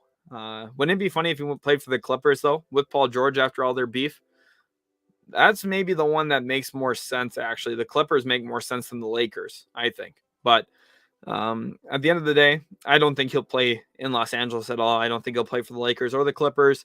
If anything, I think he probably gets traded out east to a team like Philadelphia. Maybe the Mavericks line up some stuff, though, and make a move at him. Who knows? Right now, it's kind of hard to envision a Dame trade, especially if Harden does go to Philly. Who knows where Dame could end up? Burger Does Sports. I know it's definitely a lot as a Nuggets fan, but what do you think about JaMychal Green, Facu Campazzo, Zeke Nnaji for Marcus Smart. Main asset being Nnaji and cap relief for Smart. So Campazzo is not good. I know that might not sit well with you as a Nuggets fan, but I've seen his on-off numbers. I've seen his plus-minus on the year. He's on a good team, and his plus-minus is brutal. So I don't know. Campazzo, obviously, like he's just a throw-in. I get it, but JaMychal Green, Zeke Nnaji. Najee's the interesting player there. Obviously, he's a solid forward. I just don't know if it's enough. You probably have to include some type of second round picks and stuff, like probably a second or two in there, with some like second round protections, like top 45 protected or something. I mean, it's a start. I just don't know if I see Denver being the team to go out for Marcus Smart. Maybe they are. They could use his defensive presence, that's for sure. But right now they're also injured, so I'm not sure how many buying moves they're going to make, and this kind of strikes me as a buying move. Make sure you guys are subscribed. Again, I'm going to reiterate that I'd love for you guys to be subscribed here at Utility Sports. Caustic here saying, right now Ish Smith would be better for the Lakers than Russ is. Arguably, yes, actually, because Ish Smith is willing to play to a role off the ball. I know it sounds crazy, but it is actually probably the reality in terms of would be like a better fit. Gemini, Terrence Ross would be a nice, very underrated scorer. Yes, he would be. He would be a really good pickup for whatever team gets him. I think teams that make the most sense to acquire him would be like the Chicago Bulls, who could use a little bit more punch off the bench. A team like the Lakers, who could use punch, period. When you look at other teams around the league, I mean, Philadelphia would make some sense. If they get Harden and they have to give up some stuff to bring in another bench scorer, could make some sense. He's also a pretty decent shooter. And the thing right now, Terrence Ross for Orlando, he has to shoot a ton of difficult shots. If you get him into a team where there's a lot more talent around him, his efficiencies would go up just because he's going to be next to more talent. He's going to be facing less, tough defense. He's not going to have the best defender on him ever anymore. Whereas like in Orlando right now, most of the time he does. So that's kind of the thought there. CEO says, I thought Buddy Hield went to the Pacers. He did, but they still can trade him. Since they haven't played him, he is still trade eligible. So they could reroute him yet at this point. And they could move him to like a team like the Lakers, which is what I think the Lakers should really push for. And I think the Pacers would do well getting back, 2028 first and Taylor Horton Tucker, who I think fits their timeline pretty good. And you think about the young trio of Tyrese Halliburton. You put him back with his old college partner, Taylor Horton Tucker, they played together at Iowa State. They were both Cyclones. And then you add Chris Duarte to that. It's a pretty good young trio. They're all 23 years of age or under. Of course, Halliburton and THT are both 21. So it's a pretty good combination to me. And I think for Buddy Hield, like if they keep him, he's valuable. But if they move him, get a 2028 first and also Taylor Horton Tucker, it's a pretty good deal. Nia Walker says, what are the next options? We talked about them quite a bit, but just to reiterate again quickly, it's basically, I don't think there's anything for Julius Randle. I mean, they could listen to offers for Mitchell Robinson. That's their most valuable asset right now, not named RJ Barrett. They're not going to trade RJ Barrett. They're not going to trade Cam Reddish. And what they're going to be willing to trade is Evan Fournier, Alec Burks, and Kemba Walker. I think at least two of those three guys are not on their roster by Friday. So I think two of those guys are going to get traded. It's funny. Oracle here says, did you see when Shaq said my squad wasn't going to make the playoffs and that we're not scary? He said we're the Jazz twin. About the Suns. Yeah, that's a little ridiculous. Shaq, that's the issue is half the time you can't even tell if that's what these guys actually mean or if they're just saying it for TV. And the one thing too is I will say this, it's something I've noticed more since I started, doing YouTube and streaming. It's really easy to say something accidentally in the moment, like that you weren't actually planning on saying or something you don't fully believe. Because, one, you're on camera, everything gets recorded, everything is saved for everyone to see. And sometimes there's things that, I accidentally slip a tongue and I say something that I liked a certain move a little bit more. I, focus a little bit too much on one thing. And then you guys are like, whoa, did he really just say that? And, I understand why, because if I was listening to myself, I'd be like, whoa, did I just say that? But, it happens too. Sometimes you just say stuff that you don't fully mean, especially when, like right now I've been talking for 3 hours and 43 minutes straight. which is a long time to go without making a mistake. And it's a long time to go without saying something that you maybe don't fully agree with or actually believe. Because it just happens accidentally. So that's one thing I've learned from streaming a little bit. It's interesting. It's weird because you would think you just don't say stuff that you don't believe, but accidentally when you're answering questions, sometimes something pops in your head, you say it, and it just doesn't stick for some reason. Gat says Lakers need a 3-and-D player. Yeah, I agree. I think that they could use one. We'll see if Robert Covington gets rerouted, but I doubt the Clippers will be helping them out. So I don't think that's going to happen. Okay, that's a NFL thing, so that's not gonna be there. Gemini says, would love to see my Raptors bring back Terrence. Yes, he would be a perfect fit in Toronto. I've actually not pictured that. But going back to Toronto would actually be really good. They need some more wings, and he would be a really good pickup for that bench. I actually do really like that. I'm glad you left that as a comment. Woke Queen says John Wall's a better shooter and defender, but made out of glass, right? And that's the issue too, is the Lakers, if you're trying to make a push for the finals or at least get deep in the playoffs, you need someone who's going to be available. And that's the one thing. You can knock Russ all you want, and a lot of it's deserved for some of his failures, but he's available. He's durable. He's going to play, and you can't necessarily say all the same stuff about John Wall. Pacers rejected Pistons offers for Grant for Turner. So Pistons offered that? Interesting. I mean, I understand why, because like Turner a little bit younger, and I think honestly a little bit more talented. To me, that makes a lot of sense, but a lot of sense for like why the Detroit Pistons would offer that. Not a lot of sense for why Indiana would like ever accept that. Caustic, woke Queen, LOL, made out of glass. It's a fact. Wish Wall was like he was in college. Yeah, he was insane back in the day. Shout out to the Troop 43 song, "Do the John Wall." Tashawn Lathrop says, think Sixers should trade Harris and hold off on Simmons till the summer. They can still get a nice package or pieces for Ben. No, I don't think so. I don't think they should do that at all. If they can get James Harden today or tomorrow and get done with this whole Ben Simmons drama, they need to do it. They need to get off of it. You just don't want to have that like linger over your franchise for a super long time, especially, think about like in April or, May, if they lose a playoff series, everyone's going to say, well, if they traded Ben Simmons, like it's going to be a mess. And it's just like exit interviews. It's going to be all about Ben Simmons again.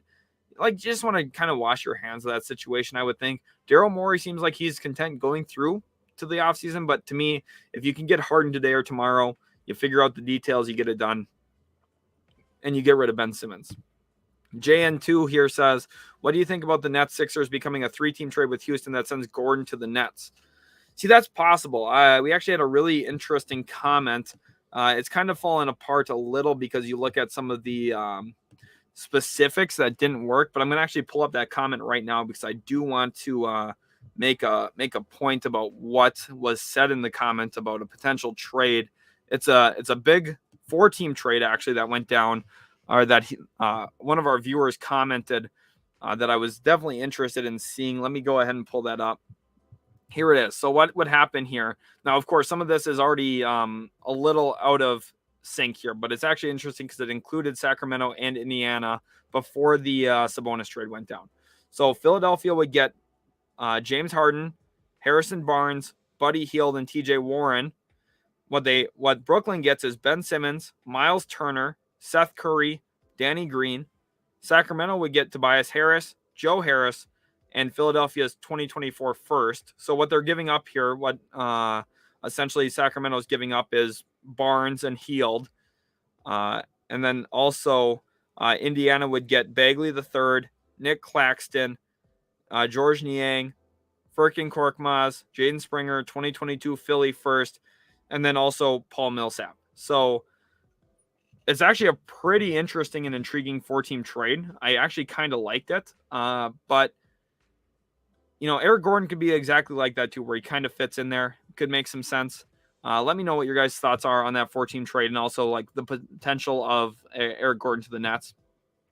Eddie says, thank you for doing the stream. The deadline suspense is killing me. Me too. I am so stressed. I'm like literally like I just shake during the NBA trade deadline because I'm like, first of all, I'm a Mavericks fan, so I'm like, if the Mavericks do something super stupid, I'm going to be like really annoyed about it. So hopefully for you guys' entertainment, the Mavericks do something really bad today so you can watch me like break down mentally on stream. That would be awesome.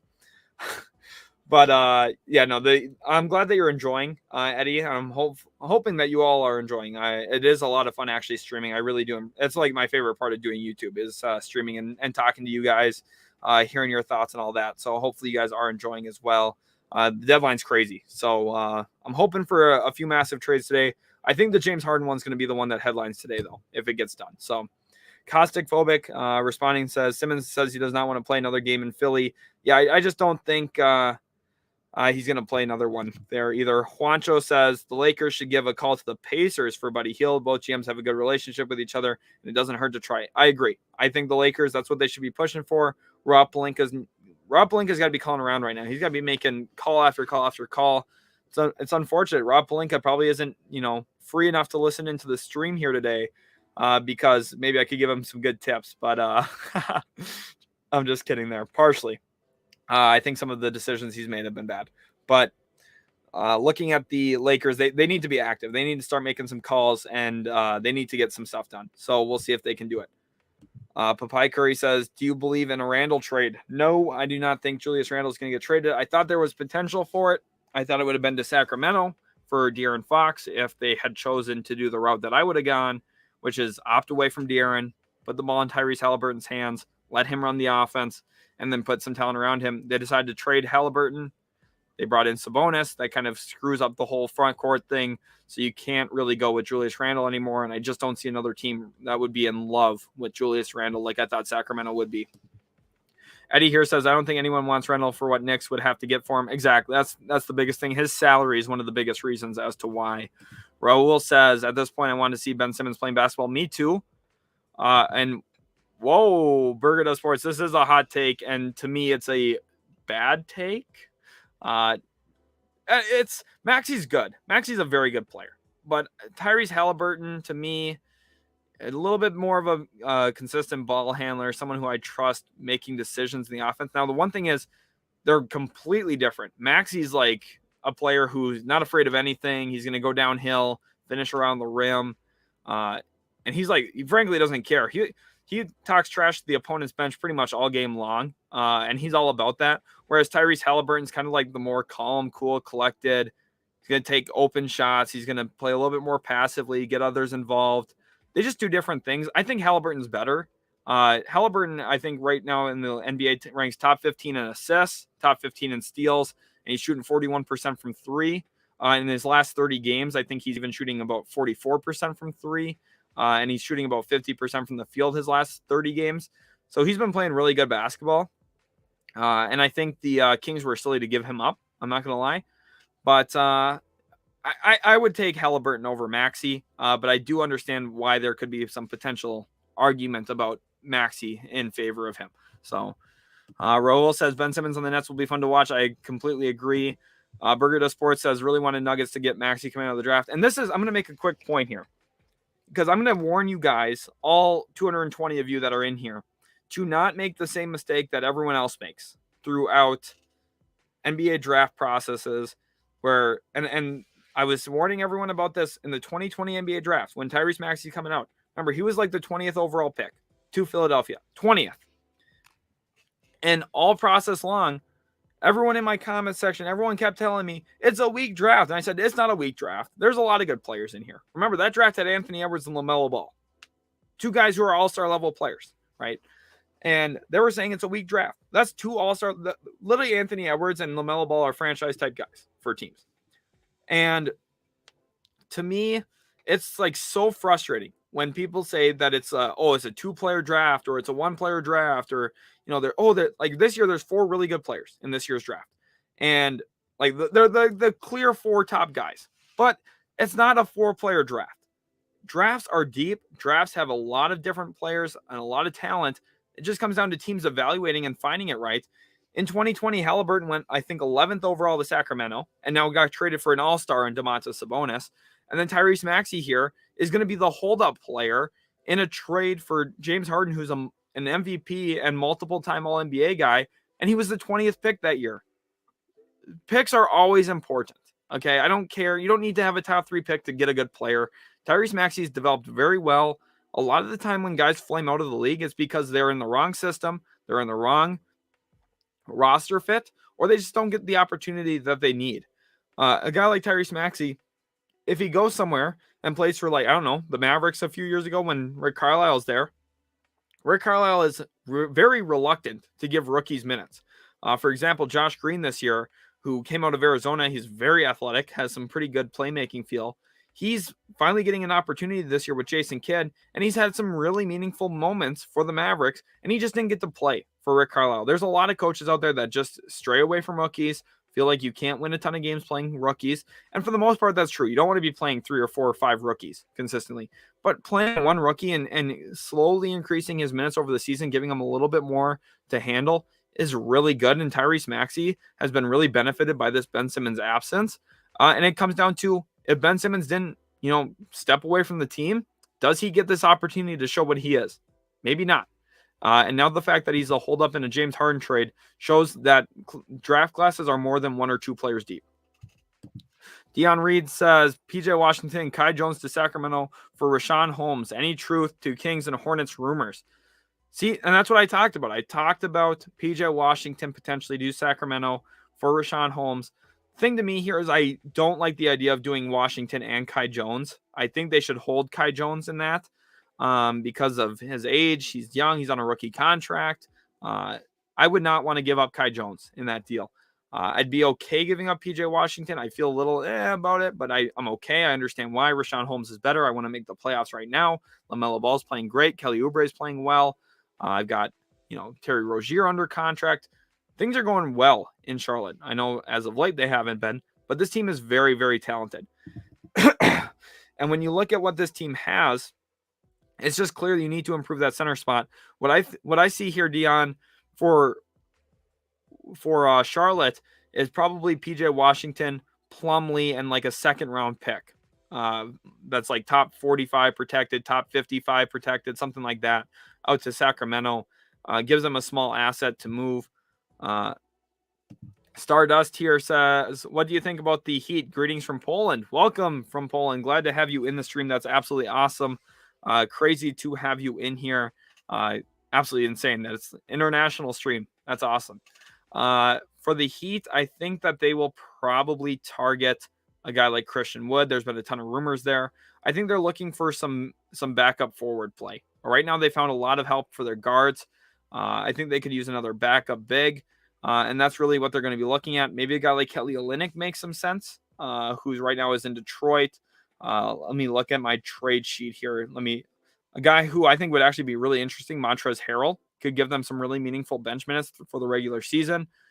And I think that's pretty much it. I mean, I don't see them going big for a guy like Miles Turner. I think Christian Wood, Nick Claxton could be interesting if they could find a way to pull him from Brooklyn. But I don't think that's going to happen. I don't think Brooklyn's going to be trying to help Miami anytime soon. Sonny wants to know when a trade is going to happen. Hopefully soon here. I know it's been super quiet, but I think once something happens, it's going to be huge. So stick with me here a little bit. I still think there's going to be a lot to come today. I could be wrong. Maybe stuff's progressing a little bit slower than normal, but still, I think it could happen. Kostic here says, imagine Dame for a couple pieces on Milwaukee. Dame, Holiday, and Giannis. Sheesh. Yeah, that would be insane. That would be a nuts grouping. Daniel Heron says, do you see Colin Sexton being moved now that he has changed agents and Cavs brought in Karras? That's a great question. I was waiting for this one because Sexton to me is one of the more interesting and intriguing players in this trade deadline process because he doesn't make that much money. He only makes about $6 million a year because he's on the rookie contract final season. And he's due for restricted free agency. So whatever team trades for him, even though he's injured, they'll have his rights, which is actually extremely valuable. Now, what would the Cavs be able to get for him? You'd probably have to attach Cedi Osman to a deal to at least get something that's worth your while in terms of, actually a good player, because not a lot of players that like Colin Sexton. There's not a lot of players around Colin Sexton's salary number that are good players like him. So I think probably what happens is I think they hold on to him and they probably envision him coming off the bench next year, which is going to be a little bit of a shakeup. I'm not sure how he's going to handle that. But the unfortunate thing for Sexton with how restricted free agency works is he doesn't really get much of a choice. He's going to be there and he's going to probably get whatever he gets offered to him matched. So I think he comes off the bench as a bench scorer for them, and we'll see if he can thrive in a Jordan Clarkson type role. Your boy Nick says, who else do you think the Cavs should trade for? For me, for the Cavs, I think that they should look at Dennis Schroeder. I've said him multiple times. I think he's the one who makes the most sense coming off the bench for them this year while Colin Sexton's still injured. Deshaun says, Sixers don't need to rush for Harden. Trade Tobias now and a nice piece and a pick or two. Expiring contracts in offseason, unload Simmons for cap room and picks. Still get Harden. See, that is a good point. That is a possibility there. They could sign James Harden for free agency, through free agency, if they are able to make moves. The issue with doing this, Deshaun, though, is first of all, you need to know that you have a Tobias trade. You need to know that you're going to have a Simmons trade in the offseason, which is difficult. And then you still need Harden to come to you in free agency, and it kind of sells this year. If you trade Tobias Harris right now, your team gets worse a little bit this season, and you probably don't go anywhere in the playoffs. Whereas if you bring in James Harden now, maybe it gives you enough of a lift where you get into the second round or at least the Eastern Conference Finals maybe, and it gives you a chance to say, hey, look, we traded Ben Simmons. We got off of his contract. We did everything we needed to do. We waited for our guy, the guy Daryl Morey wanted, and look at how well positioned we are now. And that's what they could really say to themselves if they do get James Harden today. Caustic Phobic, thank you again for the $5. He said, still hit that like and sub. Also love this channel. Only when I ever was a member. That's really awesome, Caustic. We really do appreciate that. You're an awesome viewer, so it's really great having you in the stream for sure. Make sure you guys do hit that like button like he says. Smash the like on the stream. I'm going to go ahead and check the sub count right now. Let's see how many subscribers we are currently sitting at as we speak. Let's go see. We are 9 subscribers away from 6,000. Hit the subscribe button. Let's see if we can get to 6,000 right now on stream. That would be huge. CEO says, who do you think the Miami Heat will get? I think it'll be Christian Wood. I think they're going to push for him. He's the player that makes the most sense. Marvin Bagley could also make some sense there for them, but ultimately, I do think that they go with a guy like Christian Wood. JJ Rams, dude, appreciate you answering all our questions. Of course, my pleasure. You guys are asking great ones, and I really, really do enjoy talking about NBA basketball. There's nothing better.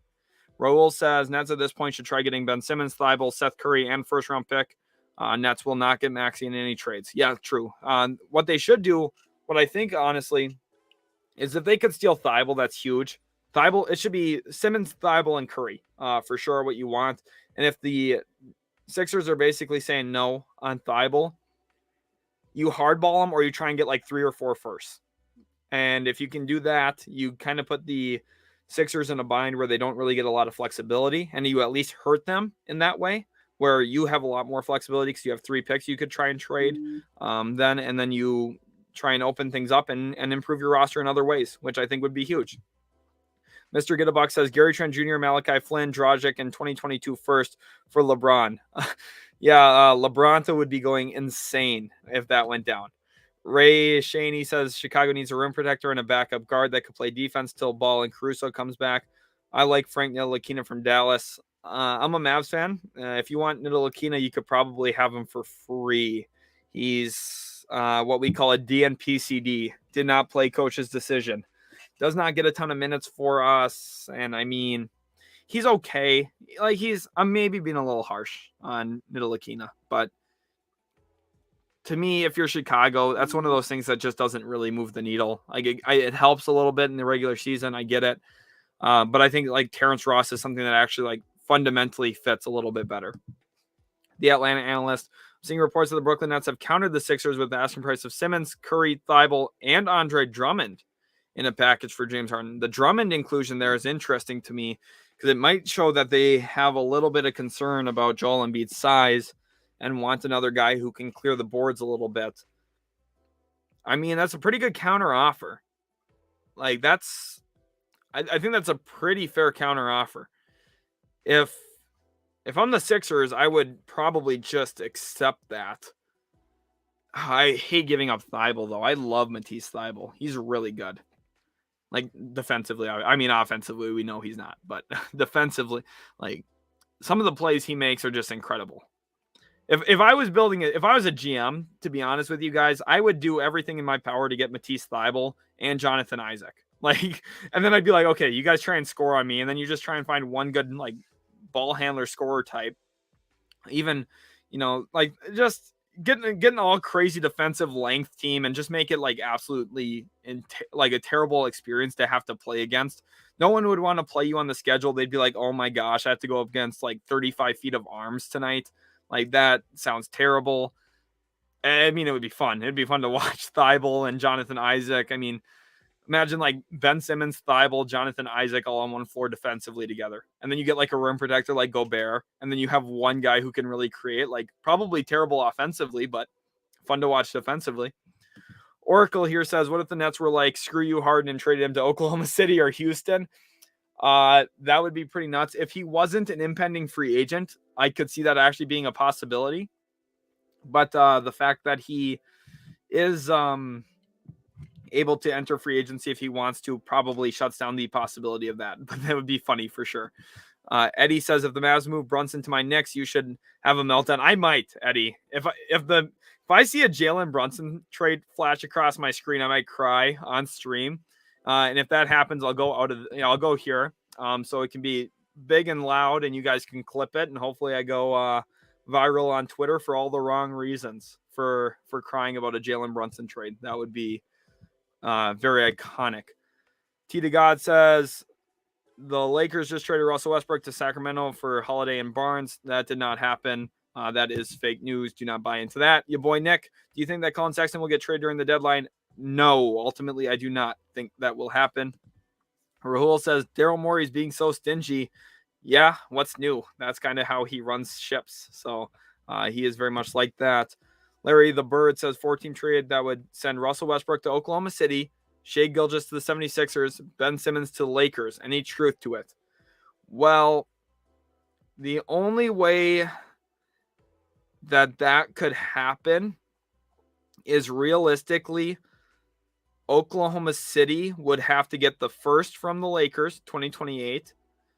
I don't see any truth to that realistically, but like it's not actually brutal off the top of my head, but Oklahoma City would have to get showered with picks from both Philadelphia. They'd have to get like a ton of pick swaps.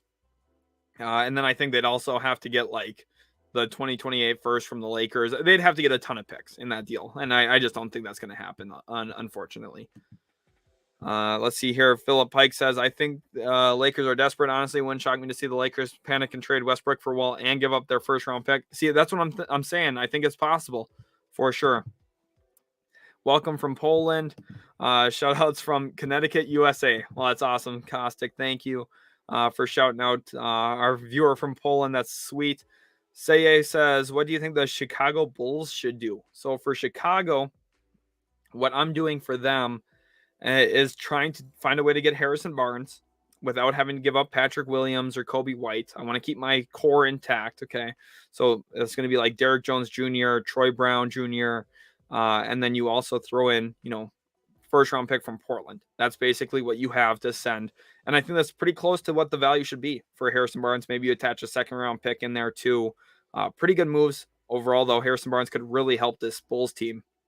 Other than that, though, I'm looking at some rotational players, guys like Kenrich Williams, Terrence Ross, maybe Gary Harris, who could come off the bench and provide a little bit of a scoring spark, especially right now while Alex Caruso and Lonzo Ball are out. I think they could use a little bit more backcourt help. And I think just realistically, they could use some wing help in general off the bench. So that's what I think. Zane here says, after deadline, can you do another mock draft? Yes, 100% I can. I was hoping to record it tonight for tomorrow, but that might be a little dangerous just given the fact that tomorrow is the trade deadline. If I do that, some crazy trade's going to go down where like the Pistons give up their pick unprotected or something. And it just makes me want to like cry because I spent 3 hours putting together a mock draft, all for it to get ruined by one like bad Troy Weaver trade. Say wants to know, do you think the Bulls should go for PJ Washington? He'd be a great fit at the 4 position. Actually, I really like PJ Washington in Chicago, that's like one of the dream come trues situation. I just don't know if the Bulls have enough to get it, unfortunately. So we'll see. Grant Williams says LiAngelo Ball has shot 55% from 3 in the G League. I've got some notifications coming out. Anything about the NBA. Okay. From 3-point G League and played well, limited minutes. Why won't another NBA team give him a 10-day if Charlotte doesn't? Because all he shoots is threes. He's very one-dimensional offensively. And part of it, too, it's a little unfair because I think he probably does deserve a shot in the league, like an actual shot. But the issue is when you bring in somebody like LiAngelo Ball, whose father is LeVar Ball, very vocal family. You bring a whole bunch of media attention in for the 13th guy on your roster, the 14th, 15th guy on your roster. It becomes a little bit of a distraction, if that makes sense. And you have to think about, like, these teams are trying to win games. A lot of these teams want to, improve, and coaches just don't want to deal with that. It becomes like a little bit of a headache. And I know it's not fair to LiAngelo Ball because he didn't really ask for it. His father did. But I think that's partially the reality right now because he is playing pretty well in the G League, played pretty well in the Summer League, and nothing has really materialized up to this point for it. Kostic here, another $5. Thank you so much, Kostic. You've been absolutely awesome all day. Really appreciate your viewership. He says, where's everyone from? Shout out your state and team. Connecticut, favorite team since 5 years old is the Indiana Pacers. That's awesome. So I myself am in Minnesota currently, and I'm a Dallas Mavericks fan. I've been a Mavs fan since I was like 4 years old, pretty much since the first time I ever watched a basketball game. So Dirk Nowitzki made me fall in love with basketball, and I've stuck with them ever since. Superman 93, do you think the Wizards will trade one of their centers? They recently extended Gafford, but Thomas Bryant took most of the minutes. Both TB and Montrez are free agents this summer.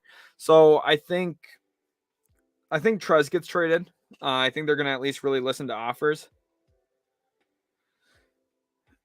I think they're going to listen to offers for sure for Montrez. And I think for Thomas Bryant, they'll maybe look at some.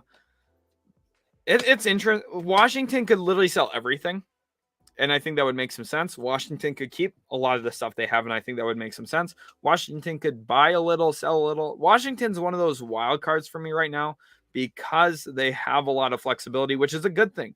It's good to have a lot of flexibility. It just makes it hard to kind of nail down what they're going to do. Whereas like a team like the Lakers right now who have no flexibility, we know exactly what they're trying to do. They're trying to give up that 1 first-round pick, Taylor Horton Tucker, Kendrick Nunn. Every single person around the league knows that. Most fans know that. Okay, that's bad. That means you don't have flexibility. The Wizards, we don't know what they're doing because they have flexibility. They can make a decision here. They can do something there. It's a good place to be in Washington. Kostic here says, what do you think? Any value for Day'Ron Sharpe for Brooklyn? He's been doing better than expected. Yeah, he's been really good. I think actually he will not get traded. What I think is they're going to listen to offers on Nick Claxton. And I think that their plan would be that Day'Ron Sharpe actually takes some of those center minutes from him and becomes one of their big pieces. The Nets did really good in this past draft. They grabbed Cam Thomas, Kessler Edwards. They also got Day'Ron Sharpe. They did a very good job in the NBA draft. They got 3 guys who are actual contributors for them right now, and it's been huge. Colton says, Bucks update. Nothing yet. The Bucks have been extremely quiet. The only thing to watch for me, if I'm a Bucks fan, is if Brook Lopez actually is on the team after tomorrow at 3:00, because when you consider what they have, they're a championship level team and he's been huge for them. So you don't want to just give him up, but at the same time, he's been a little injury prone. So, you're dealing with a back injury. He's a 7-footer, doesn't usually translate super well. He's not the type of player that, has been overly athletic. So it's not like he's going to lose a bunch of his game, but at the same time, his defensive mobility is huge. And if he's not going to be right for the playoffs, I think they should evaluate other options. Soldiers of God says, what about Kemba to the Cavs? The Knicks don't want him, and the Cavs get a guard. I'm a Knicks fan and want this guy gone. Yeah, that could make some sense. I mean, the Cavs need another ball handler. I think Dennis Schroeder just makes sense a little bit more, though, because he's a little bit cheaper than Kemba Walker in terms of his actual contract. But I think that, couldn't align. It's not crazy to think that. 76ers are hesitant to give Curry up in the deal. I mean, I understand why. Really good player, really good shooter. So, and he does a little bit of ball handling for him. He's a valuable guy. You don't want to just give up anyone. If they're gonna fight tooth and nail for literally every single bit of this trade. The only two pieces that are going to be in every single offer are going to be Simmons and Harden. Everyone else is up for grabs right now. They're going to try and discuss, and the Nets are going to say, we want more, and the Sixers are going to say, no, we should give you way less. We have the leverage. It's going to be a back and forth battle. We'll get to a point where there's probably going to be a 30 for 30 on these trade negotiations, and there's probably going to be a moment in there where Sean Marks probably hangs up the phone on Daryl Morey because he says, you guys are tampering with him. We don't want to deal with you anyway, type of stuff, and slams the phone down all mad. I can't pretend to be mad. I'm not mad right now. But, Sean Marks will be mad. The Atlanta analyst says, I would accept that and buy out Tristan Thompson if I'm the Sixers. And if I ever got a GM job, I'd call you for an assistant GM job offer. Well, thank you. That would be absolutely awesome. I would definitely love that. Keep me in your mind if you ever do make it big time, the Atlanta analyst. I would love it. My biggest goal long term is actually to find a way into an NBA front office. I currently do coach high school basketball. I'm young. I'm only 22 years old. Young, I guess. Some of you might be younger than me, so who knows? But I'm relatively young. I think I coach high school basketball, and I'm very passionate about hoops. So my hope is at some point to be doing something within the NBA at some level or realm of capability. We'll see. Hopefully it pans out. Otherwise, I'll be doing YouTube and streaming on trade deadlines. Dion Reed says 76ers not give up 2 All-NBA defensive players, a former All-Star Drummond, and one of the best shooters in the NBA for James Harden. Absolutely not. Well, that former All-Star thing, Drummond, that's foregone and closed. He is not anywhere near that All-Star level like he was 4 years ago. Okay. Curry's one of the best shooters.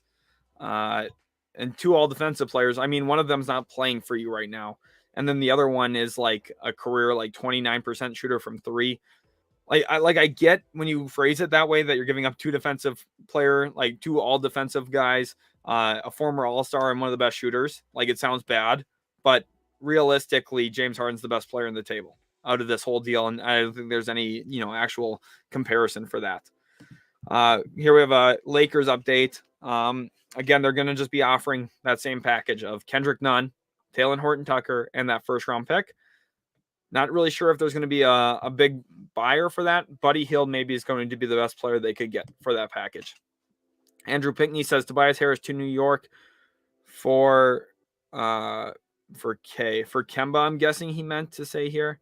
He sent an accent for Kemba, Evan, and Nerlens. The money adds up. Not actually terrible.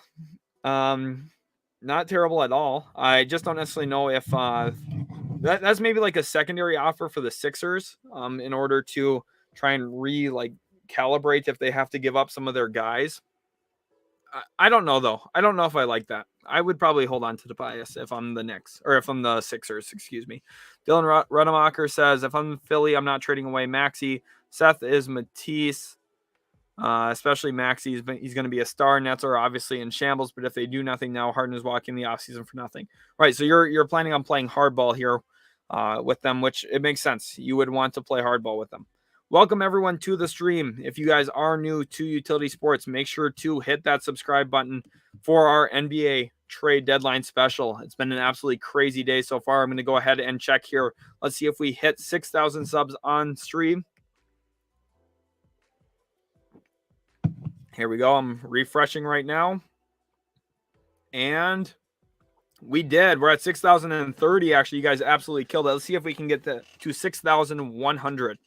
We're going to up the number here. My hope is by the end of tomorrow, we're at 6,500. That's extremely ambitious, though. But we'll see if we can get there. It'd be awesome if each and every one of you could hit that subscribe button right now. I would greatly appreciate it. Let's go ahead here now. Forward Eric says, any Knicks move, please. We are tired of this front office. Already tired of the front office, huh? Interesting. The Knicks, I just hope that they stick with their front office because I think they just need some stability. Every front office doesn't get it right all the time. Give them a little bit of time. They're going to learn. Just don't replace them super fast. Nothing yet.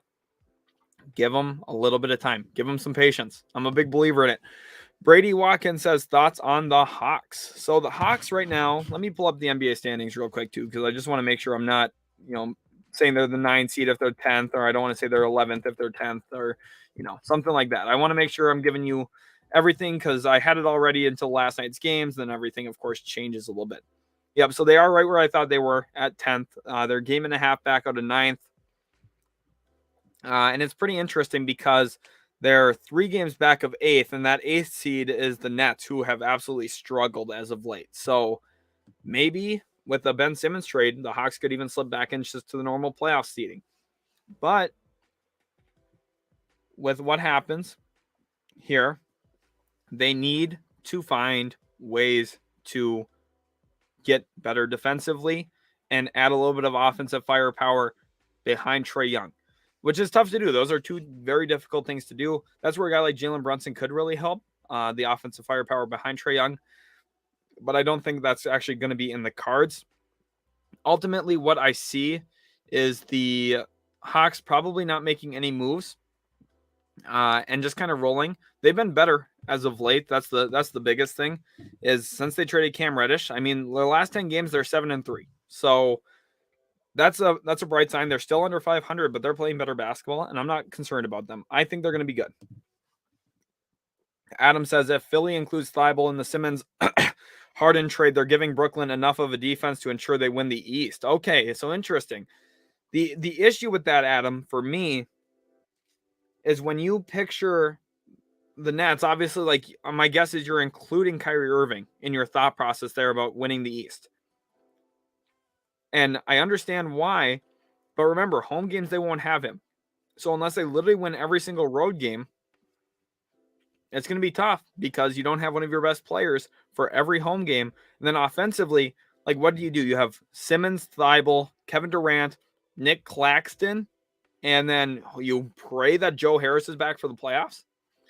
I mean, offensively, they're kind of bad. I don't want to say that word bad, but offensively, they'd be kind of bad. It's going to be a lot of Kevin Durant. We're going to have to see if he can carry them at home games. So we'll see. He says, do you think Derek Favors would do better on the Chicago Bulls as a power forward or a backup center? Definitely as a backup center, he would be better. And they already have Tony Bradley, but Favors a little bit more, physical, a little bit thicker of a big. So I think he could make some sense there for Chicago and probably be pretty easy to acquire him. So he's actually a pretty interesting name to watch. Donald, do the Celtics choose to get better and get under the tax? Or do they just give up a player to get under the tax? I think they give up a player to get under the tax. I don't think they're going to be super aggressive trying to get better. And they have 2 different ways to really get under the tax. What they could do is trade Josh Richardson to the Lakers for Talen Horton-Tucker. And then you also get a first-round pick in that deal, which is a pretty good way to turn Josh Richardson into a first-round pick. That seems pretty valuable. And then the other option is to go ahead and trade Dennis Schroeder to like Cleveland for basically nothing. You get a 2nd-round pick for him or something, and you open up a little bit of money, get under the luxury tax, which is really important. Saves your owner a ton of money, which is valuable. And I think that's a very reasonable way to go about things. The Atlanta analyst, I'm also seeing rumors Dallas and the Lakers are in pursuit of Buddy Hield, and the 76ers would be open to giving up Seth Curry if they got Patty Mills in the deal. Yeah, I don't think the Nets are going to give up Patty Mills. That's an interesting rumor, though, because I understand why they would say that, because Patty Mills is pretty good. I don't think the Nets would want to do that, though.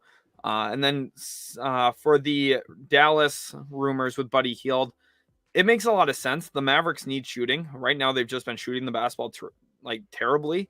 Tim Hardaway Jr. has been off pretty much all year. Kristaps Porzingis is not shooting the ball well, even though the quality of looks is really high. Dorian Finney-Smith Jr. Think about Tim Hardaway Jr. Dorian Finney-Smith is one of the few guys for Dallas that's actually shooting right around his career percentage from 3.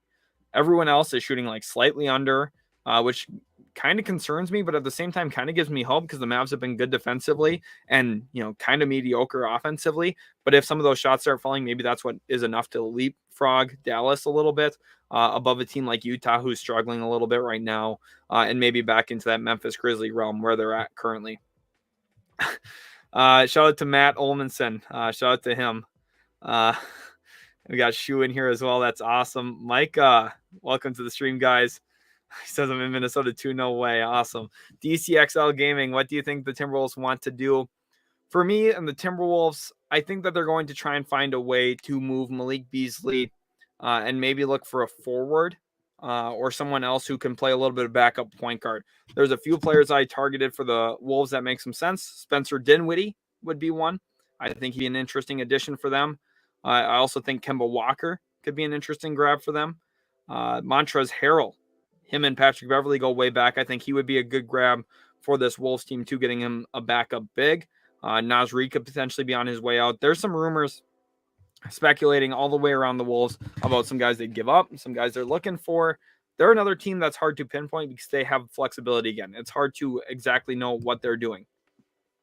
Guardian said, can Raptors make Dragic and pick for a solid piece? Probably not. That's their hope right now. They could put Dragic in a first in for something. I just don't necessarily know if it gets done, though. They'll try and maybe offer that for Miles Turner. They might offer that for Richaun Holmes. They'll try a few different things. We'll see if anything actually goes through. Oracle said, bro, I'd low-key be sad if my son stayed with the same roster for the playoffs. Not because I don't believe in this team, but last year the missing piece was McGee. I don't want to repeat at one position. Yeah, they need to find a 4 for me at this point. I think that's really what they need. And maybe a backup 2, but I think one decent move would be pretty good for them. JV basketball, shout out to JV basketball. They'll know what I'm talking about. Lonnie Hooper, Detroit Pistons should contact and inquire with Washington in regards to a center. Jeremy Grant as trade bait. IMO. I mean, for Washington, I don't think you're getting anything quality enough to trade Jeremy Grant for, to be completely honest. Terrell Beavers, what's up with the Detroit Pistons? The Pistons are really good. And by that, I mean they're not. I'm sorry. I'm distracted by something in the chat right now. The Pistons, I don't like Troy Weaver. He inherited a mess, though, to be honest with you. The Pistons were terrible when he got them. I mean, they had Blake Griffin and Andre Drummond on both bad contracts. So he's doing the best he can with them. Of course, getting Cade Cunningham was huge. Isaiah Stewart, I like as a backup big. I like Sadiq Bey. I think he can be a starter. I think they should trade Jeremy Grant. It's hard because I don't know exactly what kind of offers they're going to get for him. So there's definitely some questions there about who, what they've got and what they have going on in general. Matt Olmanson sends $1, so thank you to him for that. Moving on, Gemini, Harden always came up short in the playoffs. It would be a mistake to give up their assets for Harden. He won't get them a championship, so what's the point? I'd rather go after Dame if I'm the Sixers. So, I mean, yes, but at the same time, Giannis had always come up short in the playoffs until he didn't. Dirk had always come up short in the playoffs until he didn't.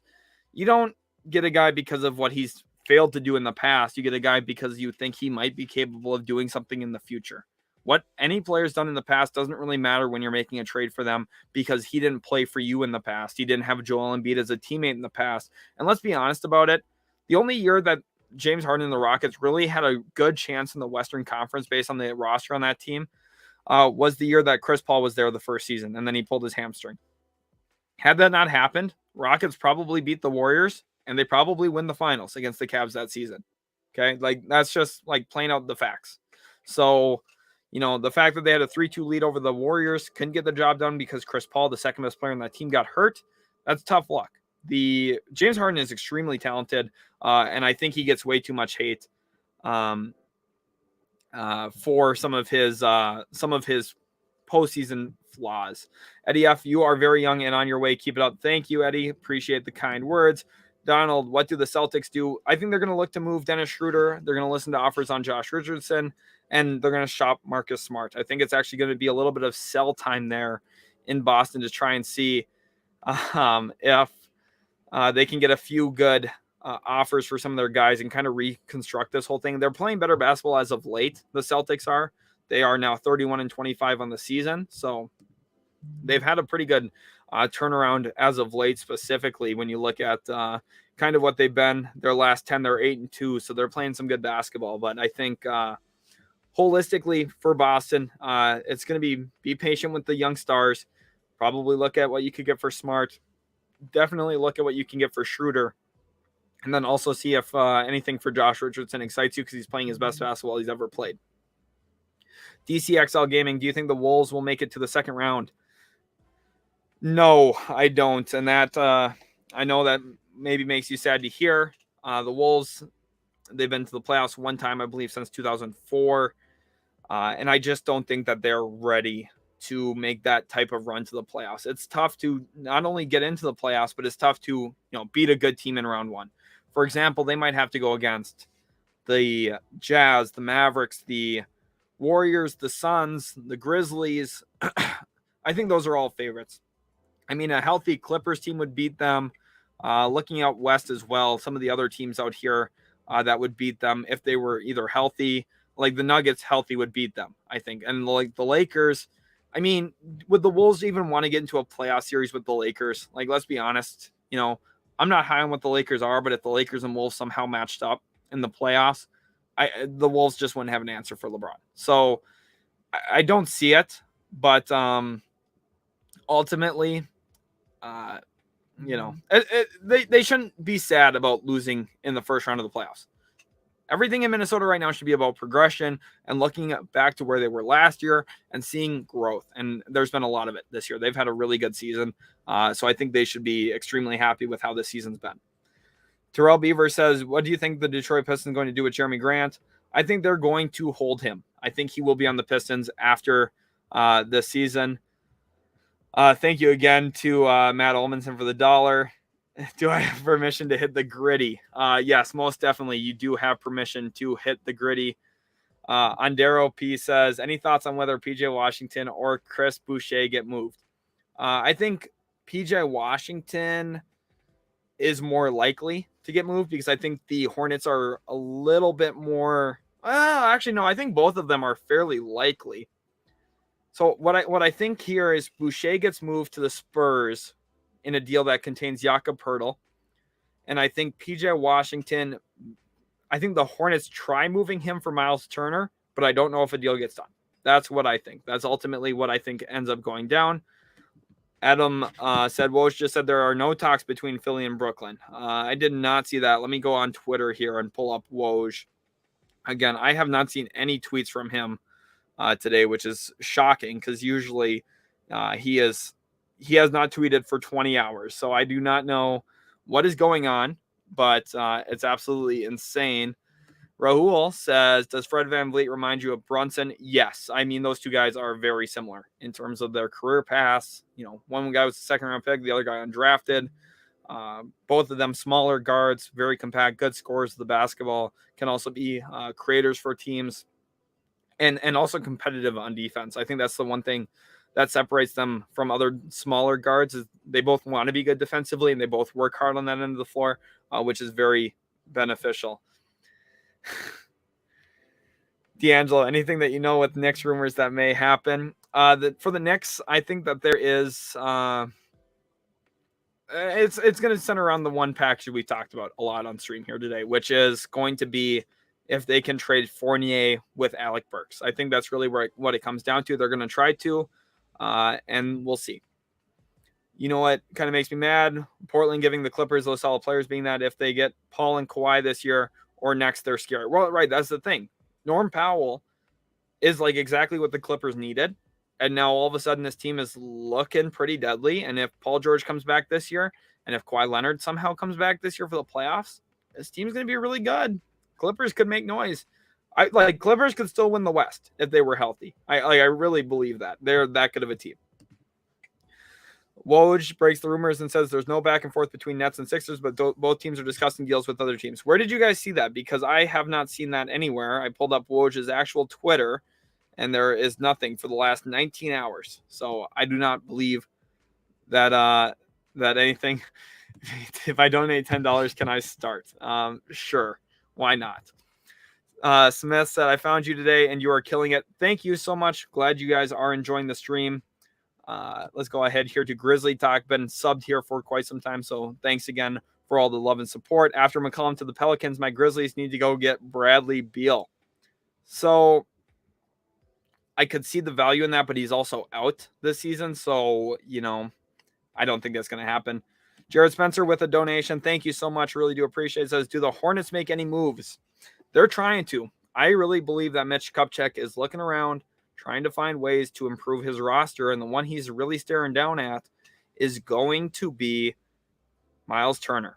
I think that's who he's looking at. Richaun Holmes as well could make some sense, but I think Miles Turner is really the one who changes things there in Charlotte if they're able to get him. And the reason why he's a big deal is because he can stretch the floor a little bit, can open up the middle for some of those guards and wings to drive through and get into the lane and get to the rim and finish. And I think the Hornets are going to be aggressive, but it just comes down to if Indiana is willing to make that move. The fact that Indiana was able to get Tyrese Halliburton, I think, kind of changed the dynamic there. Where, hey, maybe we don't need to move Miles Turner. Tyrese Halliburton and Turner could be a really good 1-2 pairing together as a guard and big, and I think they're going to be interested in seeing how those two play together. Perhaps Miles Turner becomes available this offseason, but I think as of right now, Miles Turner probably stays in Indiana, which maybe turns their focus to Richaun Holmes. Grizzlies have 3 first-round picks. Yes, they do. They could make a ton of moves. The issue is with Bradley Beal, I just don't see it being this year, given the fact that he's about to undergo surgery on that wrist. Thoughts on Ja Morant, asks Riley. Ja Morant's a special player. One of my favorite players to watch, honestly. He flies, extremely athletic, and if you guys know anything about the NBA draft, Jaden Ivey from Purdue, he's going to be a Ja Morant clone almost. He's been playing really good basketball for Purdue. The Boilermakers over there, he's been huge, starting to score the ball a little bit more like I wanted to see from him, and he's really exciting to me as well. Saul Calderon, San Antonio Spurs. So asking about the Spurs, they've got some players that are interesting that they could look to move. Some of those guys would be Jakob Poeltl, Derek White. You could also see them maybe even listening to offers on some of their better young players. I think that they're a team that could do a ton of different things. When you look at the roster that they have for Greg Popovich, it doesn't seem like he wants to be done coaching yet. So, maybe they make a couple selling moves, get Jakob Poeltl off, see what Drew Eubanks could be at the center position, and they're going to go from there. Today or tomorrow is the NBA trade deadline, of course, February 10th. Make sure you guys leave a like and subscribe as well if you are new to the channel. Let's go ahead forward here. Grizzly Talk says Ja is the best player in the NBA right now. Well, that's probably going to open a can of worms here in the chat. I don't think that's true. And I'm a big believer in Ja. I was one of the only people who said that Ja Morant would be better than Zion Williamson back in the day. I actually have a screenshot of that, and I wonder if I can find it for you guys quick. I said that. It'll have a date on it, too, which is what makes it really impressive. Let's go back here. I'm going to try and find it quick. So this is... I don't think that... Here it is. I'm going to put it on there. Let's see if I can get it on here. So there it is. Why do you like Ja Morant? So I'm talking to my buddy there. I asked him why he likes Ja Morant. He says he doesn't. And he said he wanted RJ Barrett, which is obviously a mistake. And I said, that's dumb. I said, Ja Morant is going to be the best player from this class. And he corrected me with Zion. So there is screenshot evidence of me saying that Ja is going to be the best player from the class. And I have that screenshot from over 2 years ago. So very awesome. Hopefully that gives me a little bit of credibility in the chat. Atlanta analyst, honestly, I'd see the value for Kyrie Irving and Joe Harris and continue to add high star caliber players next to KD and Harden. Depth is also what the Nets need. Oh, so you're saying look the other way and try and trade Kyrie and Joe Harris. I don't think Joe Harris has a lot of suitors right now because of his injury, unfortunately. He's a really good player. I think he's worth keeping. The issue, too, at the same time is for trading Kyrie Irving. I think a lot of teams are just going to be disinterested because of some of the questions about his future. Say, do you see the Chicago Bulls even making any trades or just waiting for the buyout market? I think they'll make a move. I think they'll make a trade for a guy like Kenrich Williams, or maybe a move for Jeremy Lamb, or not a Jeremy Lamb type, excuse me. Well, a Jeremy Lamb type, but not Jeremy Lamb, obviously. Someone like Terrence Ross from Orlando, or maybe Gary Harris from Orlando. That could make some sense. Moving forward here. Yeah, not sure about all that, but definitely top 5. Yeah, that's exactly right. And there's nothing wrong with that. Ja Morant and Bradley Beal in the backcourt. That would be scary. That would be really great. Any thoughts on whether PJ Washington or Chris Boucher? I did get there. Hey, Andrew, welcome to the stream. Glad to have you in here. Whoops. Let's see here now. Do the Raptors try to trade for another young, promising piece or pick up an older center? They're going to go with a guy who's in his mid to late 20s in Jakob Poeltl, someone who they had drafted and developed a little bit. They know what he is. They've had him in there. Masai Ujiri knows what he's getting. And he's getting a good rim protecting center and someone who offensively has grown in his time with the Spurs, and I think could give them a nice little asset inside. I think something that'll really complement them and round out their lineup a bit. Because that's really the question right now is, can you get away with Precious Achiuwa as your long-term center? No, I don't think so. Bradley Beal for Ben Simmons with considerations? No, I don't think so. I think Beal's sticking in. I think Beal is sticking in Washington for now. So let's go ahead and look at this here. For Bradley Beal, I think he's staying in Washington. I would just be shocked if something materialized this quickly. I feel like we would know he's on the move. I feel like we know he's getting shopped right now if there was any like truth to any trade rumors. I just don't think there is. I think he's not going anywhere. So that's the reality to me. Grizzly Talk here says he's the most trending player in the NBA, 30 points per game, last 10 games rating, starting all-star guard. Come on, keep it real. So at the same time, if you want to bring up last 10 games, Luka Doncic is averaging a 30-point triple-double in his last 10. So, and no one's talking about him as the best player in the league right now. Best players in the league right now are Joel Embiid and Nikola Jokic, if we're going to be completely honest about it. Those two have been amazing. Dylan says the stream's amazing. Thank you, Dylan. Appreciate that. We'll see how much running we do. Grizzlies have 3 first-round picks. Man, our front office is killing it. Yeah, doing really great, though. The Grizzlies, I'm not trying to be pessimistic either, by the way, Grizzly Talk, because they are in a really great spot. I don't think that they need to make a move. I think that they've got enough young pieces right now that I want to see them in the playoffs at least one time and then go from there. All right, so that's kind of my thought. Let's also keep moving here to Julio. Or actually, let's go to Ozzy here. Excuse me. Do you think the Lakers trading Westbrook, THT, and a first-round unprotected 2027 pick for John Wall and Christian Wood is realistic? That's actually not out of the question. That's not terrible. Maybe a little much to give up if you're the Rockets. Maybe you want a couple second-rounders in there as well. But it's not bad. I don't think that's bad at all, to be honest. Julio says, what time is the trade deadline? So it's Thursday, so tomorrow, not today, at I believe 4 Eastern time, 3 o'clock Central time. Let me go ahead and be a trade deadline time. Let's see if the time answers here. 3 p.m. Eastern. Okay, so 2 p.m. Central time tomorrow. 3 p.m. Eastern time tomorrow. What is thoughts on the Knicks? So me and my Knicks wants to know about his Knicks. So the Knicks here, they're a little bit of a garbage fire. Team just not playing well. I don't think that there's any, I'm not being even, a little bit. I'm not even lying a little bit about. They're 2-8 in their last 10, and they're on a 4-game losing streak. Okay, they're struggling. There's nothing wrong with that. They've got some pieces that are interesting. Emmanuel Quickly. They've got Cam Reddish, who they want to get more playing time. They've got R.J. Barrett. They got Mitchell Robinson, and they have Julius Randle. That's the guys that I think are going to be there next season for sure. What they're going to do is they're going to try and trade Evan Fournier. They're going to try and trade. Sorry,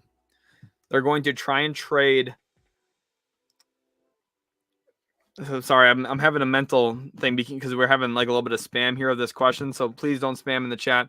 They're trying to trade Kemba Walker. They're trying to trade Evan Fournier, and they're trying to trade Alec Burks is what they're trying to do. So realistically, they're going to look and try and find moves for that. And at the end of the day, I think that Evan Fournier and Alec Burks will be on different teams come February 11th.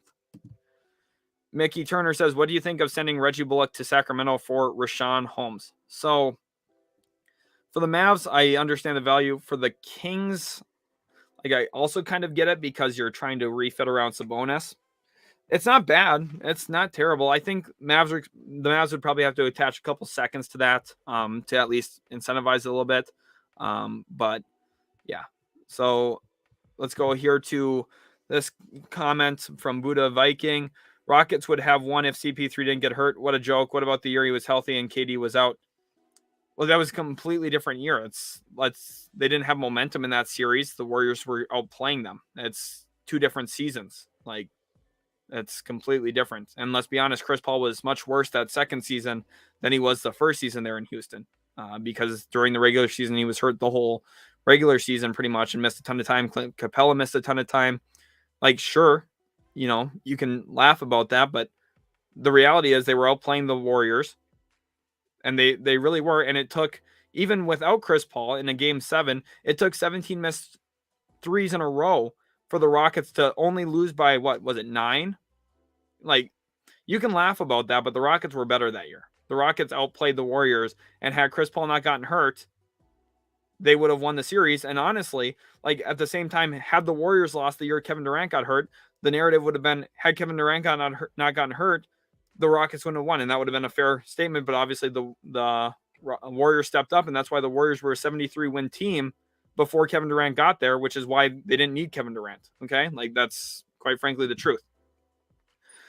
Grant Williams says Kings have guards, don't need Reggie Bullock. Oh, I think they need a wing. They need a 3 is what I think he's going for there with the Reggie Bullock point. Kanye 2020 says, what's your outlook on the Spurs' future?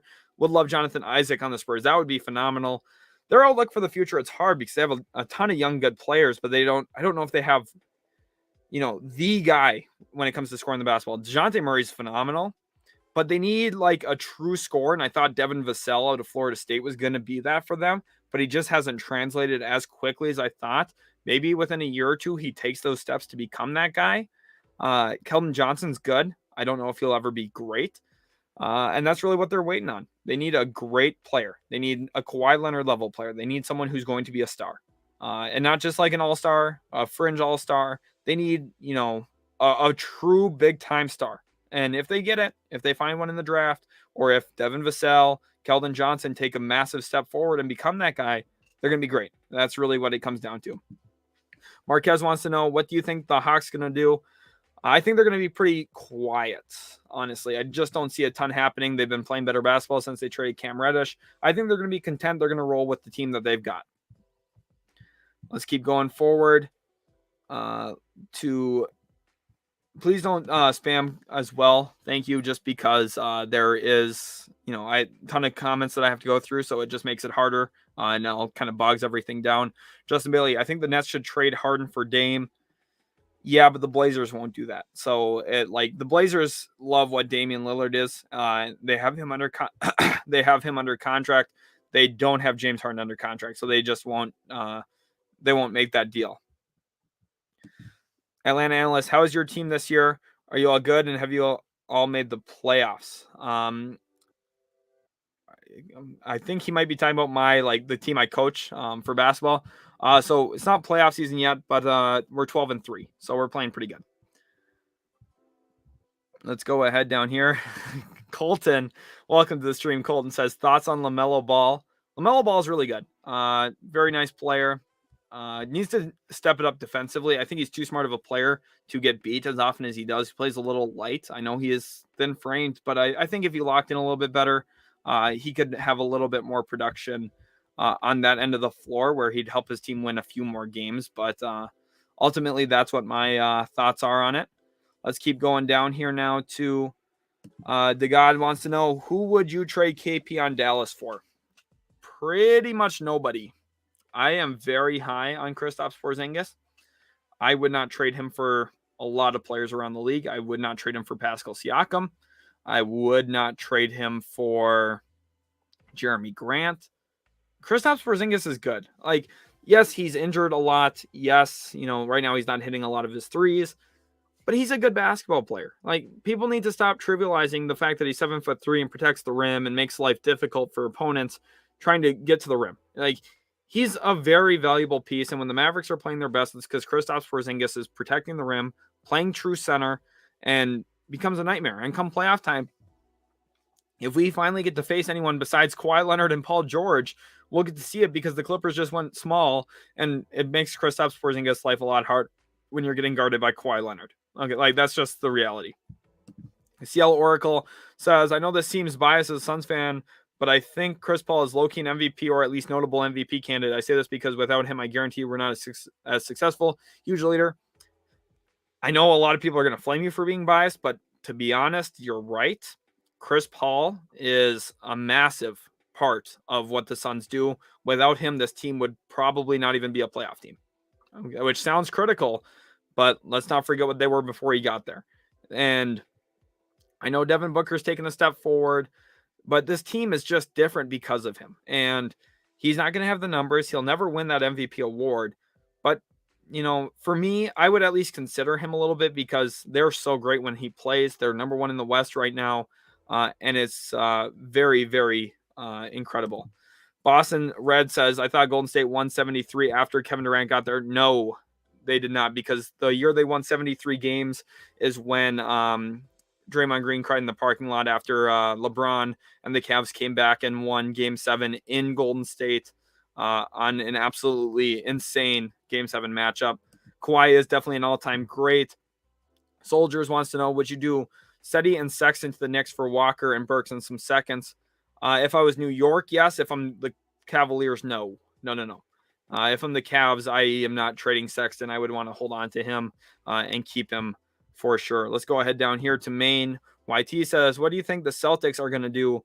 For me, I think the Celtics are going to try and trade Dennis Schroeder. I think they're going to listen to offers on Marcus Smart. And I think they're going to really evaluate what the Lakers can give them for Josh Richardson. To me, I would trade Josh Richardson, to the Los Angeles Lakers if I could get Talen Horton-Tucker and their 2027 first-round pick. The reason being, those are some really good assets. Horton-Tucker is 21 years old. I mean, Josh Richardson, let's be honest about it. He's having a great season for them, don't get me wrong. But can we really bank on that going into next year? I don't believe so. I think they try and trade him. And that's just my thoughts. Kirby, welcome to the stream, says, do you think Pistons will trade Grant before the trade deadline or keep him through to the offseason? I think they're going to keep him. To me, honestly, he's going to stay in Detroit. I just don't think that there's going to be an offer that convinces them to move him. Joshua Rivera says, did you think the Lakers trying to get Reddish? They used to be, but unfortunately he's not trade eligible now because he's made his debut already for the Knicks, and now he's under the recently traded clause of the CBA, so he cannot get moved now at this point. Swastik wants to know, any news on the Chicago Bulls? No actual news yet to this point, but my thoughts on what they're going to do is they're going to look for a backup wing, someone who could play a little bit of forward for them, or maybe go for a Harrison Barnes type. Let's see here. Do you think Derrick Rose will help Knicks turn around? 1 second here. I'm going to put that there. Okay. Do you think Derrick Rose will help Knicks turn it around? Also, which team would you trade him to if Knicks blow it up? So, if the Knicks blow it up, I think that Derrick Rose probably gets traded to the Lakers. I guess that's the one that makes the most sense, because the only way you could probably realistically get a first round pick for him is that Lakers one that's a little bit far off. So if you wait for it, it's a pretty good asset to add to the table. Aaron says, what is your opinion on the New Orleans Pelicans? So the Pelicans are interesting because they currently sit in a spot where they really don't have rights to their own draft pick. They brought in CJ McCollum, who's very talented. I really like CJ McCollum as an individual player. I like Brandon Ingram as an individual player. I like Devontae Graham as an individual player. I like Valanciunas as an individual player. I like Zion Williamson as an individual player. I just don't know how they all fit together. I think what they need is a true facilitating point guard, someone who is like what Rajon Rondo used to be, or like what Ricky Rubio was doing for the Cavs this year, where he dominates the ball and looks for everyone and gets everyone else involved. The funny thing is, the guy who I think would be perfect there is Lonzo Ball. I think if they had Lonzo, it would kind of tie everything together, flesh out their lineups. I like Trey Murphy. I really liked Herb Jones coming out of Alabama. They've got good talent. I just don't know if any of it fits. And that's going to be the question here. I think Valanciunas probably should try and find a way to get off of him. I think they'll be best playing Zion Williamson at center. I know some people like the point Zion thing. I just am not a believer in it. I think it's good for his statistics. I don't think it's good for winning. So that's really what it comes down to. Let's see here. Peter says, is Celtics still have trade exception from Gordon Hayward trade? I don't think they have that trade exception anymore. I'm pretty sure they used that for the for the Josh Richardson deal.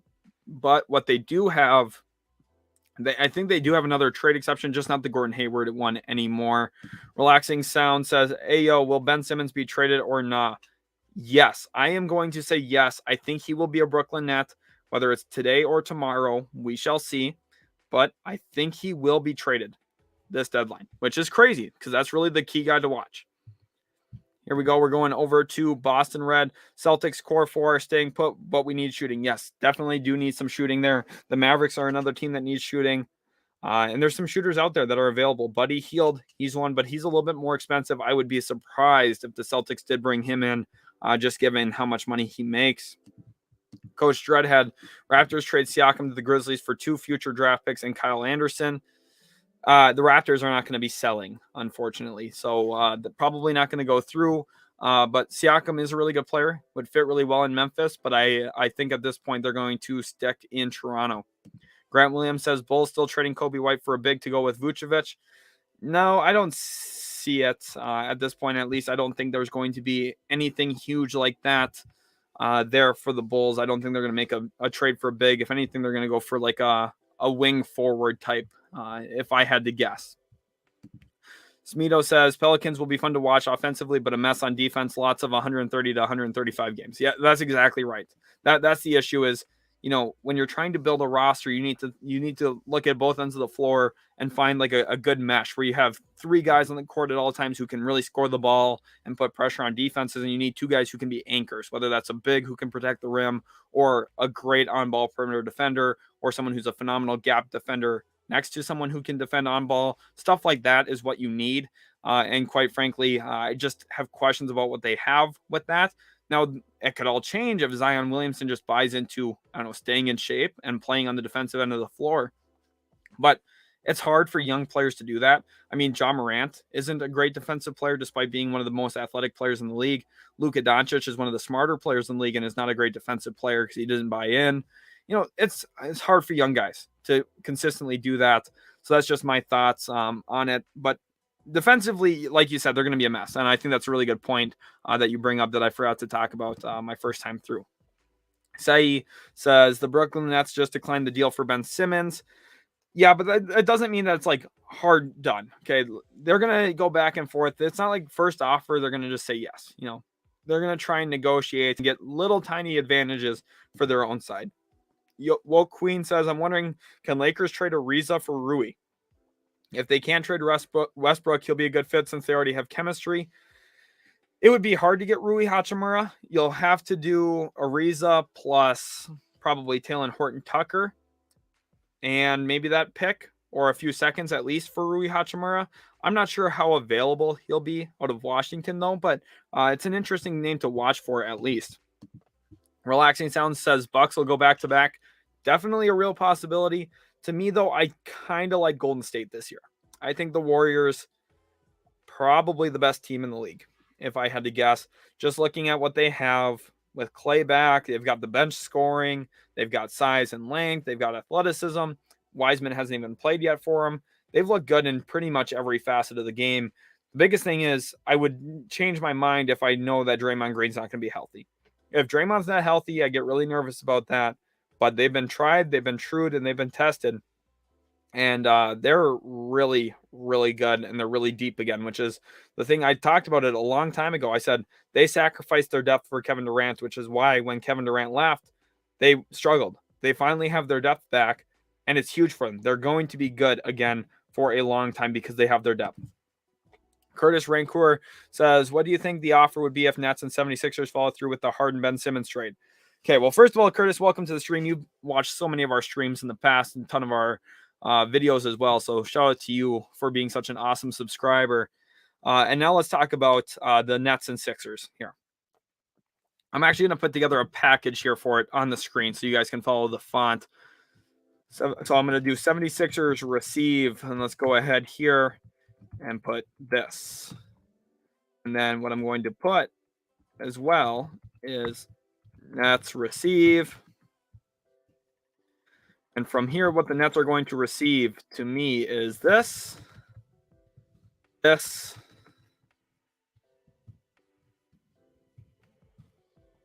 this is what I think ultimately gets done. Let's go ahead and put it on screen. Here it is. 76ers receive James Harden, and in turn, the Nets receive Ben Simmons, Seth Curry, and 2 first-round picks. Ultimately, what I think happens is I think they're stuck on the discussion of Matisse Thybulle. I think the Sixers say, no way we're doing it. And then what I think they're ultimately going to say is instead of Matisse Thybulle, we'll give you a first. And I think what will happen is the Nets will say, no, we want Matisse Thybulle. And then they'll say, fine, 2 unprotected firsts with Simmons, with Curry. Is this enough? And I think at that point, they probably would say yes to that. Let me know your thoughts on that trade, though. Let me know your thoughts on that package. It's definitely an interesting one. So very possible. Naz Reid, yeah, he's a good name to watch. I'm glad you brought him up here, Grant Williams, because he's a guy out of Minnesota that could have some value around the league. Former LSU Tiger, he can shoot the 3-ball a bit. Really, really good complimentary big that I think could help the Bulls for sure. How about Terrence Ross to the Celtics for Josh Richardson and a second-round pick? I don't see that. I think the Celtics would rather actually have Josh Richardson than Terrence Ross. He's a little bit younger, and he's having a career year there. So I think if they're going to move him, it's for a guy like Talen Horton-Tucker and a first-round pick. Boston Red says, biggest mistake was letting Rozier go and getting Kemba. Ainge hit home runs on 5 straight drafts until 19 and 20 drafts. That's why he left. Honestly, true. Kind of writing was on the wall there. He's starting to struggle a little bit and just was not seeing the drafts as well as he normally typically does. So I think that's definitely not a surprise there. And I think you kind of hit the nail on the head there, Boston, with that thought. Eagles gang, what is going on with this Harden thing? Woj is saying one thing, the other is saying a different thing. What is going on? So this is where you get to the point where these two teams are posturing with each other. They are fighting back and forth for positioning, trying to leak to the media. Oh, this isn't happening. Oh, this is happening. They're being completely unrealistic. Trade's done. They're trying to say, oh no, we're pulling out. Okay. It's all lies. This is why you can't be like super concerned. What's going on is they're getting super mad at each other on the phone because Sean Marks is calling saying, okay, we got Harden, give us everything. And then Daryl Morey says, no, we'll give you Ben Simmons, and that's about it. And then Sean Marks like hangs up the phone on him and then answers again and says, okay, you can't give me everything. We won't take Maxey. But what I do want is I want Harden, Curry, Thybulle, and 2 firsts. And then Daryl Morey says, no, we'll probably give you Simmons and Curry. And then he's like, no, you're not going to do that, and hangs up the phone on him again. And it goes back and forth like this about probably 20 calls until at finally some point, the two of them are going to find something that at least is reasonable and works for both of them, and it's going to get messy.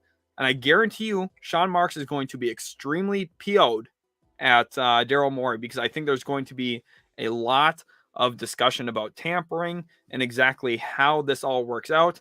It's going to be something that is going to probably have a league investigation at some point, if I had to guess. I think the Nets are going to extremely push hard, whether it's right now at the trade deadline. The fact that Harden all of a sudden just wants to go to Philadelphia and he has a relationship with the president of basketball operations there, that's fishy. Okay, that's just like, that just doesn't happen overnight, okay? And here's the report again. Pacers are open to flipping Buddy Hield to another team before the deadline.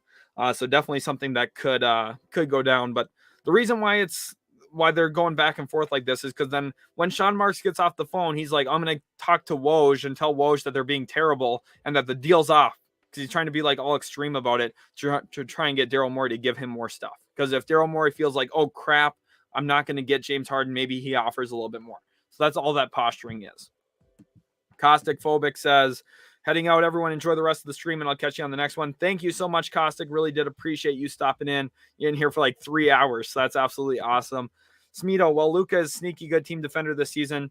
Not a point of attack guy, but still has the best individual defensive rating on the team. See, and that's a good point, you know. And I'm not someone who thinks he's a terrible defender, but there's moments, Smeeto, where you're watching, and I watch, pretty much every Mavericks game, and like, let's be honest about it. There's moments where I'm like, okay, let's maybe put a little bit more effort in, where he gets blown by like a guy who shouldn't be blown by anyone, or he gives up an offensive rebound that's just like he was just weak side corner and just didn't box out at all, and the guy just flies in and gets a putback dunk because Luka didn't put a body on him. That's the kind of stuff I'm talking about there with Luka. Chris Gomez says, what do you think of Morris, Luke, and Terrence Mann for Siakam? So you're really trying to go all out for this Toronto Clippers team. We got Norman Powell back. We got Serge there. You got Kawhi, obviously. And then you bring in Siakam. Heck, they just need Kyle Lowry now. Now, like, for Siakam, like, that actually makes sense in terms of, like, decent value. You probably have to throw in a couple picks yet. But for right now, Toronto's just not going to trade Siakam. Like, they're playing good. The whole team is playing well. They're clicking. Offensively, they're finally back. And I think just overall, they're pretty good.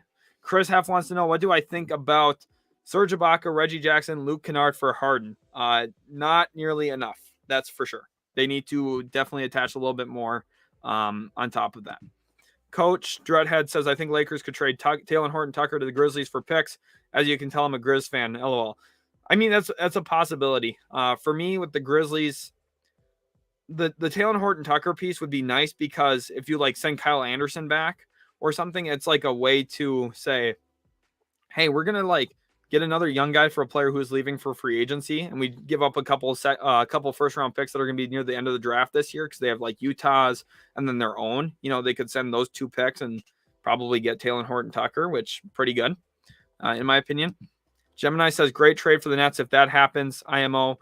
Okay, so he's talking about this one right here. If that goes down for the Nets, I think it's pretty good getting 2 firsts, because the thing about getting 2 firsts, like imagine that's a 2023 and 2025 first, is you hamstring the 76ers, meaning they can't trade 2024 first, they can't trade a 2026 first, and they can't trade a 2027 first, which is extremely valuable if you're able to handicap them and limit them from getting all of those things in other trades. Bergata Sports says, I think 2 firsts is totally fair, but do you think they'll part with 2 firsts and Curry?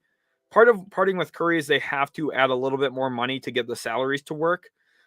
It's rough giving out Curry. He's a good player. But at the end of the day, to wash your hands of Simmons, I think that's probably what the Nets are going to ask for. So it might not be the best thing for you, but if that's what the Nets are demanding, you maybe just do it. Right. So that's the issue. Marcus Messiah is saying here, if you're Brooklyn, no Maxey, no deal. I mean, you can hold on to that, but the risk is that Harden could leave in free agency. That's where the leverage for Philadelphia comes, which is why this trade is maybe coming together a little bit quicker. Maybe Brooklyn has good indication that James Harden is serious about heading there in free agency, which would be definitely terrifying. Smito says, do you see the chance that Dallas can get rid of Hardaway and his massive contract? No, not really. And I don't think they should want to.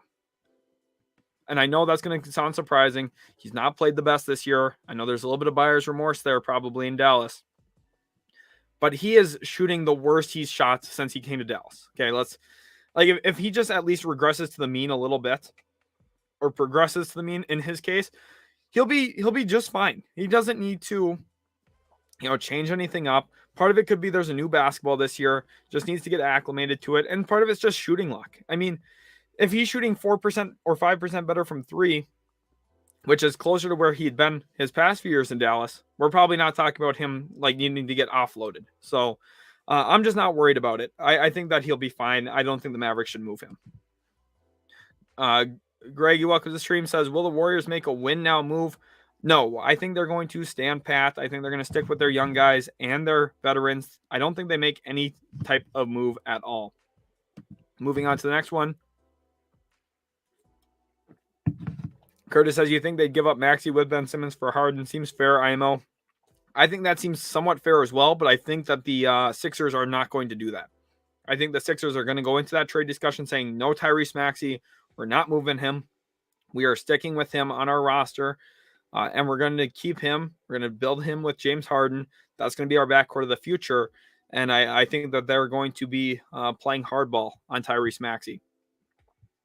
Going on here now to Holy King, go Brooklyn, he says. So definitely cheering for Golden State. Curtis, responding to one of the other commenters, says, if I was Golden State, I would not want to ruin any chemistry or anything during the season. Exactly, and that's exactly how Bob Myers thinks as well, which is why I do not see a move going down.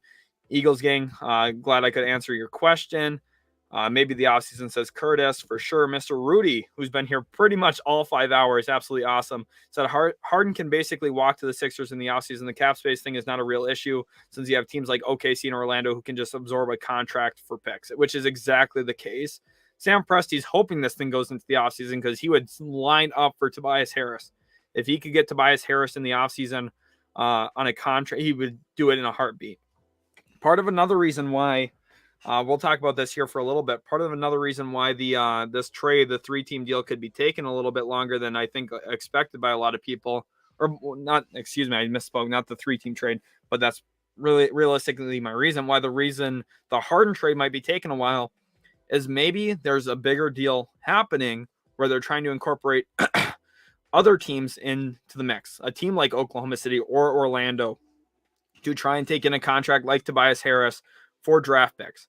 Very possible that the Sixers are trying to do that to try and open up other ways to improve this team. Because if you want to bring in James Harden, maybe you don't feel like Tobias Harris is the best fit next to him. So maybe you want to move Tobias Harris to Oklahoma City. You try and use a trade exception you get from that, and then try and bring in another guy with whatever assets you have left over. There's a ton of different ways that Oklahoma City could help Philadelphia by opening up a trade exception to them and get involved, get an extra pick out of the deal. Definitely a realistic situation. Talking about the 76ers, they'll pay the fine on the tampering. Yes, the concern will be whether or not draft picks get stripped and that kind of stuff, because it could definitely hurt them long term. Marcus says until the Sixers move to buy his contract, they can't afford Harden. True, in free agency, that's true. But like Mr. Rudy said, OKC or Orlando or another team with cap space can always help him out. And I think that's realistically what's going to happen, because Sam Presti will say, ooh, you'll give me Tobias Harris and draft picks. You're giving me a good player and draft picks. Okay, deal. Like that's how it's going to go. Say says, so here's saying, not sure if Curry, Wiggins, and Clay will play well next season. Green seems not getting any better. I wouldn't be worried. I think they'll all play well next year. They're a good team, and they got chemistry. They got everything right. I wouldn't be too worried. And even if they don't play well, you stick with the squad. You stick with them. They've given you so much there in Golden State. They're going to continue to do that. So he says, what are the San Antonio and whoa, good speech, Sheldon. What are the San Antonio Spurs going to do with Thad Young? So with Thaddeus Young, he's averaging, I think, like 7 points and 4 rebounds. And he's a player that, I don't know, to me, I know a lot of people make a big deal about him when he gets moved. He's just not a big deal player to me. Never has been, and I don't think ever will be, really, for me. Just given what I think he is. Probably, I could see him getting traded to Phoenix. That's the one that makes sense to me. You trade him to Phoenix for Dario Saric and a second-round pick. That's what I think happens, and that's going to be the end-all, be-all there. I think Phoenix gets involved with Thaddeus Young, and I think it's a pretty good pairing. Mr. Rudy says it's not impossible moving the Tobias contract, just got to attach draft compensation. Exactly, that's the thing. And people have forgotten Tobias Harris is a pretty good player. Is he worth a max that they gave him? No, of course not. But he's pretty good. So, Oklahoma City would take him in, get draft picks, and probably be better with him. So, it would be a win now. It would be like a win-win move for Sam Presti, because he would get better, which I hope he would want to do, which I'm not sure if he does, but I would hope he wants to get better. And then he also gets draft picks, which helps him get more flexibility. So Gerald wants to know, are the Knicks going to do anything? For me, I think that the answer to that is yes. And I think what we're going to do is trade Evan Fournier and Alec Burks. That's really what I'm watching for. I think Emmanuel Quickley could be on the table. I think that that's less likely, though. And I also really do believe that I really do believe that the Knicks will be active. When I look at my sheet here that I prepared for today for the stream, teams that may be active, the Knicks are definitely a team that makes it on here. And I don't think it's in the buying category. For example, I think they're going to be selling some of their pieces, trying to see what they can get and kind of reset everything that they've got going on this team. Just given the fact that they're 24-31, 2-8 in their last 10. I mean, it's just been a struggle for them. And I think Tom Thibodeau's time is running out there in New York. It's a difficult time to be a Knicks fan, I'm sure. Okay, we have a trade. Whoa. Okay, we have a trade. Let's see. It's not a huge trade. This is according to Woj. Let me go ahead and pull it up on stream here. Give me 1 second here. We're going to break this down. We're going to break it down.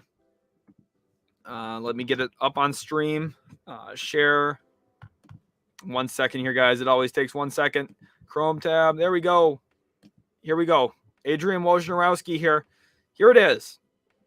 The Utah Jazz are acquiring guard Portland's guard Nickeil Alexander-Walker, and the Spurs Juancho Hernan-Gomez in a three-way deal. Sources tell ESPN the Spurs get guard Tomas Satoransky and a second-round pick, and the Blazers get Joe Ingles, Elijah Hughes, and a second-round pick.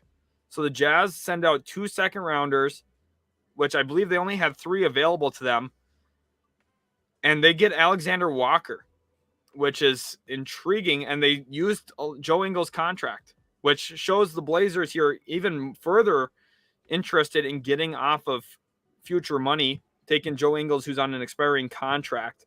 That actually makes quite a bit of sense to me for Portland. Portland here gets, and Juancho Hernan-Gomez. The Juancho Hernan-Gomez bit's interesting to me. Don't necessarily know if he adds that much to that roster, but I think Nickeil Alexander-Walker at least adds some length, and he's a solid player. He's playing pretty good for the Pelicans before getting traded to Portland, and now he gets rerouted back to Utah. Hopefully he didn't get a house or an apartment rather in Portland already, because that would be a waste of money for him, because he is now going back to Utah with Juancho Hernan-Gomez. Spurs get Tomas Satoransky in a second rounder. Blazers get Ingles, Hughes in a second rounder. So they get Ingles' expiring contract, Elijah Hughes, who is a young player who I don't think is going to play any factor at all in the future, and a second round pick. So they get a pick, gives them a little bit more flexibility. Like I was talking about, it's all about flexibility right now in Portland. If you had to change the name of their team right now from the Blazers, it would be the Portland Flexibilities, because that's what they're going for. It makes sense. Jazz get Nickeil Alexander-Walker, who's a pretty good player for essentially nothing. The only issue with this is you give up Joe Ingles, who was your that was your contract. That's like the one that you can use to make something else happen. So I don't know if I absolutely love that for Utah. I mean, they got a good player in Alexander Walker. Unfortunately, a month ago, I had bought tickets to a Blazers game.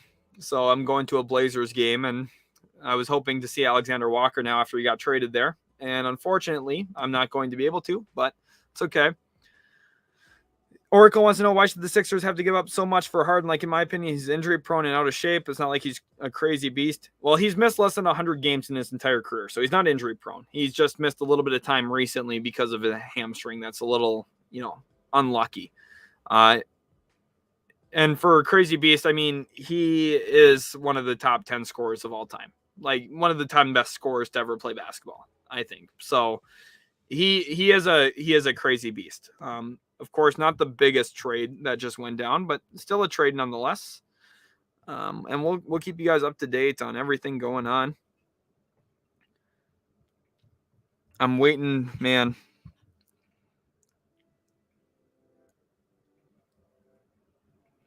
Very possible Ingles returns back to Utah at some point. Next are going to stay lost as my holy king.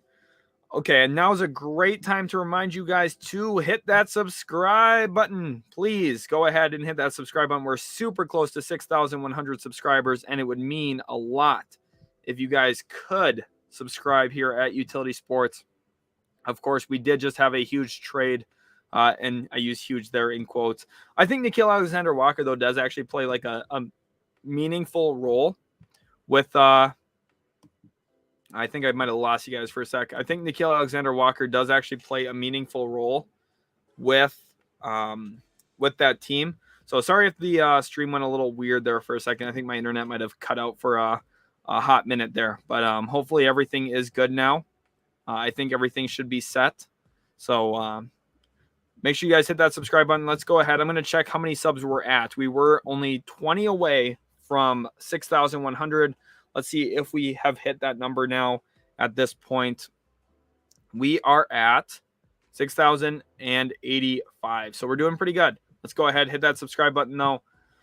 Bergada Sports says, since Indiana is shopping Brogdon next year with Halliburton and Duarte as the future, how do you feel about a Barton, JaMychal Green, Najee draft capital package to have Murray and Brogdon backcourt? It's pretty solid. It's not bad, actually. That's a pretty good group. The issue for me is if I'm Denver, how much better do I get with Brogdon instead of Barton? Like, I really like Barton. Like, that would... If, like... Brogdon's good, but Barton's not much worse. Like, it depends on the draft capital there. Like, if it's a couple seconds, that's fine. If it's a first, I'm like, I don't know. So for me, that's kind of my thought. Barton, like, I get it. Age-wise makes a little bit more sense. You kind of consolidate your roster a little bit. It's not bad. It's okay. I don't mind it. Sayi says Marlins first-round picks. Tony Bradley for, I think he's probably talking here about maybe the Heat first-round pick for Tony Bradley. For PJ Washington, that's a good deal for PJ Washington. Yeah, it is. PJ Washington's a good player, so he'd definitely be a nice acquisition. I know Tim Hardaway's not a max player. He's not on a max contract. He's making $18 million a year, so they didn't give him a max, so it's not a big deal.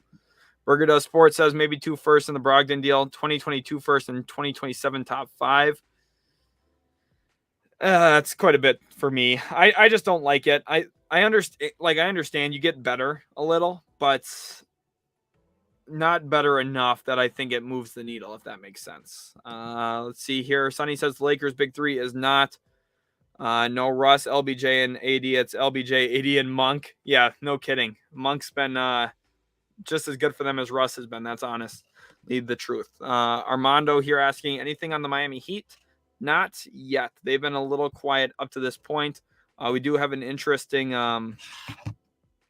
little note here from Joe Ingles. He said in a quote last week, if I'm able to get someone back that would help them make a push for the end of the year, I understand that. I'm not going to sit here and be sour and upset. So basically, he gave Danny Ainge the green light to trade him. Verified account on Twitter by the name of Jacob Eisenberg passed around the possibility of a 5-team trade. Should check it out. All right, I'm going to go ahead and pull that up on Twitter here. Let me go ahead and get that up. Just the 3-team deal just came through now on Bleacher Report. Let's go ahead. Jacob Eisenberg. Let's go ahead and pull that up. Okay, so let's see. But I've heard, okay, so source who has 50% track record of being right about rumors over the last few years just told me something super juicy about the deadline involving Harden and Simmons. Should I share more details? Yes. Not vetted, but as I've heard, talks involve as many as 4 to 5 teams, including Brooklyn, Philly, Oklahoma City, which was obvious. I talked about them. Indiana is in there, which maybe that's the Miles Turner. We talked about a 4-team trade during the stream with one mystery team, maybe Sacramento. Nets and Sixers are haggling, but circling in on Ben and Seth to Brooklyn with picks, which is what I came up with.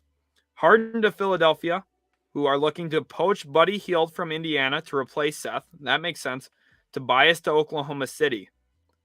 These talks are holding up a lot of action around the league with so many massive contracts and talents involved. Daryl Morey is trying to wait till 2:59 tomorrow to close the deal, ensuring no other contenders in East besides Brooklyn can take advantage of a fluid trade market. Oh my goodness. So that sounds crazy. This guy who tweeted this has 15,000 followers. So he's not a big guy. He's not like the big dog, but he's relevant and notable. So that could be huge. That, I mean, seems fair. Seems very fair. Mr. Rudy wants to know what the Blazers are doing. They're opening up flexibility. It's okay. I know the Nickeil Alexander-Walker one's questionable, but they're going to have a lot of salary cap space. That's what they're aiming for. They're going to have about $50 million, if my math's right off the top of my head. And that is a lot. You can bring in 4 or 5 good players. You could bring in a max player and 2 other good players. They could do a lot. That is talented. NBA trade just went down. Nickeil Alexander-Walker to Utah. Yep, trade just happened. Thank you, guys. I'm sorry I'm a little bit behind on the comments, so I'm going to try and catch up here. Joe is a great pickup for the Blazers. W for them. Well, he's out right now, so that's part of the issue. By that I mean his cap space. That's funny. Yeah, that's what they're looking for. Jazz flip injured player for bench depth. Yep, they did. The only issue, though, is I thought that they could have used Ingles with another contract like Pascal to maybe bring in like a seriously good player, like someone who makes like $18 to $20 million. And that would have been like really huge for them. But like Atlanta analysts is saying, Jazz won the deal, get a backup point guard. I do think that they probably come out on top. I think Portland, it makes some sense as well.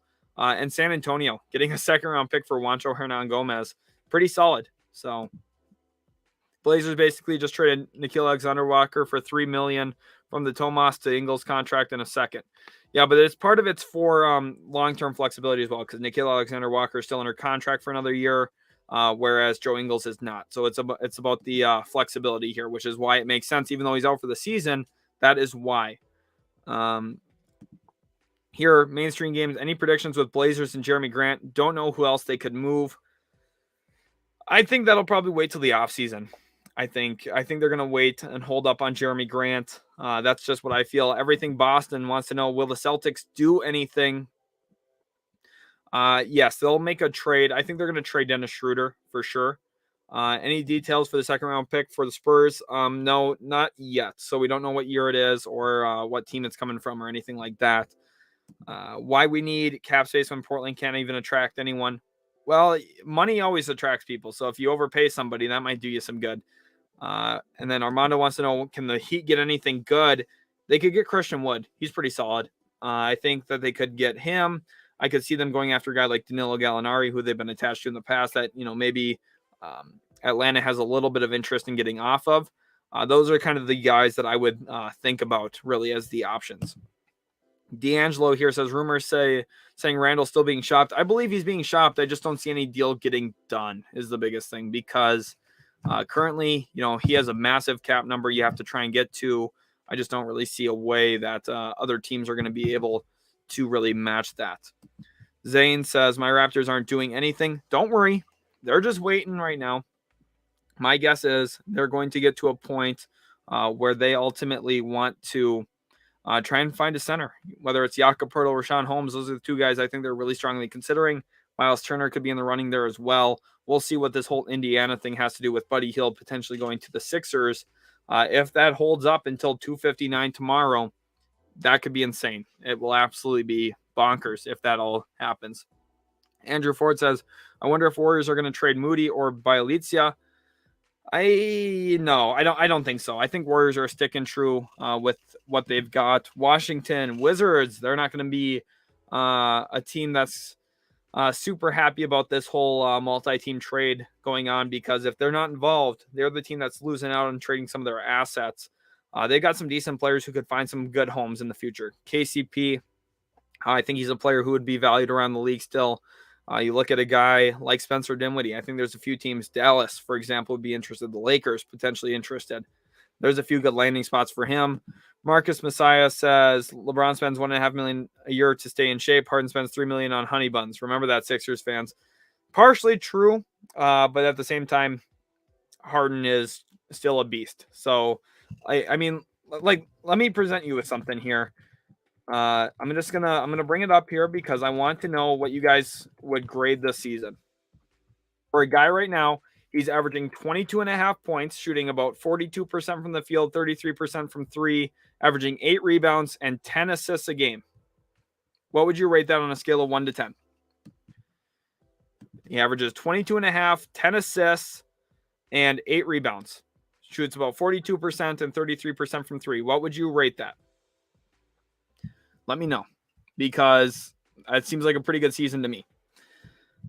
If Harden goes to the Sixers, sheesh. Yeah, I think they're going to be pretty good if they get it. KJ Hafer says, it's tough being a Blazers fan right now. Totally understand why. It does seem like a little bit of a difficulty right now.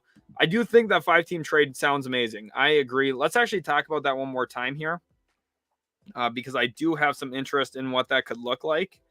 Again, so I do want to bring that back up for everyone just so we can be fully aware. So here it is again, 5-team trade. Nothing official yet. This is just kind of some of the rumors. Not vetted, but I've heard talks. I'm reading from Jacob Eisenberg. His Twitter ad is @Eisenberg43. Make sure you guys check us out on Twitter. Also check us out on TikTok. Links for those are in the description. Go give us a follow on both. Not vetted, but I've heard talks involve as many as 4 to 5 teams, including Brooklyn, Philly, OKC, Indiana, with one mystery team. Nets and Sixers are haggling, but circling in on Ben and Seth to Brooklyn with picks. Harden to Philadelphia, who's looking to poach Buddy from Indiana to replace Seth. Tobias going to Oklahoma City. So clearly a lot going on here, which is, I had talked about it becoming a multi-team trade. It's kind of funny. I kind of nailed a whole bunch of that. Just looking at what made sense for why it could be taking so long and why the league is maybe operating so slowly right now. That would be why. Morey doesn't want the Nets to flip the assets for depth. Most definitely doesn't. He wants to hold it out to try and limit everything and keep his team in the best possible shape for winning a championship. Ronald here, say he wants to know, do you think the Oklahoma City Thunder are going to waive Tobias Harris or buy him out? I think what would happen is Oklahoma City would actually play him, which I know sounds a little bizarre because they like losing for some reason there. But I think they would play him and hope that he plays really well and averages like 23 points a game. And all of a sudden, with only 2 or 3 years left on his deal, maybe a team's like, ooh, that could be a nice little pickup for us. And they trade for him and give up a pick. Kind of like what happened with Chris Paul. Let him play. He's not a bad player. He could average 22 points a game. Very possible. He could shoot the ball pretty well. And I think if you alongside Josh Giddey, who's a really good facilitator, and alongside Shai Gilgeous-Alexander, oh yeah, he could average 22. I think he would actually make them quite a bit better. So I would hope that he would just play. Marcus Messiah says Nets have 2 trade exceptions as well from the Dinwiddie sign and trade. Yes, they do. So they could add in other stuff, especially with those draft picks. But definitely Morey does not want the Nets to get involved in making other moves. Ronald Waller, could the Wizards trade Bradley Beal to Portland for Anthony Simons? No. That's not going to happen. Anthony Simons' value is nowhere near Bradley Beal's. Simon's a good young player, but I just don't think that's even going to come across the Washington table. Dennis, I'm pretty sure we can trade for something. He's an okay player. Has good nights and bad nights. Yeah, he's what you call like a streaky bench scorer. That's what he is. That's a good role. He's a good player to have for sure. Definitely does help out a team. For me, when I look at what they need, what Boston needs, they just need to get off that contract to get out of the luxury tax, and then from there you can kind of just hang out. Like you're good, you're young, keep focusing on internal improvement. I think that's the biggest thing that I don't think people spend enough time looking at is how can we just internally improve ourselves by working harder, skill development, that kind of stuff. KJ says, if the Blazers keep their 2 first-round picks, sign Simons and Nurkic, most of that cap space is gone right there. Portland will not have that much money. They'll have mid-level exception to use. No, because what you're not remembering is that you can use bird rights to keep Simons and Nurkic. So what you do is you agree to contracts with them in moratorium, but you wait to actually sign them until after you sign actual free agents using cap space. And then what you do is you re-bring in Simons and Nurkic while holding their bird rights. And then depending on what their cap holds are is when you decide how much money you're going to win or lose. But if you draft a big man with one of those first 2 picks, maybe you don't bring Nurkic back at all. If they're able to grab Jalen Duren out of Memphis, Nurkic kind of is expendable. So you might be able to save some money there, bring in some wings. I understand why it looks bad, but for the most part, they do have a lot of flexibility here. So if everything goes right, they could be a really good team next year. But overall, I'm not sure. Here we go. We're finally getting some ratings in here too. 8, 9, 8 out of 10, 8, 8 out of 10, 9 because it's close to averaging a triple-double. That's a 10 all-star lock. So this is what I'm saying. So on a scale of 1 to 10, this guy's having an extreme down year. We're talking about James Harden here. That's whose numbers I read. The 22.5, 10, and 8. That's James Harden. And you guys, like, the lowest number we saw for it was an 8 out of 10 because it's an all-star lock. He was an all-star. That for most players is a phenomenal season. And for him, we're like, whoa, James Harden's having a meltdown. He's not normal James Harden. That shows how good he's been, okay? If a guy can have 22.5, 10, and 8, and pretty decent shooting numbers, not great, but decent, and that's like a massive down year for a guy, and everyone's like, whoa, should we hit the panic button on him? That shows how great he's been in his career. Sure, those aren't MVP numbers right now, but they're all-star numbers, and that's a lot of value. And if Philadelphia could add an all-star, they'd be better, right? That's like the reality. ATG Rico says, so who's going to the Pacers in the multi-team trade? My guess is what's going there is going to be some picks and probably a guy like Nick Claxton, maybe from Brooklyn. That could make some sense if Nick Claxton goes there. Maybe from Philly. Who else could maybe go over to Indiana for Buddy Hield? It might just be a couple second rounders too, and salary cap relief. Like, it's pretty solid. My Holy King, they played Al Horford. OKC, they'll play Tobias. Exactly. That's what I'm thinking as well. Mr. Rudy Poo, that last little bit of the post might be the truest thing, holding the trade till the very last minute so that nobody else in the market can make a reactionary trade to improve. Very true, which is maybe why everything is going so slow right now. And Daryl Morey is the type of guy to actually do that. So at the end of the day, it'll be crazy if that's what happens. But and right here, Bermuda Sports, Tobias Harris on the Thunder would put up top 5 power forward numbers. He would score a lot. He would get a lot of rebounds, and he'd be valuable for them. So I think he could really build up his value again and probably get them another pick, which would be huge. That would make a lot of sense for Sam Presti. My Holy King, do you think Bradley Beal is worth $240 million? I don't. I would not sign him to that either. But at the same time, okay, I'm gonna preface this because I'm a huge James Harden fan. I love watching James Harden. In fact, here, give me 1 second. I will be back here in a second.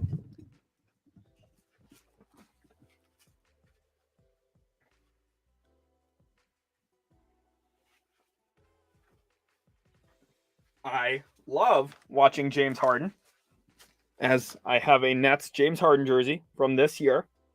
I love watching James Harden play, but listen to me, hear me out now. I would have issues giving him a 5-year, $240 million contract. And he's great. He's really great right now. He's a great player. The issue is not year 1 of that or year 2 or even year 3. I'm like, okay, we're getting close. But year 4 and 5 gets pretty shaky for me. Because at that point, just looking at what James Harden is at this point, has a lot of miles on his legs. He's 32 right now. He'll be 33 before the start of next season, which means an extension will bring him through his age 38 season, which is a yikes. Do I want to be paying James Harden $50 million when he's 38? I don't know. I don't know if I want to. That sounds like salary cap purgatory to me. But, at the end of the day, it's worth getting him for those first 2-3 years. So that's what you have to ask yourself. Are those last 2 years of salary cap purgatory worth the first 2 years of where he's going to be an MVP type of player? And realistically, that's what you're looking for. My Holy King here cheering for Brooklyn, saying, go Brooklyn, go Brooklyn. Deadly Content says, are Blazers making their rounds to go get Grant? Yes, but it might not be during the actual season here. It might be during the off season on draft night, potentially. They're going to be looking at Jeremy Grant really hard, though. And I think he would be actually a really good fit next to Damian Lillard. Marcus Messiah says, I wouldn't extend Harden either. He's not committed to fitness. And that's the issue here is, when you look at Beal, I don't know if I would want to tie myself to him until he's 35. Looking at Harden, I don't know if I want to tie myself to him until he's 38. But at the same time, you kind of almost have to. If you want to have a great player, you have to pay them, and you're going to have to pay them well. And for James Harden, those first 2-3 years are probably worth the back end 2 years. So maybe I would give him an extension, but it's one of those, like, if I was actually in the job and I had to actually do it, I probably would, because he's James Harden and he's that good. But I would be hesitant about, and I'd be a little worried about those back end years. So that's kind of the point I'm trying to make here. Lonnie Moore says, I'm going to need my Wizards to tank at this point. It's tough right now. Yeah, they're going to. I think they're going to make a couple sell moves. KCP, to be honest, I wouldn't be surprised if the Wizards are the surprise team, the mystery team in that 5-team trade, because they have some of the pieces that would make sense for Brooklyn to want, and also for a team like Indiana to maybe take one. And then maybe for Brooklyn to jump in and take one as well. They all make sense. So I think the Wizards could be involved for sure. What would Portland want in an Anthony Simons trade? they're not going to trade him. So he's pretty much off the table at this point. They want to keep him around. I think they see him as a big part of their future, actually, there. Let's go here. Update here on the Sixers. Sixers have refused to include Tyrese Maxey in any deal with Brooklyn. Nets have countered with an asking price of Simmons, Curry, Thibault, and Drummond. Sixers are hesitant to include Curry. Any deal would likely send Patty Mills to Philly aside. Wow. So, interesting. Patty Mills maybe could be on the move. That's weird. Everything Boston wants to know about Harrison Barnes. Some good landing spots for sure for him. You look at like Chicago, that could make some sense. You look at a team. I don't think Boston's really a good fit for him. I know that he's been linked there historically. I just don't know if I buy that. Burrito Sports, part of why the Nets would want Drummond is because he's a really good rebounder. And I think part of that too is, hey, he's actually a pretty decent backup big for the Sixers. So if we're going to try and get stuff from the Sixers, we're going to hurt them as much as we can. So let's pull a guy who's making the minimum, who actually plays like an okay role for them and is, pretty lengthy, decent pick and roll defense and rebounds. So I think he could hurt them a little bit. Helio wants to know, Patty Mills leaving? Potentially. Very well could be on the way out. The thing about the Nets needing rebounding, yeah, Drummond obviously could help them with that, but you're also looking at Ben Simmons helping them with that. If you bring in Ben Simmons, he's going to grab about 8 to 9 rebounds a game, and they're like the athletic type. Like they're like contested rebounds, offensive boards. Marcus Messiah says Kyle Kuzma would interest Brooklyn with Joe Harris injured. For sure would. So the Wizards getting involved could make some sense. Maybe they're getting a few of those picks that Philly's trying to send over to Brooklyn. You never really know who's all involved at this point. I think this trade is going to reshape the league, though, when it does go down. I'm kind of nervous about it. I coached today from 5 to 7, so I swear if it happens while I'm coaching, I'm going to be outraged because that means I can't make a video on it. It means I couldn't live stream on it. I just want it to go down. I just want it to happen right now. Let's please, Daryl Morey, see a trade. Yeah, Ben Simmons plus Drummond is more rebounding. That's true. I mean, those two of them offensively, I don't know how well those two fit together, but I see your point. And like Drummond can be on the floor when Simmons isn't. So, which is what also makes me think that if Drummond is allowed, or if Drummond is going out to Brooklyn, is maybe why I think Nick Claxton's maybe going to Indiana in that, or maybe Nick Claxton goes to Washington. Who knows? Because Indiana does have Isaiah Jackson, who I really liked coming out of the draft. I thought he was a really good pickup for them. Lonnie Moore here says, I don't think the Wizards would trade Kuzma unless they're truly getting something worth it back. They aren't going to sell one of their better players. Yeah, a little bit right. That's like if they're going to get a first, a few years down the road, something from Brooklyn that's going to be really valuable, or something from Indiana that could be really valuable. ATG Rico says, what plaster you think Pacers should draft? What prospect? I think he meant to say what prospects you think Pacers draft with the first 2 draft picks. So with their pick that's going to be in the top 10, they should look at like a guy like AJ Griffin, Shaden Sharp. I think they should look at Ben Mathurin would be phenomenal there. Another player who I just think makes a lot of sense to play in Indiana. And then when you look at the other pick with Cleveland, you have to get a little bit deeper down the board, but someone like, that's one of those where you'd have to consider some of the other options here. I'm going to go over to, I'm pulling up my draft board here just so I can make sure I'm not missing anyone as well for this, because I don't want to outline someone and forget to bring them up. So for me, it could be someone like EJ Liddell, who is a really good defensive forward, or Trace Jackson Davis. You could go with Isaiah Mobley, Patrick Baldwin out of Milwaukee. There's a bunch of different options. I think what you're really looking for is a hybrid 3-4, someone who can defend multiple positions and shoot the ball a bit, which is, one of the most important things ever. But yeah. Captain Obvious says, why would the Kings trade Barnes after making a win now trade for Sabonis? Well, because it might just be part of restructuring too, Captain Obvious. What it might be here is like, you bring in Sabonis, you have a certain identity you want to mesh to.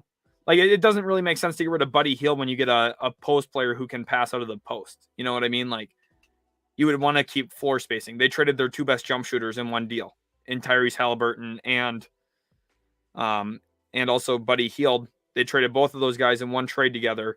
They got a guy who couldn't play home games for them because he's not vaccinated, and Justin Holiday. And then, you got Jeremy Lamb, who's not an elite three-point shooter, solid wing, but whatever. Like, not everything that the Kings are doing makes sense. So trading Harrison Barnes, you could do that because it could give you an asset or two that you flip in a deal this trade deadline yet to try and improve around Sabonis, because you probably have a certain identity you want to play to. Like, it doesn't make sense to get Sabonis when you have Richaun Holmes, yet they have both of them on their roster currently. So that's really what I mean.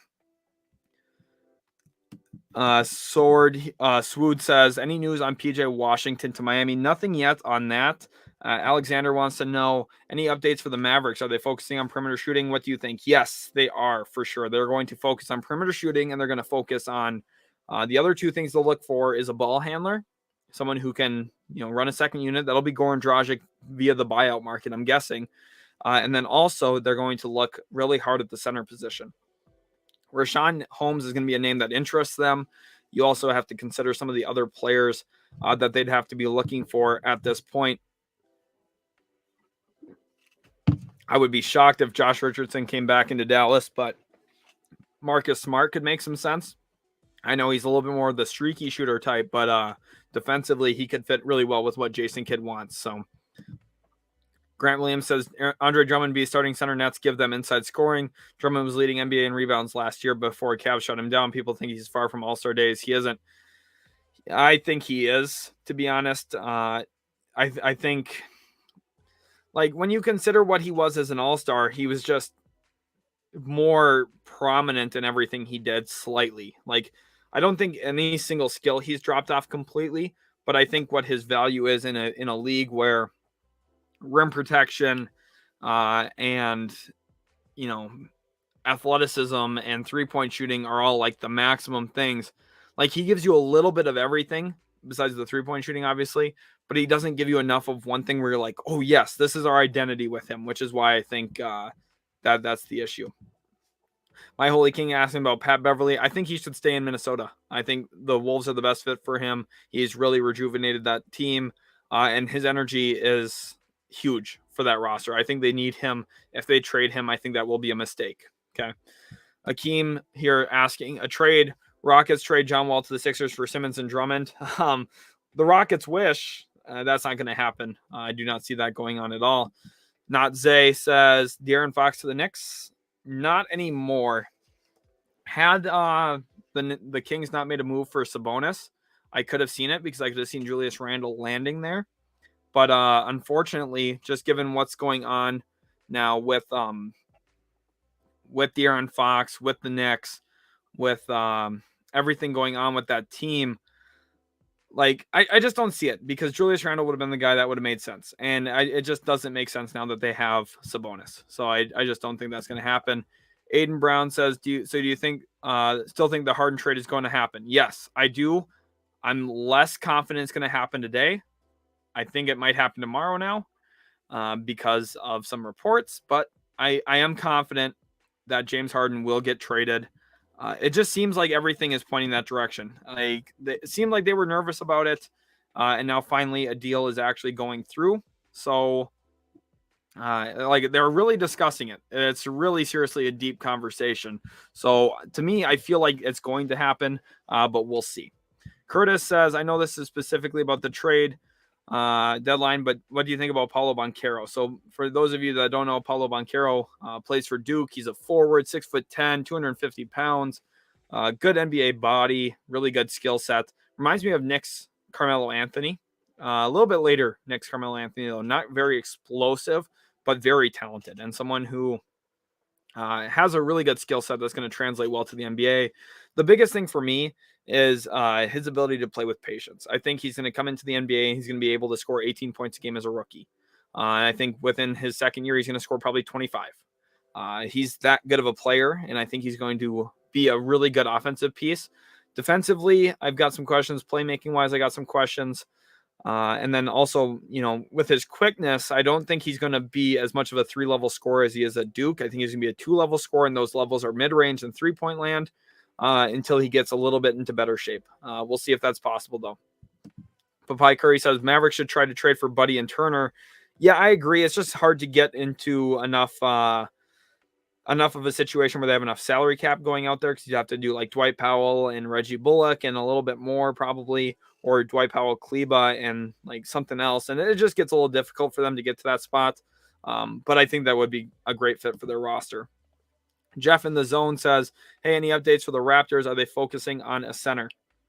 So there's been pretty quiet coming out of Toronto, but I would think they are. I don't have any official sourcing on that, but what I know about the Raptors and what I've heard is that they need to find a center. Like, that's just quite frankly obvious with Precious Achiuwa there. They also have Kem Birch. You're looking at Chris Boucher.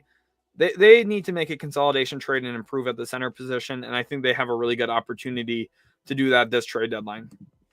Also, any trade ideas for Celtics thinking that Schroeder or Smart gets traded? Smart is hard because value-wise, I can't really gauge what his value is this season, because historically he's been a good player. I think his value is a little bit lower than normal. And then for Dennis Schroeder, when I look at him, what I think is going to go down realistically is I think they're going to trade him for a second-round pick and a guy who's on a like veteran minimum. Oh, we have a trade. Okay. Very, very low level trade here. I will pull it up on stream though for you guys. We do have a trade. Mark Stein is reporting this here, so I'm going to get this pulled up. Shout out to Mark Stein for that. Make sure you guys go give him a follow on Twitter. Does a lot of really good work. So let's go ahead and get this pulled up for you on stream. Let's go take a look at it. Not a big trade by any means, but maybe it does point to something, I think. So let's go ahead and take a look. And here it is. Let's click his account, the Stein line, and down we scroll. Right here is the trade, which OKC sends out a 2022 or a 2026, excuse me, I can't read, 2026 second round pick from the Oklahoma City Thunder in a trade for KZ Okpala. So Okpala, who is a former draft pick of Miami's, goes out the door for a 2026 second round pick. And now you might be looking at this and saying, oh, this is not really a big deal, which, maybe that's true. Maybe it's not a big deal. But to me, I think it does point to something, which I think what it points to is Miami is going to look at making some other moves potentially. Miami's bringing in an asset here for a guy that clearly wasn't getting valued very well across the league in KZ Okpala, someone who just didn't work out for them, which is a rare miss. They usually never miss. And even when they miss, it ends up working out for them pretty well. So Miami, they're getting a second rounder here because they're trying to open something else up for them later. So the thing for me here about this is they're just getting an asset is all they're doing. And Oklahoma City is taking a chance on a young guy who maybe has potential. Justin Archer wants to know, did Joe Ingles just get traded? Yes, he is now headed to Portland, where he probably won't even report. So yes, he did get traded. Fox for Lillard, King's wish. Yeah. Oracle says there won't be a trade between Philly and Brooklyn today, but tomorrow the Nets will cave. See, that's what I feel as well. Now, OKC traded a pick, better than a Simmons trade, IMO. Yeah, this is more rare. But like this is one of those things where if I'm Sam Presti, like you get at least a shot to see what KZ Okpala could be for you if you give him a bunch of minutes and give him a chance to grow as a player, which this excites me for them. And that 2026 second, like that's not going to be anything for the Thunder. That would be like we'll throw that into a trade and see if it can get us anything else. Like this is fine. And for me, this is what it points to is I just really see here that Miami's looking for something else. What I see is Miami's going to try and make a move for another player at some point. So what that's going to look like, I don't exactly know yet. But what I do know is they're positioning themselves for that. You can mark my words on it. I think that the Miami Heat are positioning themselves to make a move, whether it's for Christian Wood, whether it's a move for Eric Gordon. Could be something. It could be whatever. But at the end of the day, I think there is a bunch of different options. Let's go on here. Burger Does Sports says Jokic V2 is going to be that 2026 second. That would be insane, especially with me saying that's nothing. Now I definitely jinxed it. And it's going to be like a huge trade, and we're going to look back at it and say the one pick that Sam Presti didn't keep is going to be the best player that they could have drafted, which would be hilarious. Magnus Taylor said, what can the Raptors get for Dragic and Boucher or Dragic and Achua? So that's an interesting question. I think ideally what they would try and get is Miles Turner, and they'd, maybe get a little bit more money. Another thing that could make sense for them is Buddy Hield. However, I don't necessarily see him as a great fit into Nick Nurse's system, but I definitely could see that as an option. Indiana's probably the team they're calling. Maybe Toronto's the team that's the fifth team in that 5-team deal we were talking about earlier as well. I could see that. Marcus Messiah here says, without Maxey in the trade, I can't see Ben playing point guard. Kyrie's not a point guard. Nets want Maxey. Maxey's not going to go into Brooklyn. I don't think Maxey's going to be in the deal. I think ultimately the Nets cave in and try and get what we talked about, where this is essentially the package that they're going to get. They're going to get Simmons, Curry, and 2 first-round picks. That's what I see them looking for, which is tough. You don't want to, have that, but that's ultimately what I do see going down. So make sure you guys are subscribed here at Utility Sports. It would be absolutely awesome if you could go ahead and go ahead and hit that subscribe button. Sorry, I was reading this comment. Josh Hates YouTube says, could the Heat trade include Duncan Robinson? No, Duncan Robinson probably isn't going anywhere. I mean, if they needed to, they could attach salary, but really for Christian Wood, let's go ahead and pull up the Miami Heat roster here so I could kind of talk about what I could see happening for this team. Right now, to make money work, it could be anything from, Dwayne Dedmon plus Markieff Morris, who's out, or it could be, something like Victor Oladipo plus Dwayne Dedmon. Realistically, it's going to be Dwayne Dedmon and something to get to a certain money mark where they're within 125% of what they want to get to, if that makes sense. Because when we look at the salary cap, which is the thing I love the most, I actually really love talking about the salary cap. I'm a little bit of a nerd like that. Salary cap is extremely important, and it really kind of decides and dictates what can happen throughout the trade deadline. Because not only do you need value to match up, you need both sides to say, yes, this makes sense for us to do from a basketball standpoint, but the money has to work. And if the money can't work, there's not going to be a deal, which is why I don't think the Mavericks trade Jalen Brunson. It's why I don't think that the Mavericks trade Dorian Finney-Smith, because both of those guys are on small contracts. It's hard to trade them for value because they're both young, and they're both cheap, and they're both good players. Just like why I don't think Colin Sexton's going to get traded. We have a proposal here. What about this trade idea for the Thunder? First round pick from Suns for Chris Boucher. That's a little bit too much value for Boucher. I really like Boucher. I thought he was a really good player when he came out of the Raptors 905 G League team where he won MVP of the G League. I really love the G League as well. I keep up to date on that very closely so that I can know players when they come into the league. It's the one of the best ways to really get to see the back end of rosters, honestly, at this point, with how the NBA handles it. But Chris Boucher, just, he's a little bit older. He's like 29 years old. I don't really see that at this point. Jossie says, any news on Magic trades? Nothing yet. It's been quiet out of Orlando. We don't have anything quite frankly yet. I'm on Bleacher Report for every single sport, basically, and the Canadiens fired their head coach today, and they have the little red buzzer emoji, and I'm thinking some trade went down that I missed, and it's just a head coach firing in the NHL. So thank God.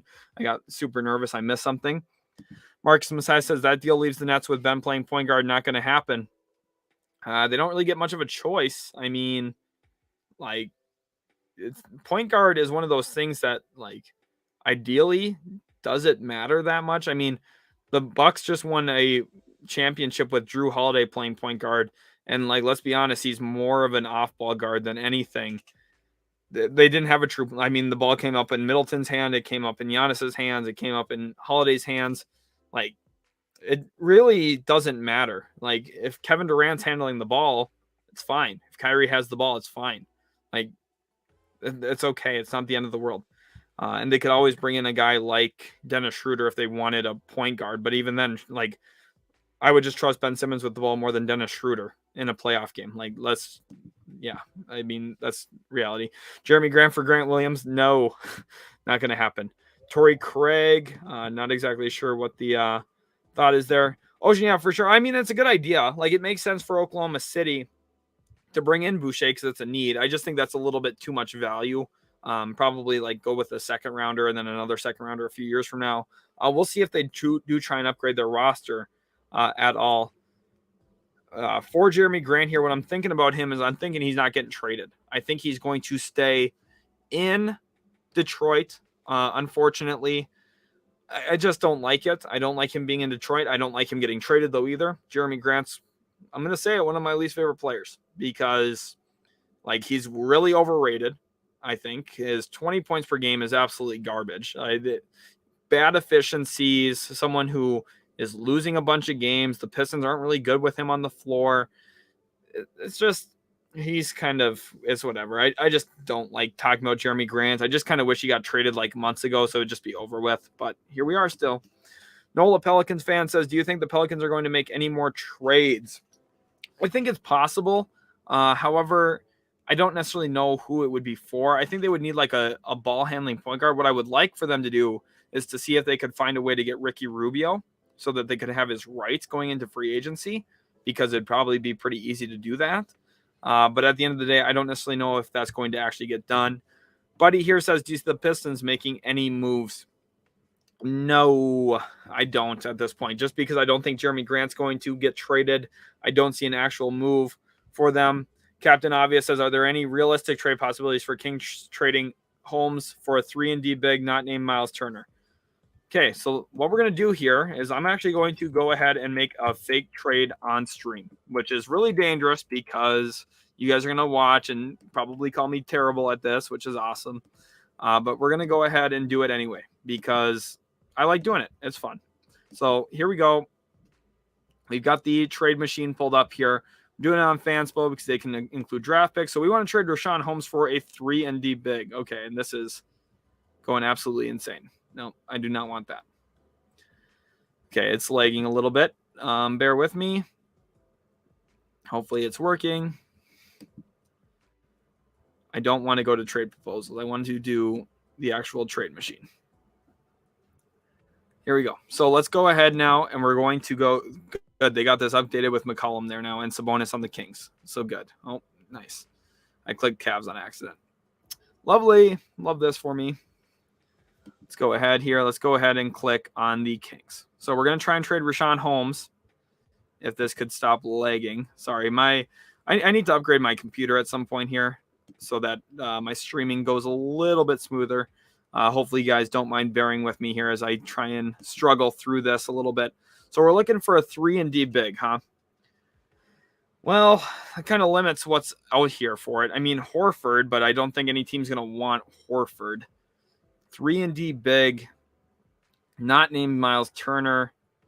Okay, well, we could go here, and then we probably want to attach a third team into this, I'm guessing, because I don't see the Pistons wanting Richaun Holmes, which means let's put the Raptors in here. Yeah, let's do the Raptors. I think that's the one that makes the most sense. So what we're going to do here now is Richaun Holmes goes to the Raptors. We're going to send Kelly Olynyk, who is a little bit of a 3-point shooting big. Not a 3-and-D big, but that's about as good as you can get. Okay. And send him there. And we're going to send to the Pistons, who we need to get $10 million out of here. So let's go ahead here and let's do Kembert. Sure. No. We'll do Boucher. Yeah, we'll send Chris Boucher. This is fine. Or actually, well, we could trade Boucher to the. Let's trade Boucher to the Kings as well. And then what we're gonna do here is, so we need to get off of some more money here. We're gonna send Marvin Bagley. This is what makes sense. We're gonna send Marvin Bagley to the Pistons. And then what we're going to do here is we might just be able to roll like this. Let's go ahead and hit try trade. Let's send we got to send a little bit more out. So let's send a second rounder to the Kings here, and let's send another second rounder to the Kings. And here we're going to send another second rounder from Detroit to the Kings because getting off of a Linux contract alone is worth a second rounder. So let's go ahead and hit try trade here. Again, I can't see your comments right now. Okay, so this failed. So we have to cut 1.5 million. So what we do here is then we just go in, hit adjust. I could have done the math in my head, but I didn't feel like doing it, which is why this was dangerous to do on stream. I probably should have just done the math in my head. But we need to send out 1.5 million. So let's just go ahead and say Malachi Flynn gets to go play for the Pistons as well. There we go. And then we go ahead and hit try trade now, and everything should work. There we go. So there's a 3-team trade. Olynyk and Boucher to the Kings, who I think are better fits next to Domantas Sabonis. Holmes goes to the Raptors. A few second-round picks go into Sacramento, and then Malachi Flynn and Marvin Bagley to the Pistons. What's your guys' thoughts on that? Good, bad, ugly? What's your guys' thoughts? I'd love to hear. So we've got some ideas. I'm going over some of those now. It's funny here. Hans says, you're doing great. Cheers from the Italian Alps. Thanks for being in here, Hans. Absolutely awesome. Zane says, use Fansville for your mock draft. Less work for you to do slides. Yeah, I know. I do put in a lot of work on the slides. It does take quite a bit of time. But I think the presentation looks better. So I might just keep doing it. I do appreciate that at least. Ken, welcome to the stream. Glad to have you in here. You're absolutely awesome. One of our best viewers for sure. Here, Kings fan says, Kings fan, I like it. Okay, so this is actually what we call somewhat of a successful trade. That's good. I was nervous doing this live on stream, but we have a nice proposal. Trade has a lot of moving parts.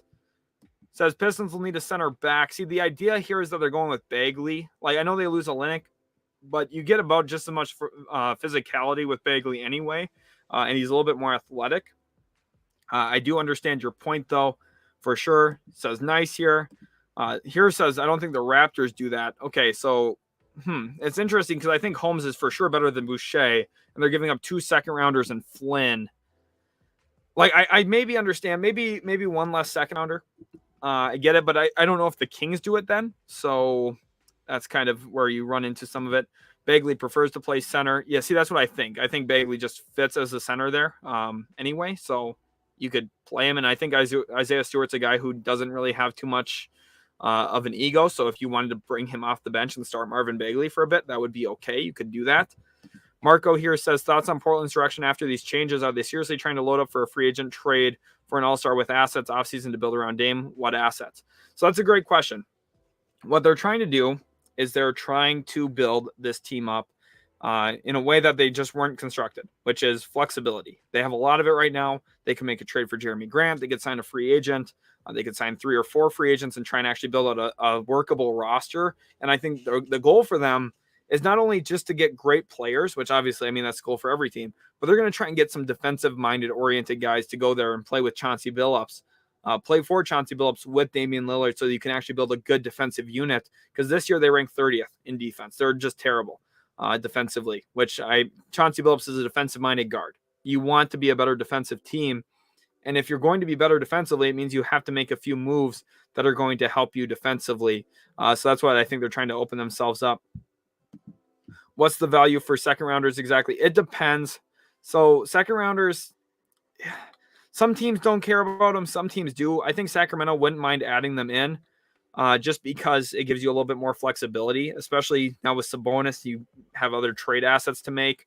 And to be honest, Richaun Holmes just doesn't fit anymore in Sacramento. So this is an interesting one to me. Maybe not something that's like, wow, this is league changing or anything, but this is like what we call roster reshuffling, where you're trying to fix what your roster looks like, honestly, based on other moves.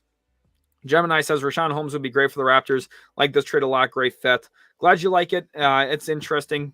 As a Pistons fan, I approve. Okay, so I have Kings fans okay with it. I have Raptors fans okay with it. And I have Pistons fans okay with it. I think I did an okay job. Whew, I was nervous about that, guys. Whew. Wow. Ken Freeman says Bagley the best player in that trade, IMO. I think it's Richaun Holmes, but Bagley's picked up a little bit more this year. Boucher is also valuable.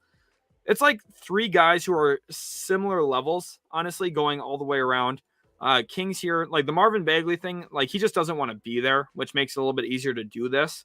Obviously, giving up Richaun Holmes is the difficult thing, but moving on from Marvin Bagley, I mean, he just doesn't want to be there. They won't get very much value for him. Louis Affon says, what do you think about Jeremy Grant for Richaun Holmes? I don't think that the Kings will want. Well, I don't know. I think the Kings would probably want that and welcome that, but I think the Pistons would be like, "Are you going to give us a first round pick and something else on top of that, or what?" And that's where you kind of run into some issues. Jai Deep says Raptors won't do it because they don't want to give up Boucher and they won't give him up for Miles Turner. I mean, the issue here is Boucher is, I think, 4 years older than Richaun Holmes. So, like, and Richaun Holmes is better. So, like, if they really get hung up on Chris Boucher, then that's shame on them. And they just need to make a better decision because Holmes is better. Their team would be better with Holmes. And he's younger. So it just doesn't really make much sense onto why.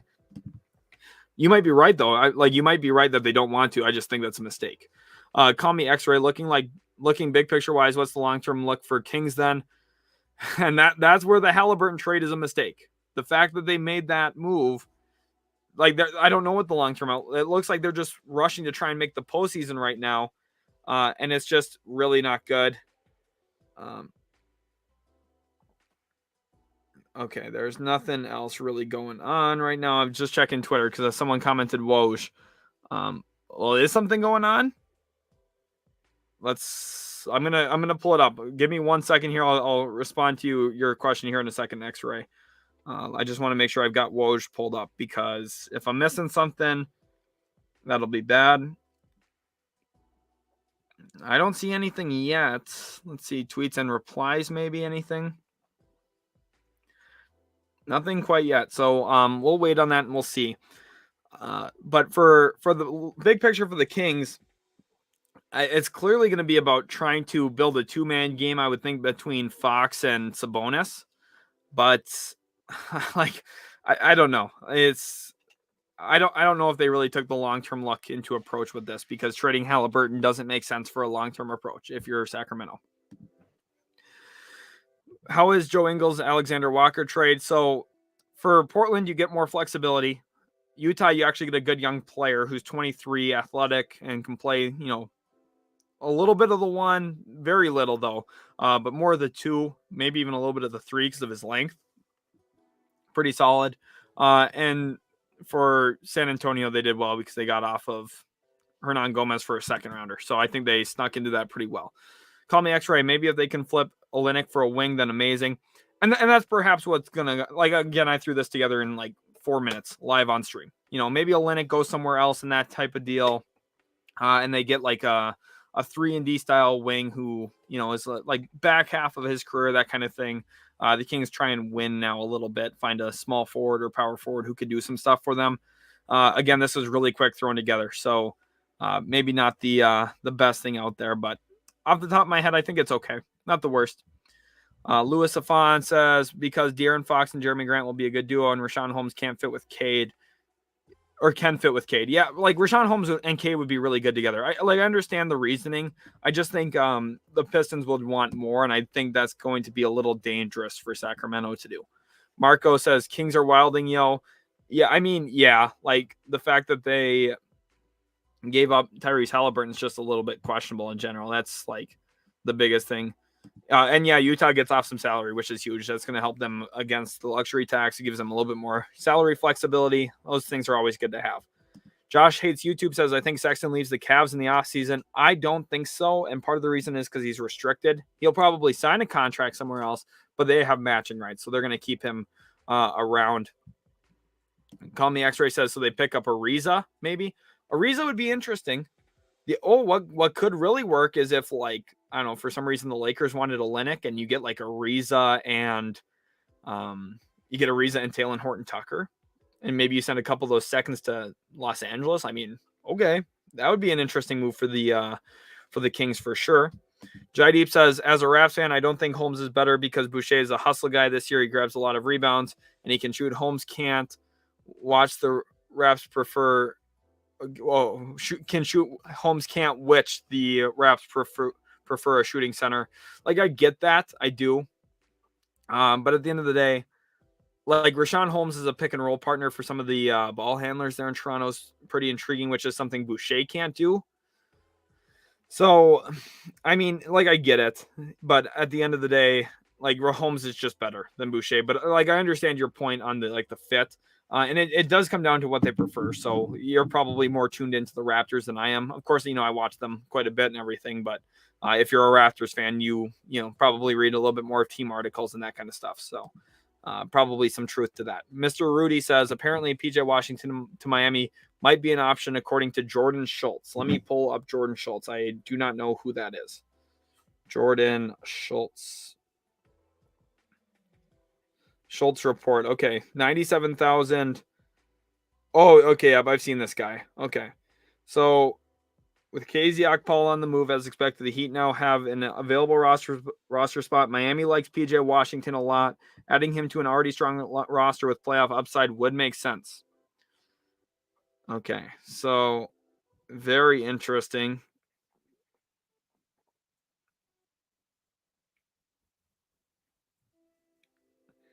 Very interesting. Okay, so there's a lot going on. League sources, Nets have asked Sixers for both Matisse Thybulle and Tyrese Maxey to be included in a potential James Harden deal. Brooklyn also has tangible interest in guard Seth Curry. Okay, so interesting. Maybe Jordan Schultz is probably a pretty decent follow as well. I should probably give him a follow so I can see some of the stuff he's tweeting because it doesn't look like he's too far off on some of his stuff. I mean, sometimes it looks like he's not on it, but that's all right. Mr. Ray, as a Pistons fan, I'd be calling for Weaver job if you trade Grant for the scraps of both Sacramento and Toronto. There's no Jeremy Grant in this trade. Like, I don't know where this is coming from. This is not a Jeremy Grant trade. This is a trade of Kelly Olynyk. Like, the Pistons would actually be doing really well in this move, I feel. KJ says that's actually a pretty decent trade. Glad you liked it. Just kind of threw it together quick. Sometimes, usually for like videos, I spend more time thinking them through and like really trying to dive into it. But for the most part, I feel like I have an okay idea of what makes sense. Blazers get Joe Ingles. Yep, that was a deal that happened a little bit over an hour ago. Lewis says, I really want Detroit to make a move ASAP. We'll see if they do. They might not. Let me go ahead and do this. So there, whoops, there we go. Like that. Oh, like this. There we go. There's the deal. So it's just second rounders down there. There's no Jeremy Grant trade at all. So hopefully you guys can see that it's not around Jeremy Grant. I don't think Jeremy Grant gets traded because I think the asking price for him, like Felix is asking here, is going to be probably 2 firsts, which I think is a little bit too much. And I think if they want 3 firsts, they're ridiculous. If they want 2 firsts and a young player, they're ridiculous. If they want 1 first and a really good young player, they're ridiculous. If they want a really good young player, I think they're a little ridiculous. And if they want a good player, like a decent young player, like a Dante DiVincenzo in a first rounder, that's about right. That's where the value should be, in my opinion. Skirmish says, would OG for Miles Turner and Cleveland's first this year work? I know it sucks to trade OG as a Raps fan, but with Scotty Barnes emerging as a potential superstar, be a good idea. No. Do not trade OG Anunoby. He is everything every team wants. He's a wing that can guard multiple positions, can handle the ball a little bit, consistent shooter. He's too good. You can't just trade him, not for Miles Turner. And to me, you just don't want to give up OG Anunoby. I firmly believe that. Mr. Ray says, my fault. I couldn't see below the left part of the screen. No worries. You're good. No worries. I like Holmes on the Raptors. Very underrated player, IMO. I think he's underrated as well. If he played anywhere besides Sacramento, I think a lot of people would see how good he is. Yeah, I definitely don't think they're trading OG either. Also, why would the Raptors trade Boucher for Holmes when they can get Miles Turner? The prompt was, what's a trade that we could do, not including Miles Turner. So he wanted to see something other than Miles Turner. So that's why Miles Turner's not in this deal. We want those players from Dallas. LOL. Okay. So okay. You do you. Paul Lou. I'm not trying to say your trade is bad, but I don't see that happening. I don't either. This was a hypothetical that got asked to mock up a trade about something that could theoretically happen if Miles Turner's not available and if the Kings wanted to move Richaun Holmes for a shooting big. That's what the question was. I gave an answer. Probably won't happen, but I could see how all sides would maybe come out ahead, even if it's not possible. OG's untouchable unless we're getting a superstar. Agree. What trade targets do Portland have, or what would you like to see next to Dame and Ant? So next to Simons and next to Lillard, I would like to see some defensive-minded wings. I would like to see forward AJ Griffin from Duke. I would like to see center Jalen Duren from Memphis. I would like to see Jeremy Grant there, I guess. I don't love it, but I like it enough. I would like to see a Jonathan Isaac type. I would like to see a Matisse Thybulle type. I would like to see defensive-minded players, guys who are really good on that end of the floor, and then you go from there. That's what I would like to see. We'll see if they can get it done, though. That's really the biggest question.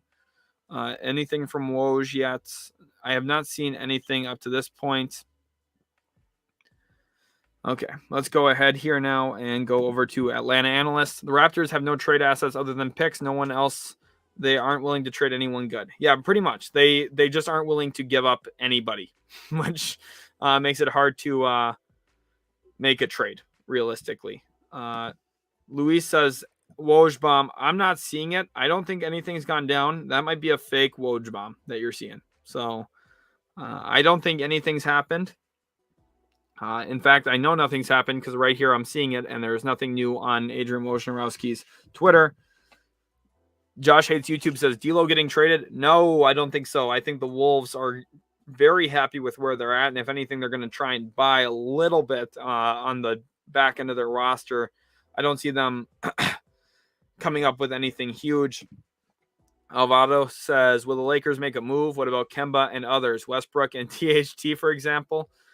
Yeah, I think like Kemba, Fournier, Alec Burks, and then maybe a little bit more in there for Westbrook and a first-round pick. That's kind of what I see. Marco says, do you think the Bucks are in a run-it-back mentality with the same comfort in their lineup as, say, the Warriors or Suns, or should they look to some win-now trades? That's a great question. Let's talk about the Bucks here a little bit. I'm going to go ahead and remove this from the screen now. And what I am going to put on there is this, because what I ultimately think needs to happen is I think for Milwaukee, they need to look at themselves in the mirror and say, yes, we're good enough to win a championship. We are a great team. We can win. But they also need to be realistic with themselves and say, okay, Brook Lopez has a back injury. He had surgery. I know we're confident that he can come back, but is he going to be the same player, or does it make sense to trade him, Dante DiVincenzo, and our first-round pick for Miles Turner? Yes, that's what makes sense. You should make that move now. Bring in Miles Turner, and it's going to help a lot there in Indiana. I think he would be a phenomenal addition. In Milwaukee, because he does what Brook Lopez does, but he does a little bit more as well. A little bit more consistent as a role guy offensively. Gives you another wrinkle into your offense. Really good rim protector as well. Gives you the defensive versatility, can step out behind the three-point line. That's what I like to see, and I think that's what they need to look at. Let's go ahead here now and move on to the next comment. B. Clef says, Bulls are staying quiet, praying that the Bulls are staying quiet and make a move for a big. So very possible. I think what they're going to look for, not necessarily a big, I think they're going to look for a 4. I think they're going to look for a 4-man, someone who can play a little bit of that forward spot for them, and I think that's going to be huge. Skirmish says, if a Miles trade doesn't work, what would a package have to include for the Raptors to get Yusuf Nurkic? Wow. For Yusuf Nurkic, I think probably a second rounder, and then let's look at it here. Basically just salary fillers. So whether that is very, very realistically, I mean, it could even be Goran Dragic and a second rounder. Because ultimately Portland, they're just trying to get assets. And as long as it's not a long-term contract, which Dragic isn't, it ends at the end of this year, you bring him in, it doesn't matter. You probably buy him out, and you get a second rounder for essentially free if they don't have plans to keep Nurkic. Now, very possibly they do want to keep Nurkic, And that's something I don't have a read on for Portland, because right now they still have him. He's playing last night against the Magic, and he's an okay player. He's pretty solid, but I think they should at least explore what it would be like not having him and going with more of an athletic center. Jonah Ramirez says, who do the Mavs use the player exception on? So that's a good question. I don't have anything specific for that yet. I think it could be something for Kenrich Williams.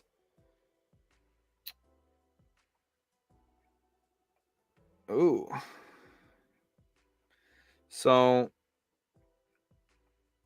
yeah, there's definitely going to be a Heat trade. I'm telling you guys now, there's for sure going to be a Heat trade coming.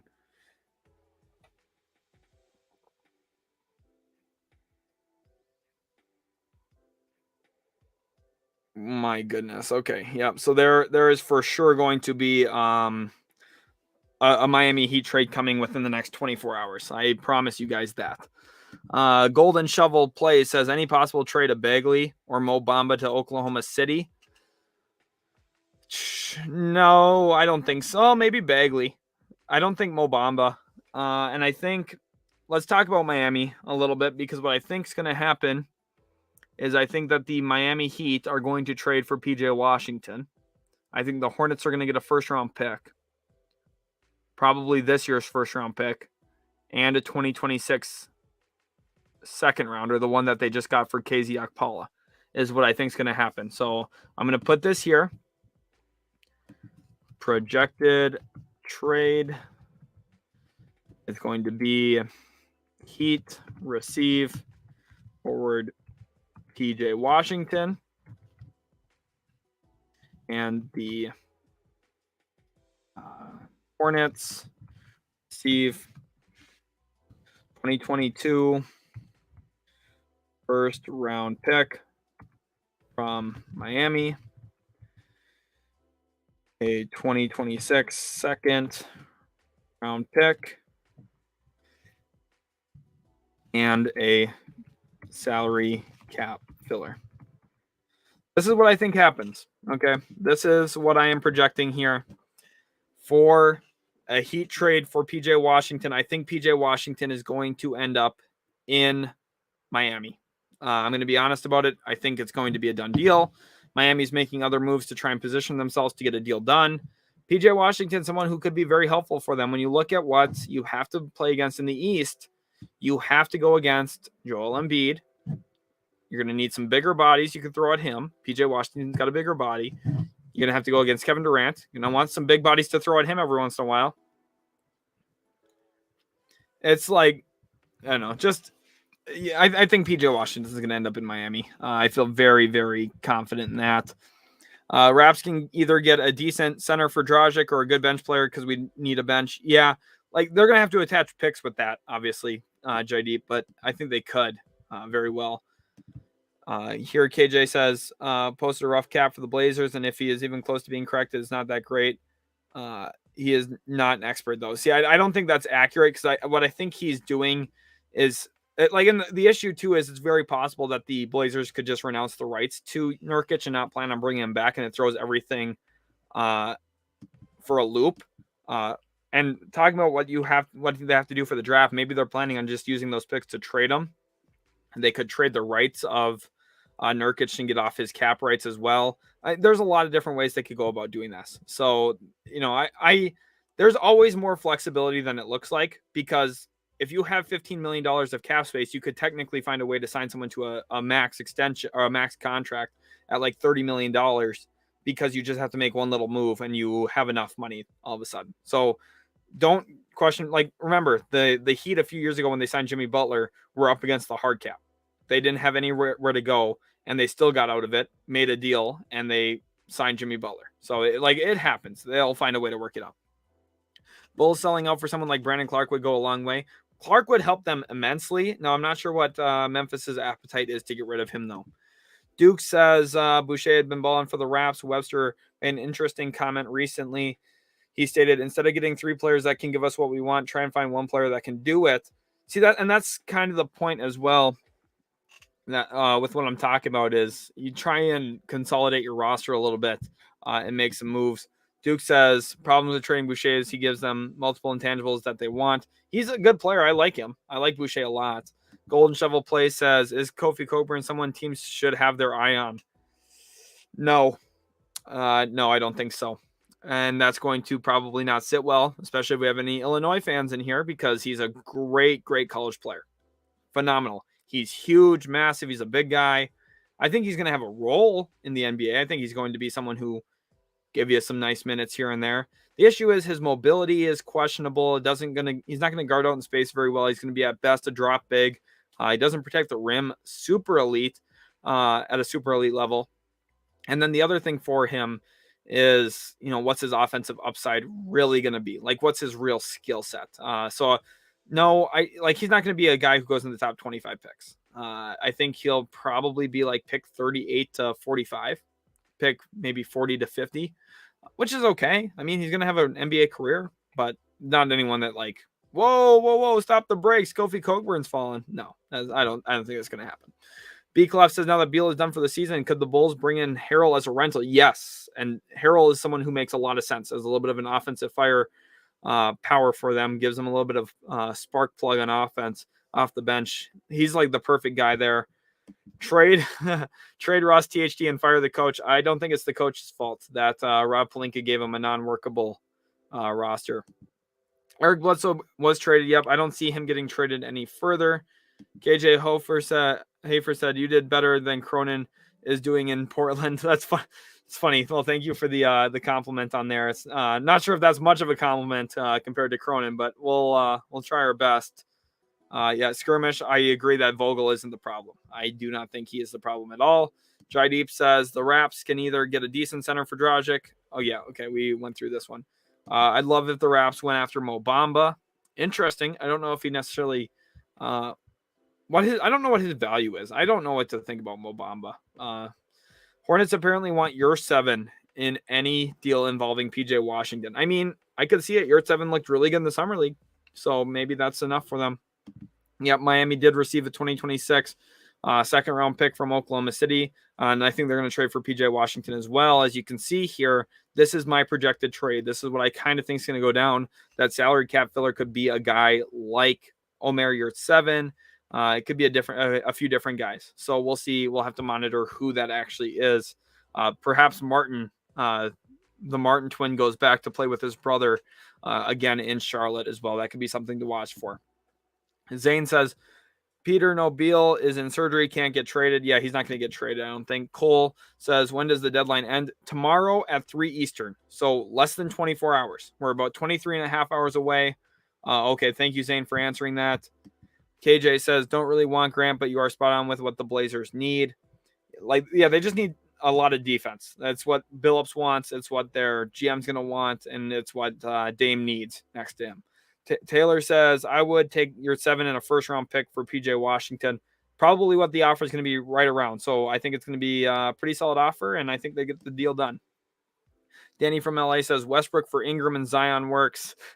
But I know it won't happen. Yeah, unfortunately for the Lakers, that won't happen. The NBA is not rigged that bad, so I don't think that's going to go down. Okay, Justin Anderson saying, Harden trade tomorrow at noon. I'm calling it. You guys will have to remember this. If it happens at noon tomorrow, we will see.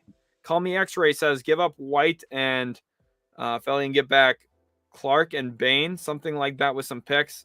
No, Bane's not available, so I just don't see Bane going anywhere. What do you think of Utah Jazz? What do you think of Utah Jazz make a good trade? Oh, okay, about the Ingles trade? Sort of. I think they got a good player for someone who's hurt. I think Nickeil Alexander-Walker is solid. I like his long-term potential. What I don't like is the fact that they could have used Joe Ingles' contract to get somebody who is more expensive, who would have cost them more against the cap. And that would have been beneficial because if you can bring in a guy who's like $18 to $20 million, usually means they're a good player if you want to trade for them. And Joe Ingles was your bridge to doing that. And they actually went down in salary. So maybe a little bit of a punt by the front office there, by Danny Ainge. But Nickeil Alexander-Walker is going to help them. It's not a bad trade, but I think they could have done something different that would have maybe helped them more. Atlanta analyst said, not hoping for any big moves for my Hawks. I just hope we can improve in our bench backcourt. Lou should stay with us, but we need an improvement over DeLon Wright. Yeah, DeLon Wright's one of those guys where you like kind of get excited about him when you get him. Except for me, when the Mavs got him, I rolled my eyes. I was like, oh boy. But he just, you watch him and you're like, oh my gosh, DeLon Wright, please stop. Aviv says, what do I think the Lakers should do? They should go all out for Buddy Hield. They need to get Buddy Hield on that roster. That's the best thing. Lead GM is the problem. Arguably, yes. Actually, not arguably. Yes. He's a great basketball player. Not sure about his talent evaluation. Josh Hates YouTube says, what Hawks moves do you think happen? I'm guessing not very much. I think that they're pretty quiet today, and I don't think that they really make anything big happen. Jonah Ramirez wants to know who are some buyout candidates. Well, you'd have to look at certain players around the league. Eric Gordon would maybe be one if he doesn't get traded.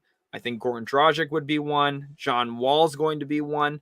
However, I'm not sure what his willingness is to pass up some money, so I don't know if he's going to actually. And then looking at some of the other options here, dare I say Russell West? No, I'm just kidding. Russell Westbrook will not be a buyout. That's like the big ones there to me. There's going to be some other guys like Mason Plumlee, excuse me.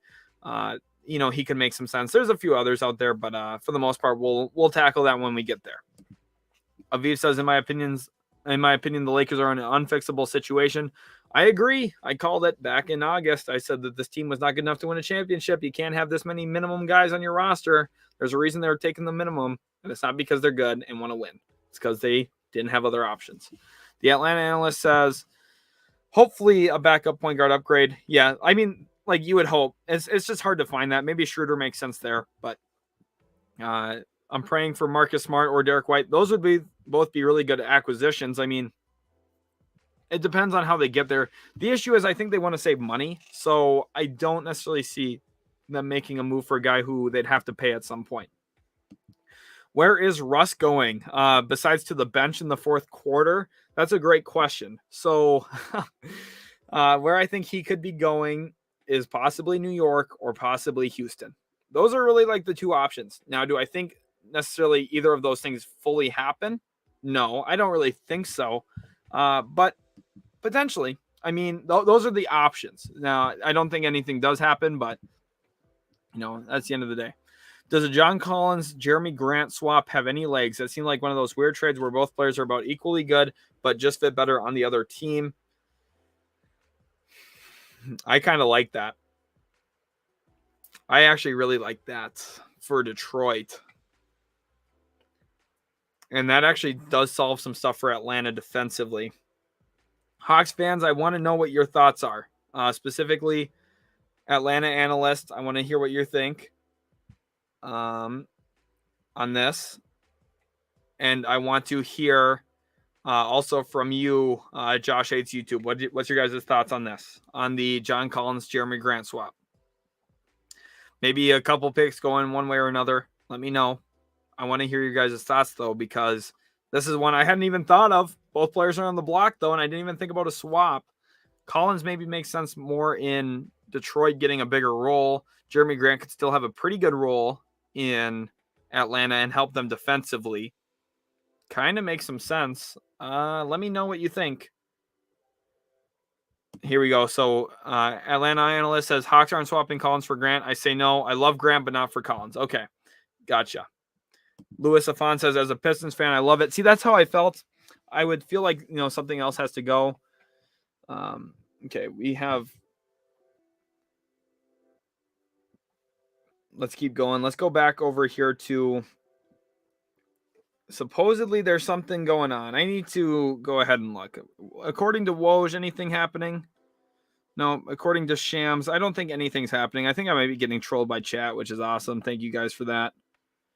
Shams Charania probably hasn't even woken up today. He hasn't tweeted anything. What is going on? Okay, nothing from Shams yet. Knicks to trade Randall. Nothing yet for that specifically. Everyone needs a smile says, how many of the guys currently in trade rumors would have more value in the offseason or less value? So half of them or most of them would have less value, because really what you get to is you get to a point in the season right now where we're at, where the East is open, the West feels sort of open. Like, oh, this team, if we just get a couple more pieces, we make a push. So like Harrison Barnes right now, I feel like would have more value, because some teams in the East would be like, oh, he could be the missing piece. Like the Bulls right now would look at him and say, this would be huge if we could bring him in. Whereas you get into the offseason, everything kind of like lulls down. You're like, oh, we signed a nice free agent. We used our mid-level exception. We got a little bit better here. Drafted this guy. He's going to help us a little bit. And then you're like, maybe we just need to chill. But during the season, you're kind of like watching every single game. You're like, oh, this is a huge flaw in our team. We need this. We need that. And that's really the thought here for me. Honest, like it's just that's what I think. So, I think just during the season, most players have more value. Because that's just how the thing works when you look at what's going on with your roster. Here, Atlanta analyst says Collins literally interviewed yesterday and said he wants to stay in Atlanta. See, and that's fine. I think that makes sense. Part of the issue, though, is Atlanta analyst, in an interview, if he says he doesn't want to, he will get fined from the league. So, publicly, James Harden would say he wants to be in Brooklyn because he doesn't want to get fined, because you can't request a trade to the public is how that's supposed to work. So like in an interview, yes, he said it, but it doesn't necessarily mean anything actually. But I do think he's fine staying because they're starting to win more and his roles increased again a little bit. So I think he's fine, but that's the end all be all. Mainstream Game says, I think Detroit could package Corey Joseph or Magruder or Josh Jackson. Would Atlanta like that? No. All of those players are bad. I don't think anyone wants any of those three guys. Except for the Nuggets with Magruder, they were okay with it because they were giving up Bull. So no, I don't think anyone's interested in any of those things from Detroit. Louis Afonso says Kelly Olynyk and Jeremy Grant for John Collins and a first. No, definitely not. If anything, it would have to be like Kelly Olynyk going somewhere else, not in this trade. Jeremy Grant and a first for John Collins is probably closer to accurate, but even then, I still don't know if Atlanta would love that. Mainstream Games with Jeremy for Collins. Don't think he wants to leave, but maybe they'd move on it. I don't know. Corey Joseph and them just aren't going to move the needle for any team in a trade. I just don't see that. Yeah, right. And that's the thing. Atlanta, like what he's saying here is accurate. Like if they got an unprotected pick, whether it's this year or next year, I think that kind of opens everything up. But otherwise, I just don't see it. Spencer, welcome to the stream. He wants to know, what are the trades for the Mavs? So for my Mavs, potential trades probably include Spencer Dinwiddie from the Wizards. Probably include some shooting, which could be like Seth Curry right now, who's available, it seems like. Could be a guy like Buddy Hield, who would make a ton of sense for Dallas. They need to get better at shooting the basketball. So there's some options out there. And then also defensively, I think, a little bit more of a rim protecting type of center, or someone who at least pick and roll offense gives you a little bit more consistency than what Dwight Powell does. So a guy like Richaun Holmes, or maybe a Jakob Poeltl for the defensive side as a rim protector, that could make some sense. But as of right now, it seems like it's going to be a little quiet in Dallas. Not a lot of news going on. Richaun Holmes and Terrence Davis for TJ Warren and Lance Stevenson. No.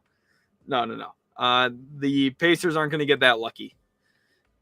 The Richaun Holmes thing, I just don't think he's going to go to Indiana. They would have included him in the Sabonis deal if there was anything planned for that. So I think at this point they're going to stick.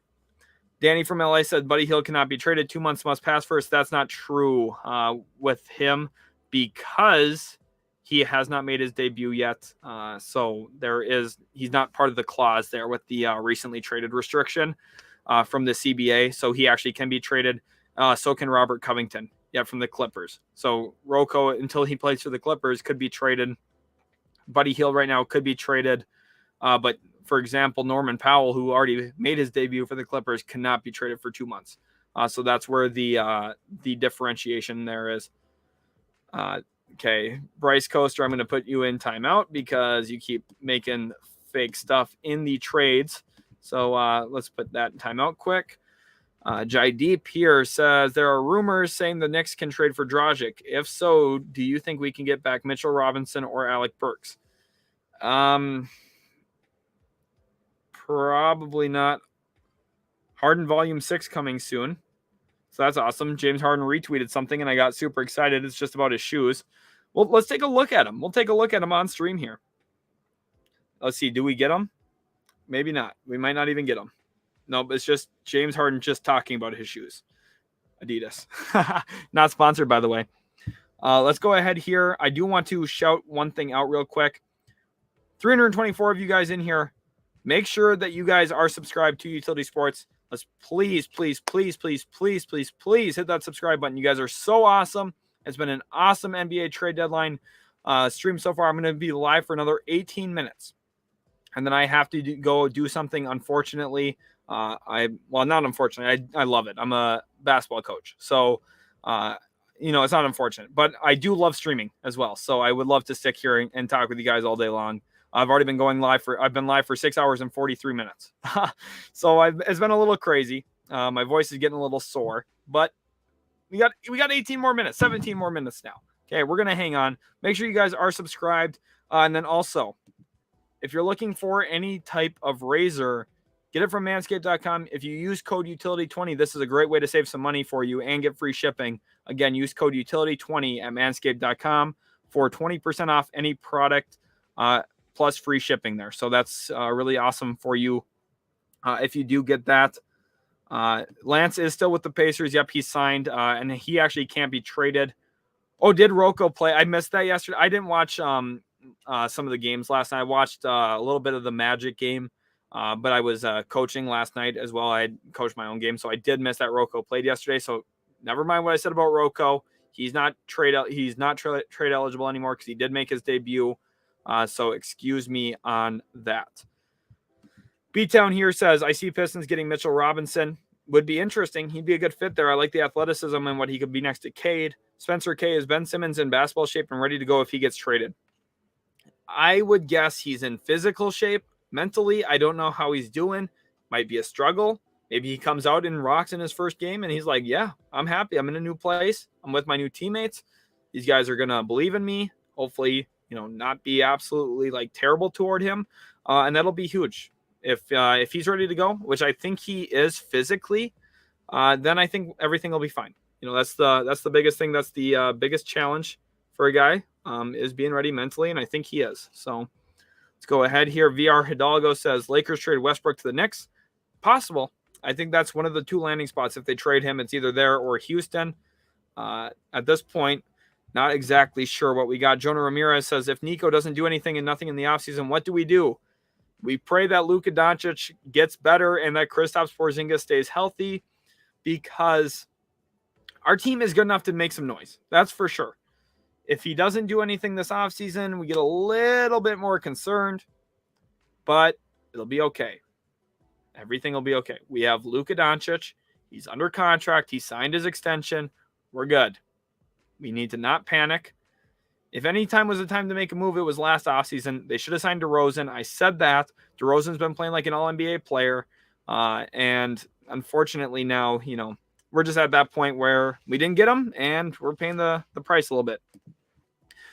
Atlanta Analyst says, to be honest, I didn't expect Joe Ingles to stay in Portland for long. Or I don't expect him. Yeah, I don't even think he'll report there. I think he'll probably stay in Salt Lake City, stay in Utah, work out there, rehab there.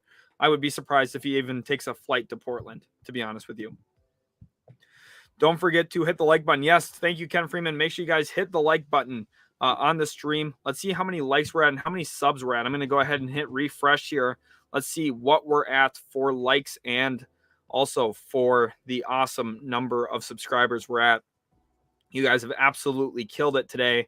Good, we're at 6159. Let's see if we can get 41 more. Let's get to 6,200 in the next 14 minutes. Please go ahead and hit that like button and also hit that subscribe button. It would be huge for us here at Utility Sports if you could take just 1 second of your time and hit that subscribe button. You guys are absolutely awesome for sure. Let's go ahead now. Moving forward, Ken Freeman wants to know what level I coach. I coach high school basketball. So I coach, I'm the head coach of a JV team and I'm a varsity assistant coach. And I'm hoping that within the next couple of years, I'm coaching at the collegiate level, at an assistant level at least. And then my hope long-term is that I'm either coaching as an assistant at some point in the NBA, if everything goes right, or as a head coach at the collegiate level somewhere. So that's kind of the long-term hope. Thanks for asking, Kent. It does mean a lot. Really do like sharing with you guys everything going on. FYI says, any trades happened in the past hour? Yes, there's been a couple. So we've had the Ingles trade where he goes to the Portland Blazers, and then Nickeil Alexander-Walker got rerouted to Utah. And then we also had the deal in which KZ Okpala goes to Oklahoma City, a 2026 second rounder goes to the Miami Heat in that deal. And then the Heat are probably looking to make another move on top of that. Here, Keith wants to know, would you do Fournier and a first-round pick to Oklahoma City for Kenrich Williams and Ty Jerome? Yes, I would if I was Oklahoma City. If I'm New York, if it's the 2023 Mavs first, maybe. If it was one of my own firsts, I would not, if that makes sense. Louis Avon says Jeremy Grant to Portland for Larry Nance and a first. Larry Nance is already in New Orleans, so he's already been traded. He was traded yesterday, part of the CJ McCollum trade. Danny from LA, thank you for the $5. He says, you're doing a great job. Just subbed. Good luck with your team tonight. Thank you so much. Really do appreciate it. We're doing pretty well. JV team's 12-3.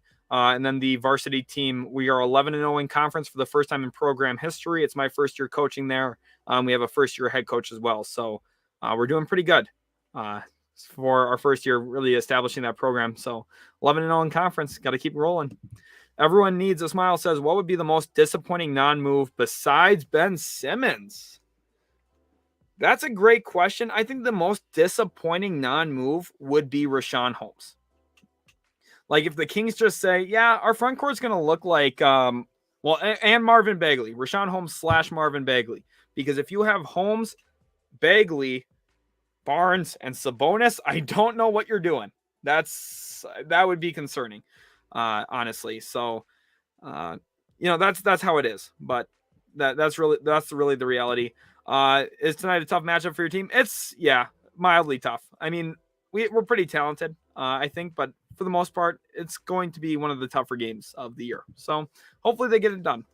ATG Rico. And if they don't, we'll blame the players, not the coach, right? I'll be like Doc Rivers and blame Ben Simmons, because obviously the coaching was perfect and the players just weren't. So I hope you guys can tell I'm being facetious with that. ATG Rico says, when do you think Halliburton will have his debut? Let me pull up Pacers schedule.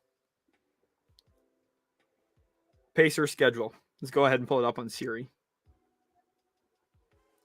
So the Pacers play Friday against the Cavaliers, which is interesting. Cavs at Pacers. So Karis LeVert probably going to get to play against the Pacers in that one for Cleveland. And I think Tyrese Halliburton makes his debut at home there. Cavs at Pacers. I think that's probably what happens. Zlatan wants to know Nurkic to Dallas. I hope not. I just don't think he's a good fit. And then Ian wants to know what time I'm planning on streaming for tomorrow. I'm probably going to start at like 8 a.m. again. 8 a.m. Central Time, 9 a.m. Eastern. Does that sound good to everybody? Let me know what time you'd like me to start streaming tomorrow. Again, I'm planning on starting 8 a.m. Central Time, 9 a.m. Eastern, which would be 6 a.m. Pacific, so pretty early in the morning. Taylor says, Hornets also interested in Mitchell Robinson. Yeah, they're going to be looking for pretty much anyone who can play that center position for them. Han says, thanks for your 6+ hours. Great stream and audience. Good luck later, Coach. Thank you. Appreciate it, Hans. One of the best viewers all day today. He's been putting some great comments in there, great questions. You guys have absolutely killed it. I know you guys are saying great job to me. But realistically, it can't be a great stream for me without what you guys are doing in here and the great comments you're asking. Q&As are only great because of the Qs. The A's are sometimes questionable. So you guys are asking great questions, putting in great comments. So thank you so much for that. Just how the Blazers are planning to build around him, Dame, and Simon, so Nurk isn't going anywhere. Is that a report that came out? And who came out with that? Ooh, Kawhi Leonard got his new signature shoes. Kind of clean. Can't go wrong with that. Here we have a comment, James Harden to Detroit for Jeremy Grant. Could you imagine if the Nets just like stuck their middle finger up at James Harden here and traded him to Detroit? Like just mid-season, just didn't even care. That would be savage. VR Hidalgo said, my wife is a Mavs fan, therefore I root for them by proxy. That's awesome. Well, hashtag MFFL for that. Let's go ahead and get that on the screen right here. Hashtag MFFL. A little bit of favoritism here for my Dallas Mavericks guys. No, hopefully I don't come across too much of a favoritist or like a homer or anything. I feel like that's kind of annoying when someone's like that. So hopefully you guys don't think that I'm like, oh, the Mavericks are going to do this and they're going to absolutely destroy this team in a trade, because it's like, that's just obnoxious to me. So hopefully you guys don't feel that way. Danny from LA said, I missed his super chat. I'm pretty sure I got it. I had it up on stream, but thank you again, Danny, for the $5. And make sure you guys subscribe like he said that he just did. Do really appreciate you guys are all so awesome. Again, so sorry, Danny, that you thought I missed it. I didn't. I did click on it for a little bit, but glad everything's a little bit behind on my comments, so that might be what I'm seeing here too. So I'm trying to get through it. You guys are just asking so many great questions. So let's keep going here now. Down to here. Duke says, since you're a coach, should the Knicks fire Tibbs? Yes, I don't think Tibbs is that good of a head coach. I think his message gets old pretty quick because he's someone who just harps on defense and yells the whole time. But, you know, it's hard because at the same time, he doesn't have that much talent there. Like Fournier's okay. Randall's okay. Kemba's like Nerlens Noel and Mitchell Robinson are what his scheme asks for. And that's why Mitchell Robinson's played pretty well this season. They've got some nice things, but at the end of the day, you know, it's by the way, I'm going to trademark this right now, Fox and the Ox, because De'Aaron Fox just said that Domantas Sabonis is like an ox. So Fox and the Ox is going to be the new hashtag for the Sacramento Kings, okay? He wants to know my record coaching. My JV team is 12-3, and the varsity team overall is 15-4, I believe. So pretty good, and they're 11-0 in conference. So we're kind of rolling. What program is that I coach for? It's a small school, a little 1A school in Minnesota named West Lutheran. Very small. It's actually where I went to high school. So back there, hoping to jump up from there. I don't really know what that's going to look like for me long term, but we will see. Atlanta analyst wants to know, how many times do I call a game? About 2 or 3. I have 5 per game. I usually take 2. Maybe 3, it depends. For the most part, I try not to have to take timeouts by just prepping them before the game, getting ready. Like for the most part now, like against conference opponents, I know what they're going to run. And it's kind of funny because like I'll make adjustments mid-game coaching and like other JV coaches just don't. And like for the varsity level, they actually make adjustments. So like I feel like I in the future will be a varsity head coach. I don't know. We'll see. We'll see what happens. I'd probably prefer to go to college and be an assistant before being a varsity head coach, if that makes sense. Ken Freeman says, you prefer to run more man or zone? I run a lot of man. Man-to-man defense is what wins. Zone defense, just not exactly what I love. VR Hidalgo, it works. I mean, I like mixing it up, but you know, man-to-man's better. VR Hidalgo said, that said, since the Mavericks are the Mav next, any possible way they trade Brunson to New York? No, I don't think they're trading Brunson at all. I think Brunson is basically locked into Dallas this season yet. Naruto says, do you think there's any chance the Knicks trade Fournier, Kemba, and Burks for Westbrook? Hopefully my Knicks make that trade. I do think there's a little bit of a chance for sure. I think that is realistically what could work. Jonah Ramirez wants to know what my dream job is. So I've got a couple. I've got a few different dream jobs. They're all kind of at different levels. So I have a dream job of being a YouTuber now. Which, because I started this channel, wasn't really sure what it was going to turn into. And I think it's shown flashes of being something for me. So I hope that this works out. And if not, I'd love to be an NBA scout. I really am passionate about the NBA draft. It's probably my favorite thing to talk about all things sports is the NBA draft. NBA GM is right there as well. If I'm not a scout, I'd love to be a GM, which obviously is a little bit of a higher and better paid position. And then also NBA coach, whether that's a skills development coach or a shooting doctor, basically, or a head coach or an assistant coach, any level. To me, if I'm involved in the NBA in any way in the future, that will be like dreams come true for me. So we'll see if I can get there. Jonah Ramirez, thanks for the MFFL. VR Hidalgo as well. Here we have a question. What do you think the Wizards should do? That's a great question. I think they should trade Spencer Dinwiddie. And I think they should trade Kentavious Caldwell-Pope. And I think they should trade Montrezl Harrell and try and get a collection of assets for those three and see if they can build this team out for the future a little bit more, give them some more flexibility going into the offseason. Try and keep Bradley Beal around. If he wants to get traded, though, trade him and get some good assets for him. I think that's really the best way you can go about it. Play everything day by day. If you're Washington, get the best moves you can do right now for the players you want to trade, which is KCP, Harrell, and also Spencer Dinwiddie, who I think they have a little bit of buyer's remorse on. And then from there, you reevaluate everything. Try and make a team competitive around Beal. And if you can't, and if he wants out, you trade him. And I think you can get a lot of good pieces for sure. Sold Out Review says, excited to get Kawhi's shoe for performance review on the channel. Yeah, I'm going to definitely be doing that as well. So Jeremy Grant to the Wizards. Laham says, Nick Nurse, one of the best coaches in the league. Oh, for sure. I love what he does as a coach. He's phenomenal. Jeremy Grant for Montrezl Harrell, Denny Avdia, and Corey Kispert. Interesting young players, probably not going to go down, though. Apollo says, Fox in the Ox era. It definitely is. Definitely is the Fox and the Ox era. I see that for sure. Who are the top 5 modern NBA coaches today? 1, I'd have to say Nick Nurse. 2, like Brad Stevens is not coaching right now, but he would be right in here. Greg Popovich for sure, obviously. Eric Spoelstra. Then you have to look at like Quinn Snyder deserves some recognition, but I don't necessarily think he's here. When you look at maybe Billy Donovan, I'm in and out on Billy Donovan. I don't know. He's a good coach. JB Bickerstaff is looking really impressive this year. Void says Spurs coach is good. Yeah, I agree. Popovich is pretty solid.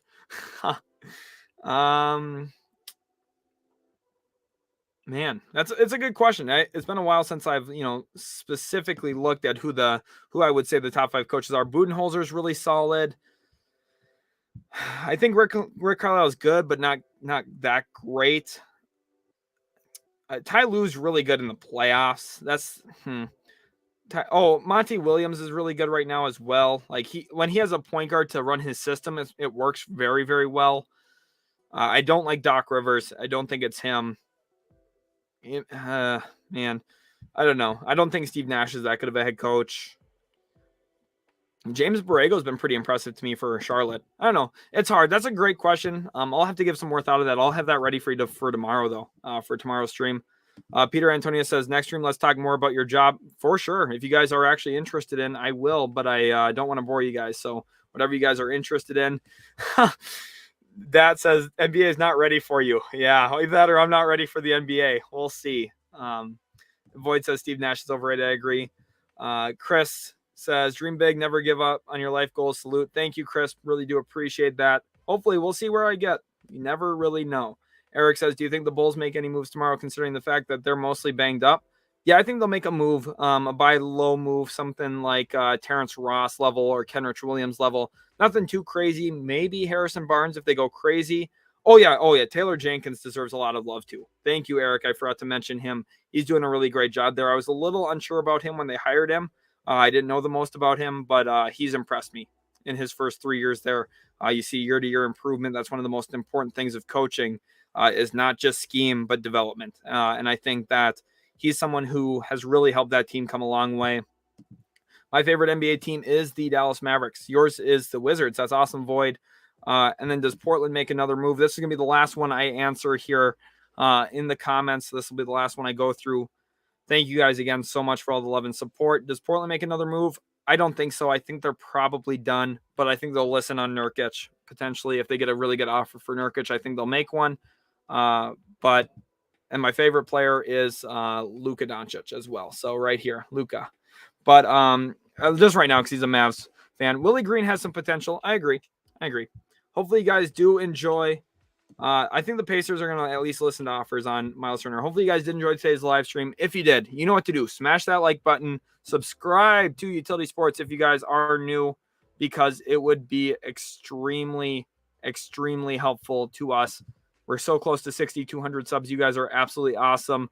Atlanta analysts, thank you again so much. See you guys tomorrow. I will be streaming. Let's plan on 9 a.m. Eastern time, 8 a.m. Central, and then 6 a.m. Pacific for everyone. We will be streaming again tomorrow. Tomorrow's the NBA trade deadline.